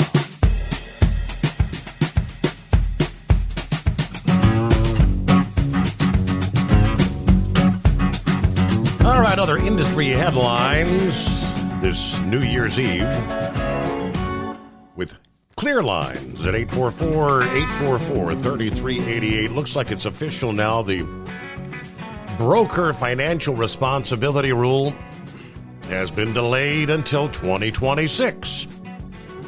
According to the official announcement from the FMCSA, the final rule, which will move the compliance date of their broker regulation from January 16 of 2025 to January 16 of 26, scheduled to be published in the Federal Register today, Tuesday, December 31.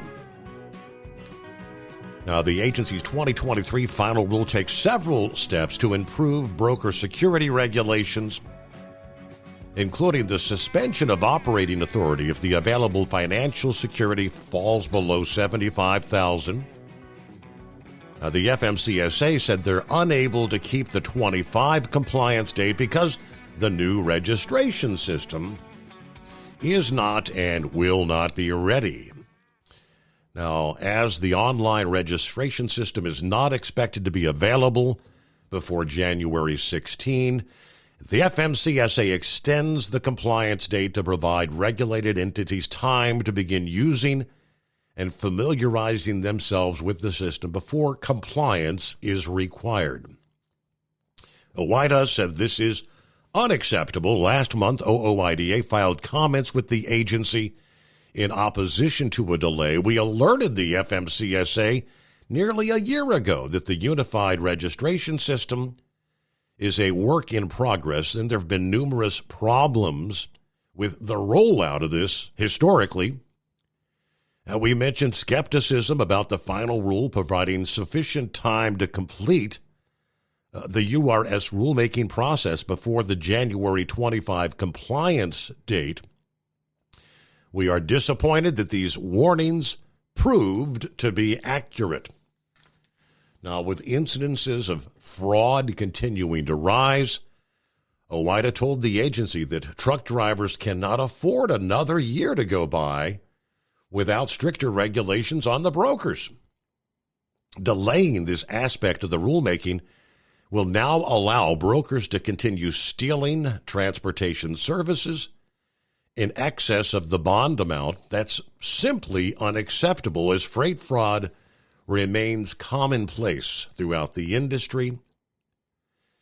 In its latest notice, the FMCSA said they initially believed the existing systems could be used to accept the required filings. However, through their stakeholder engagement efforts, they determined that adding the filing functionality to their legacy system for use in the interim process would probably create confusion and additional training burdens for the filers, who would actually be responsible for learning to use two different systems in quick succession. Therefore, the FMCSA determined stakeholders would benefit from delaying the compliance date until after the planned rollout of the new online registration system. Meanwhile, from CDL Life, multiple firefighting agencies are responding to a large fire at a trucking company facility in Greenfield, Iowa over the weekend. About 4 o'clock in the afternoon, December 27th, firefighters responding to G&H motor freight lines on the north side of Greenfield, a reported structure fire.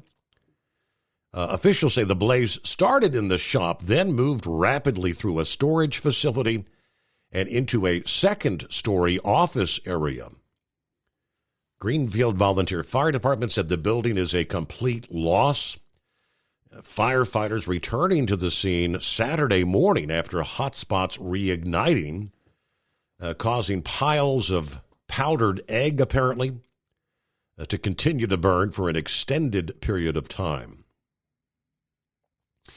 And then the Unified Carrier Registration fees, the UCR fees for trucking, are set to increase for the new 2025 registration year.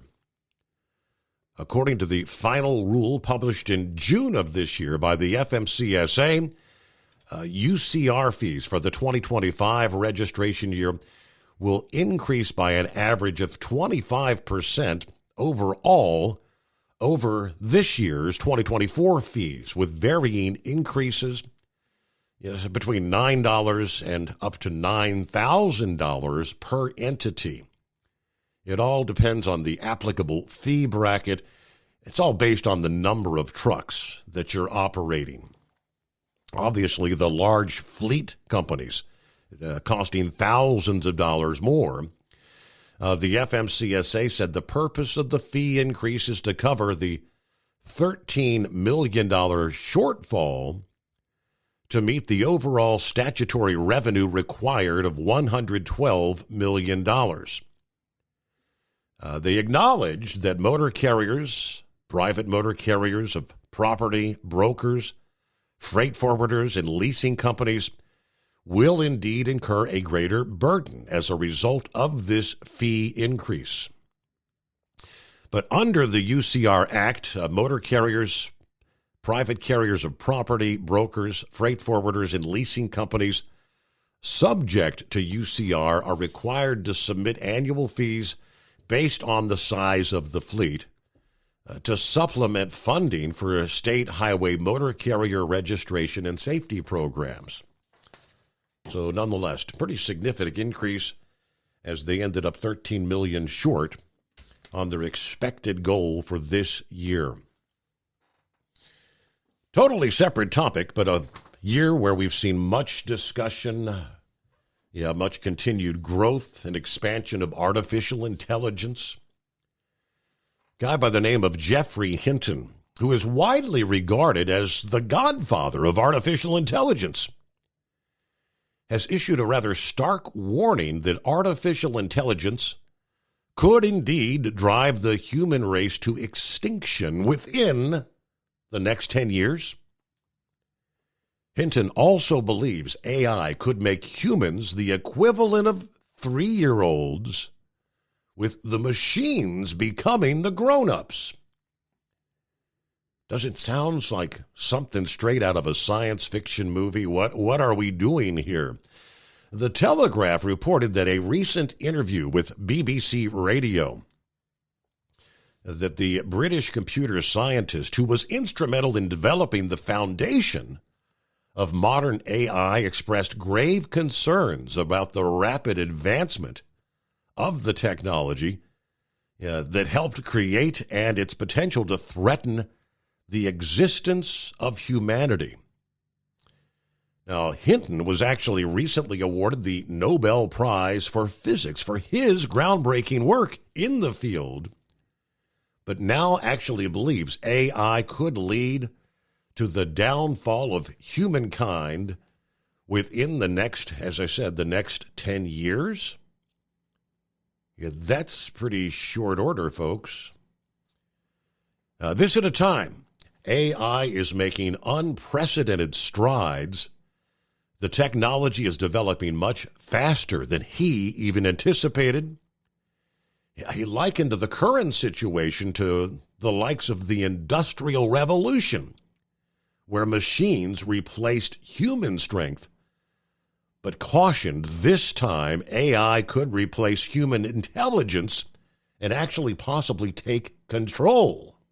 From Feature Story News in London, I'm Ollie Barrett.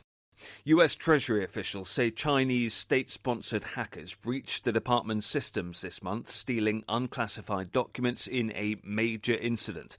The attack reportedly exploited vulnerabilities in third-party cybersecurity software. Ira Spitzer reports. U.S. officials say hackers with links to China used a stolen digital key from a third-party service provider to override security protocols, remotely access Treasury workstations, and retrieve sensitive documents. That third-party provider, Beyond Trust, notified the Treasury Department on the 8th of December, prompting an investigation. China's embassy in Washington has denied responsibility, accusing the U.S. of making baseless allegations.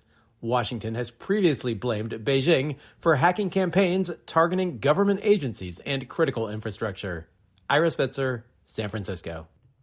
A court in Seoul has issued an arrest warrant for South Korea's suspended President Yoon Suk-yeol. He's ignored 3 summonses to appear for questioning over his attempt to impose martial law earlier this month.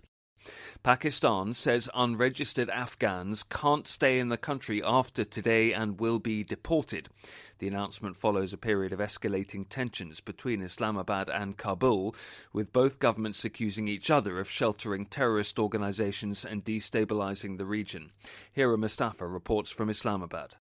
According to the country's Interior Ministry, Afghan nationals will not be allowed to stay in Islamabad after December 31st. Unless they are granted special authorization by the authorities. They have till the end of the day to get this permission. Pakistan launched a crackdown on illegal immigrants in November last year, controversially deporting more than 500,000 Afghans. It had cited a rise in bombings allegedly linked to Afghan nationals and cross-border militants. This is a charge Kabul has denied.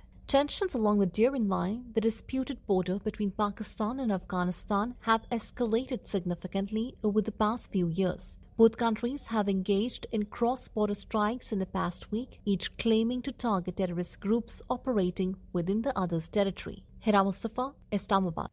Former England football manager Gareth Southgate's been awarded a knighthood in the UK's New Year honours. He becomes Sir Gareth Southgate after leading England to 2 major finals and a semi-final during his time in charge. His former England teammate Gary Neville says it's well deserved. Obviously, they haven't got over the line, but to get to finals and get to semi-finals regularly, which is what he's done, is some going. I mean, I played for England in 4 or 5 tournaments and was never able to get to a final. So, yeah, he's done a great job. Delighted for him personally. He's a good person. That's, I think, why he's getting this award as well. From Bureau Ultimate comfort on the road. That's the Bostrom difference. And why so many drivers are upgrading their seats to Bostrom seating.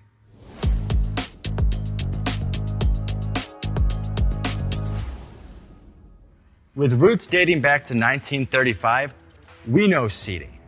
We've developed a full line of high-quality products with the right seat for your application, all made right here in the USA.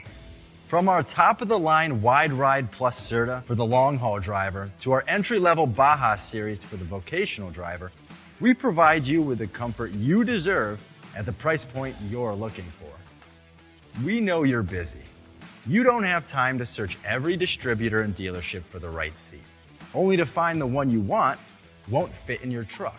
That's why we created BostromSeating.com. It's a complete seating solution. You can build the perfect seat with the features and options you desire, and we'll help you be certain it'll fit in your cab. Once you've built the perfect seat and have the part number in hand, you can shop pricing and availability.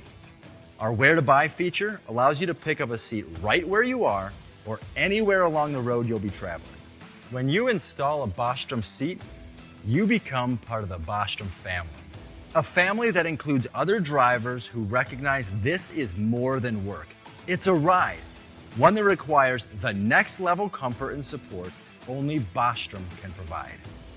Go to BostromSeating.com to design your ride with ultimate comfort for the open road. Hands on the wheel, hands off invoicing. At Transcap, we're built for high speed and service, just like you.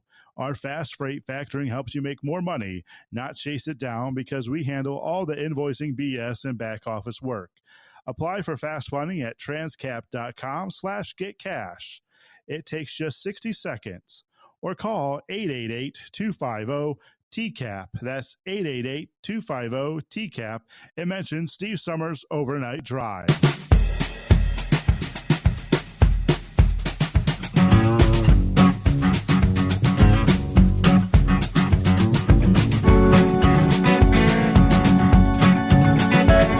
All right, back at it here with our final program of the year.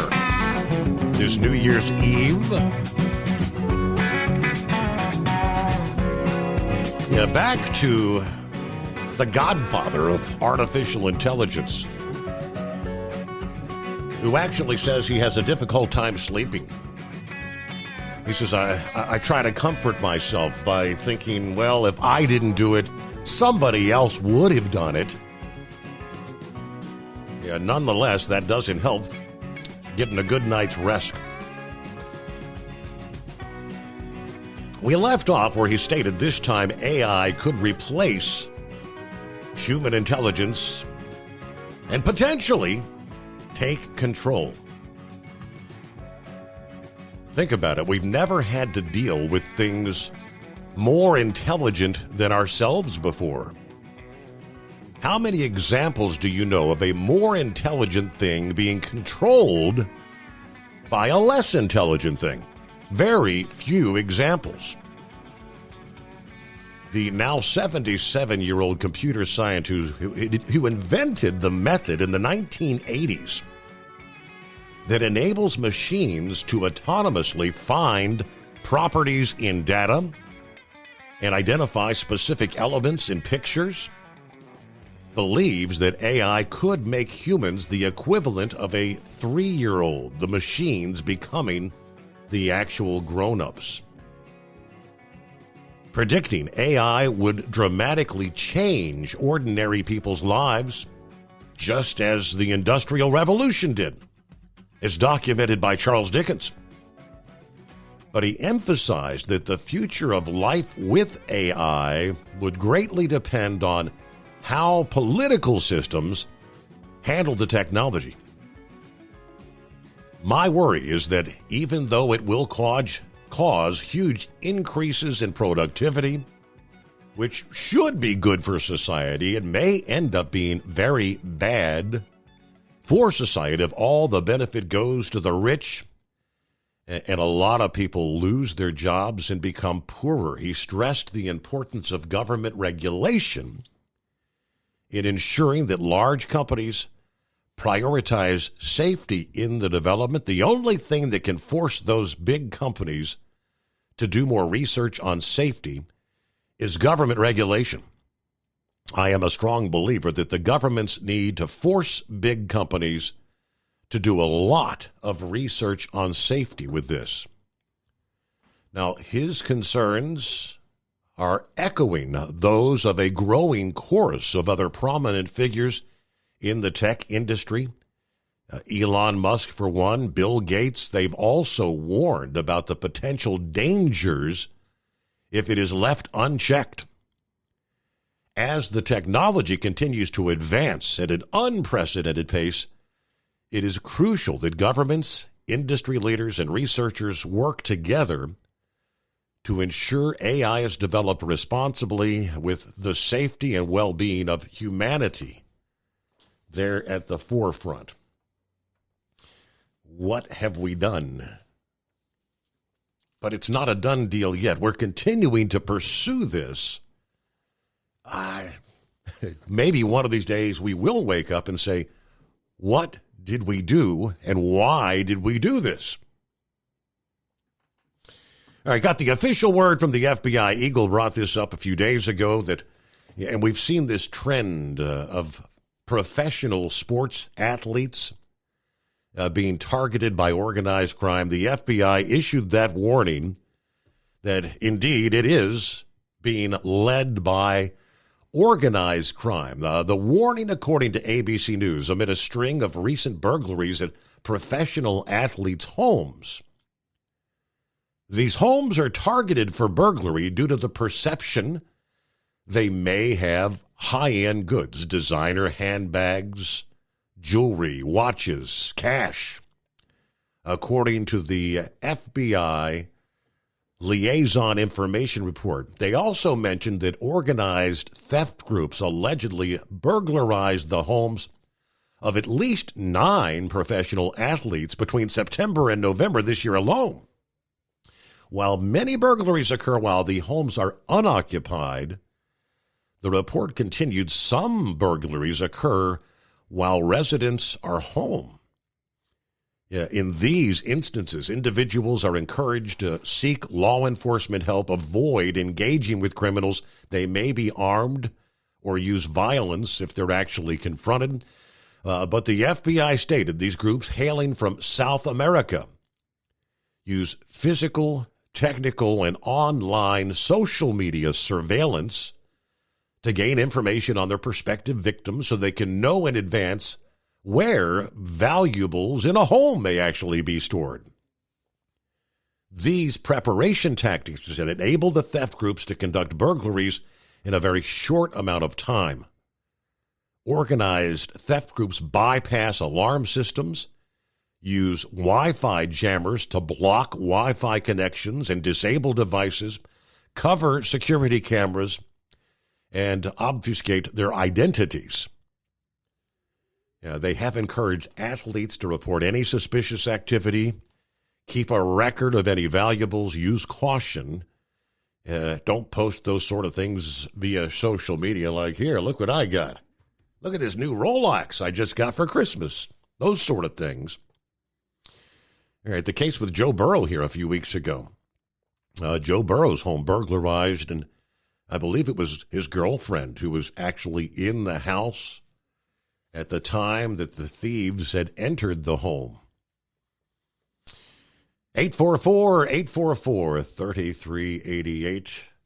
Good morning to the CNI dog. Good morning. I was on vacation before the holidays, and I'll be on vacation afterwards. But it'll be staycation. You were talking about AI. My buddy said there's either a book or a video saying humans need not to apply. So it's not like the surprise that this kind of thing is happening or that will happen in the future. I met some people who use GPT chat for their work to kind of like cut through the red tape of getting things done. And sometimes it's accepted stuff that you turn in from that kind of product. I don't know. It's like, back in the day when I was in school and you were in school back in the 80s, you get caught cheating off your friend or plagiarizing, you're in trouble. But, I mean, are these kids able to use GPT chat or AI to... The numbers I saw, grades, it's an incredible number of college students that are using, like you said, the Chat GPT to do many, do their research projects. They're not really doing any research. Chat GPT is doing it all for them. Yeah, but what did we have, CNI? We had the best, what they call them, Cliff Notes. If you had the assignment to read a book, you'd get the Cliff Notes and try to do a book report on the book without even actually reading the book.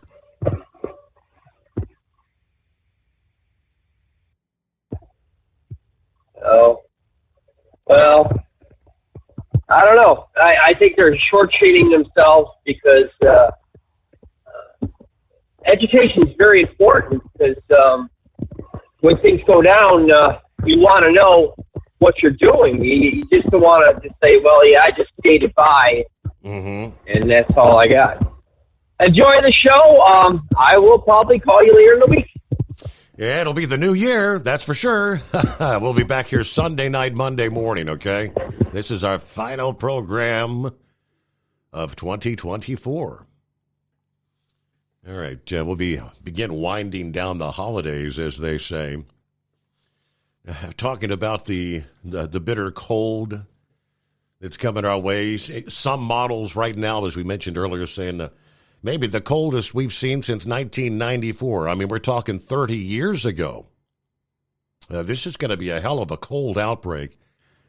But I was scrolling to, I think it was it AccuWeather or the Weather Channel yesterday. Somebody had the headline already saying 2024, the year that closes out today, the warmest year ever recorded globally.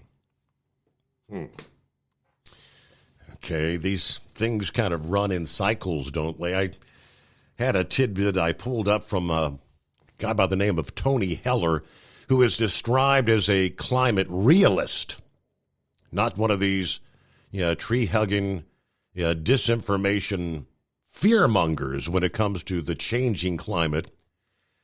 He took to X a few days ago to highlight climate misinformation and disinformation campaigns being waged by far-left corporate media, forcing this on the global public. He referenced a 2007, the year 2007, BBC News article that was entitled Arctic Summers Ice-Free by 2013. That story that went on to warn readers of the supposed threat that the latest modeling studies indicate northern polar waters could be ice-free in summers within just 5 to 6 years at the time.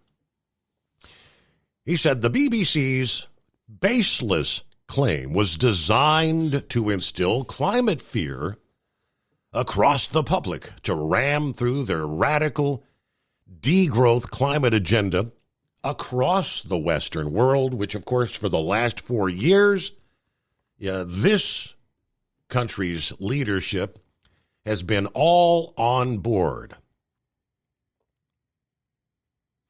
Arctic summers ice-free by 2013. Yeah, he's got actually the copy of the report. And the summer melting. The summer melting this year reduced the ice cover to 4.13 million square kilometers, the smallest ever extent in modern times. Latest studies indicate northern polar waters ice-free within 5 to 6 years. Now, keep in mind, 2013. He then cited NOAA's sea ice extent data from the Arctic from September of 2012, and then September 7th of this year, just a few months ago. What did he find? Well, this year's minimum Arctic sea ice extent was 26% larger than it was in 2012. After they said we were going to be ice-free?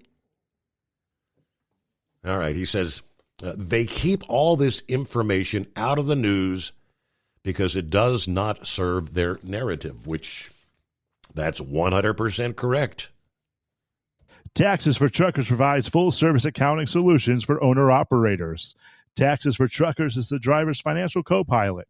We help independent truckers keep their taxes, filings, and bookkeeping running smoothly so they can focus on the road ahead. Drivers who want their business to run as smooth as their truck choose to partner with Taxes for Truckers for their accounting and tax filing needs. Stop overpaying taxes. Call 888-TAX-4TRK to start paying less tax today. At Hot Shot Secret, we share the science behind common diesel problems. For example, ultra-low sulfur fuels. Fuel has two purposes, combustion and lubrication. Ultra-low sulfur fuels have diminished the fuel's ability to lubricate. Hot Shot Secret Everyday Diesel Treatment with LX4 restores lubricity, protects your engine, and optimizes performance. Everyday Diesel Treatment is available at truck stops, Tractor Supply, O'Reilly's Auto Parts, and online at hotshotsecret.com. Hot Shot Secret, powered by science. Building relationships with their team drivers and customers still matter at IBI Security Transport. Since 1966, IBI and its team of drivers have been leaders and innovators in providing white glove service to its exclusive client base for transporting high-value freight safely and securely. Much of the IBI staff have driven trucks, so they understand both the customers' and drivers' needs. If you're seeking a career that values you as a person, not just a number, and offers great benefits and good home time, then IBI is the place for you. Call 800-582-5912 to discover why we are the leaders in team freight and start building a relationship with you. At Hot Shot Secret, we share the science behind common diesel problems. For example, fuel additives. The purpose behind most fuel additives is to impact performance of your diesel or provide protection to your fuel system. Hot Shot Secret Everyday Diesel Treatment provides both performance enhancement and protection with 6 key components. This fully formulated premium fuel treatment includes the performance-enhancing cetane boost, injector cleaner, and LX4 lubrication, as well as protection against water with a demulsifier and rust inhibitor, plus a stabilizer that minimizes fuel filter clogs. Everyday Diesel Treatment delivers a 6-in-1 premium fuel treatment for every fill-up, every time. Everyday Diesel Treatment is available at truck stops, Tractor Supply, O'Reilly's Auto Parts, and online at hotshotsecret.com. Hot Shot Secret, powered by science. Fuel filtration is a big deal. Poorly filtered diesel fuel can damage injector systems, reduce efficiency, and rob horsepower, among other things. By removing the water, air, and debris from fuel, fast fuel systems can triple the life of your injector systems while restoring power, optimizing fuel economy, and more. Not sure what your truck needs? Give us a call at 636-433-5410 or learn more at fastride.com.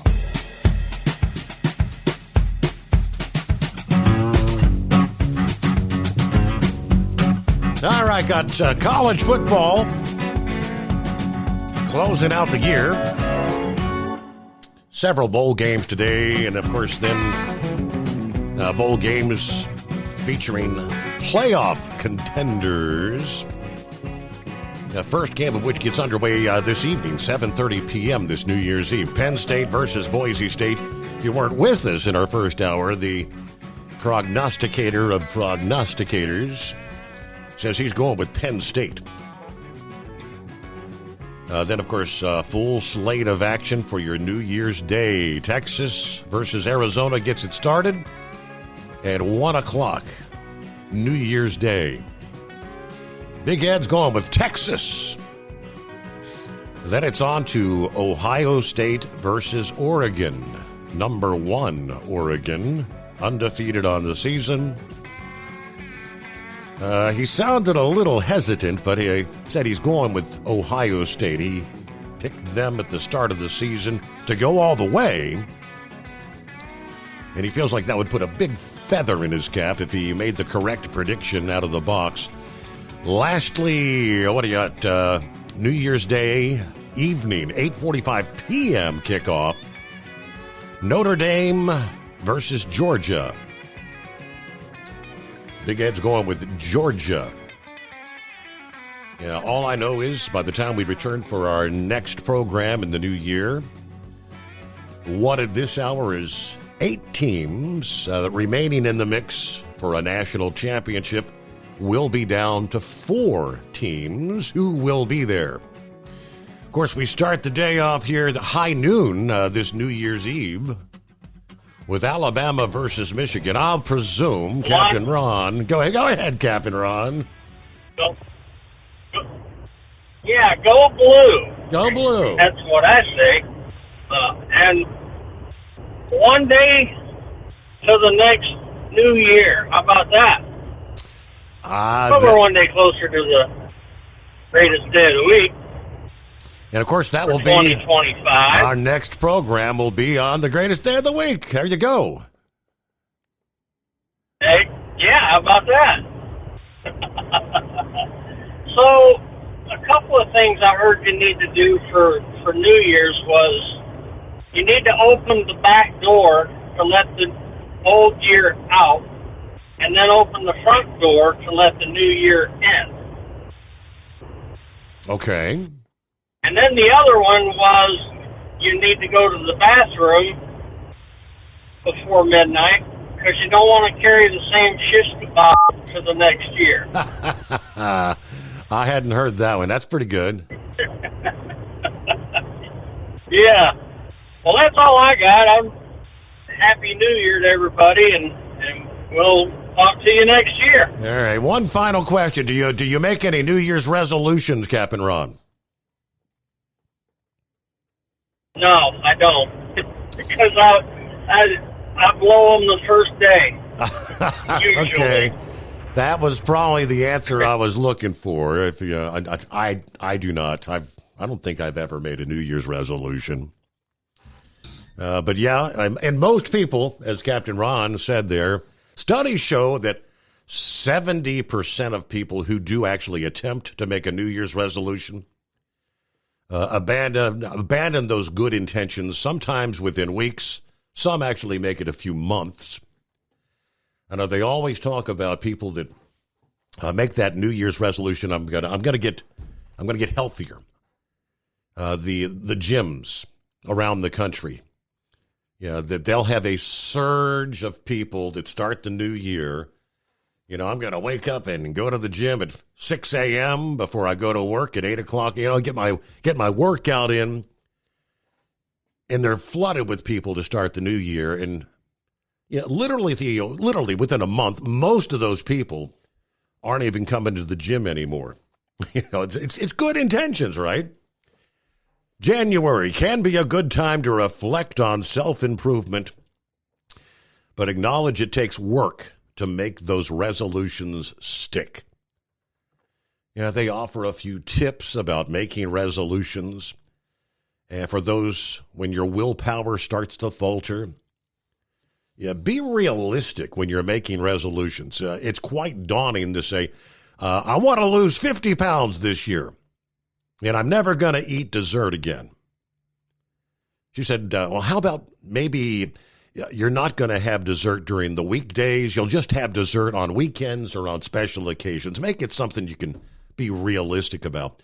Behavioral health experts recommend breaking ambitious goals into smaller targets. Swap at least one snack for a fruit or a vegetable. Try to get some exercise in for 10 minutes every day. Things like that. Once you start hitting the smaller goals, the bigger goals may not be quite so daunting. It is tough to make big changes. Simply thinking more positively about what your goal is and what you're gaining from your behavioral change, that can kind of boost your motivation. One research expert, the American Psychology Association, said, if I put money in a jar, say for what I would have spent on chocolate maybe every day, that really starts to add up. People that try to quit smoking, if you these days, if you put that money in a jar every day, it won't take any time at all to really say, man, that jar's getting full. Focus on what the resolution is helping you accomplish rather than what you're being deprived of. That can be a powerful way to kind of reframe your thinking. People who focus on specific goals, they say, are more successful than those that are trying to simply kick bad habits. All right, good advice as we will close things out here. New Year's Eve of 2024. Yes, be safe out there. Have a wonderful New Year's Eve. And, of course, we'll be out here a couple days and resume a new year there on Monday morning, which I believe that's January 5 into January 6, right, at the midnight hour Eastern Time. Hope you'll be here for kicking off the new year for the Steve Summers Overnight Drive live from the Hot Shot Secret Studios.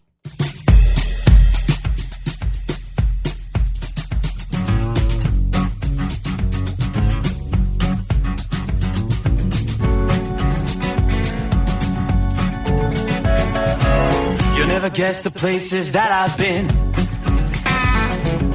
You never guess the places that I've been. 'Cause everything is like a dream, yeah, but only in that dream that I live in. I'm never gonna let the day begin. Never gonna let the day begin. 'Cause everything is like a dream, yeah, but only in that dream that I live in. Oh, don't wake me up before you go, and I'll just make this bed my home. Oh, darling, please just let me sleep. Give me my dreams.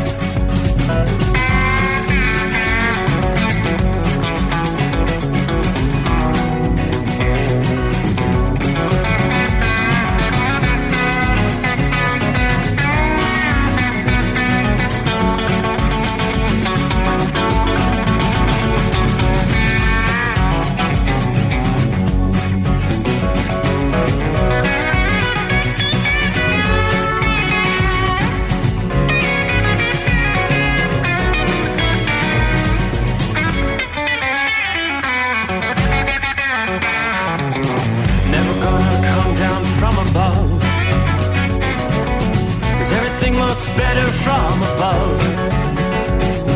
Nothing's ever as it seems, yeah, except in that world that I dream of. Never gonna lose the ones I love. Never gonna lose the ones I love. 'Cause everything is like a dream, yeah, but only in that world that I dream of.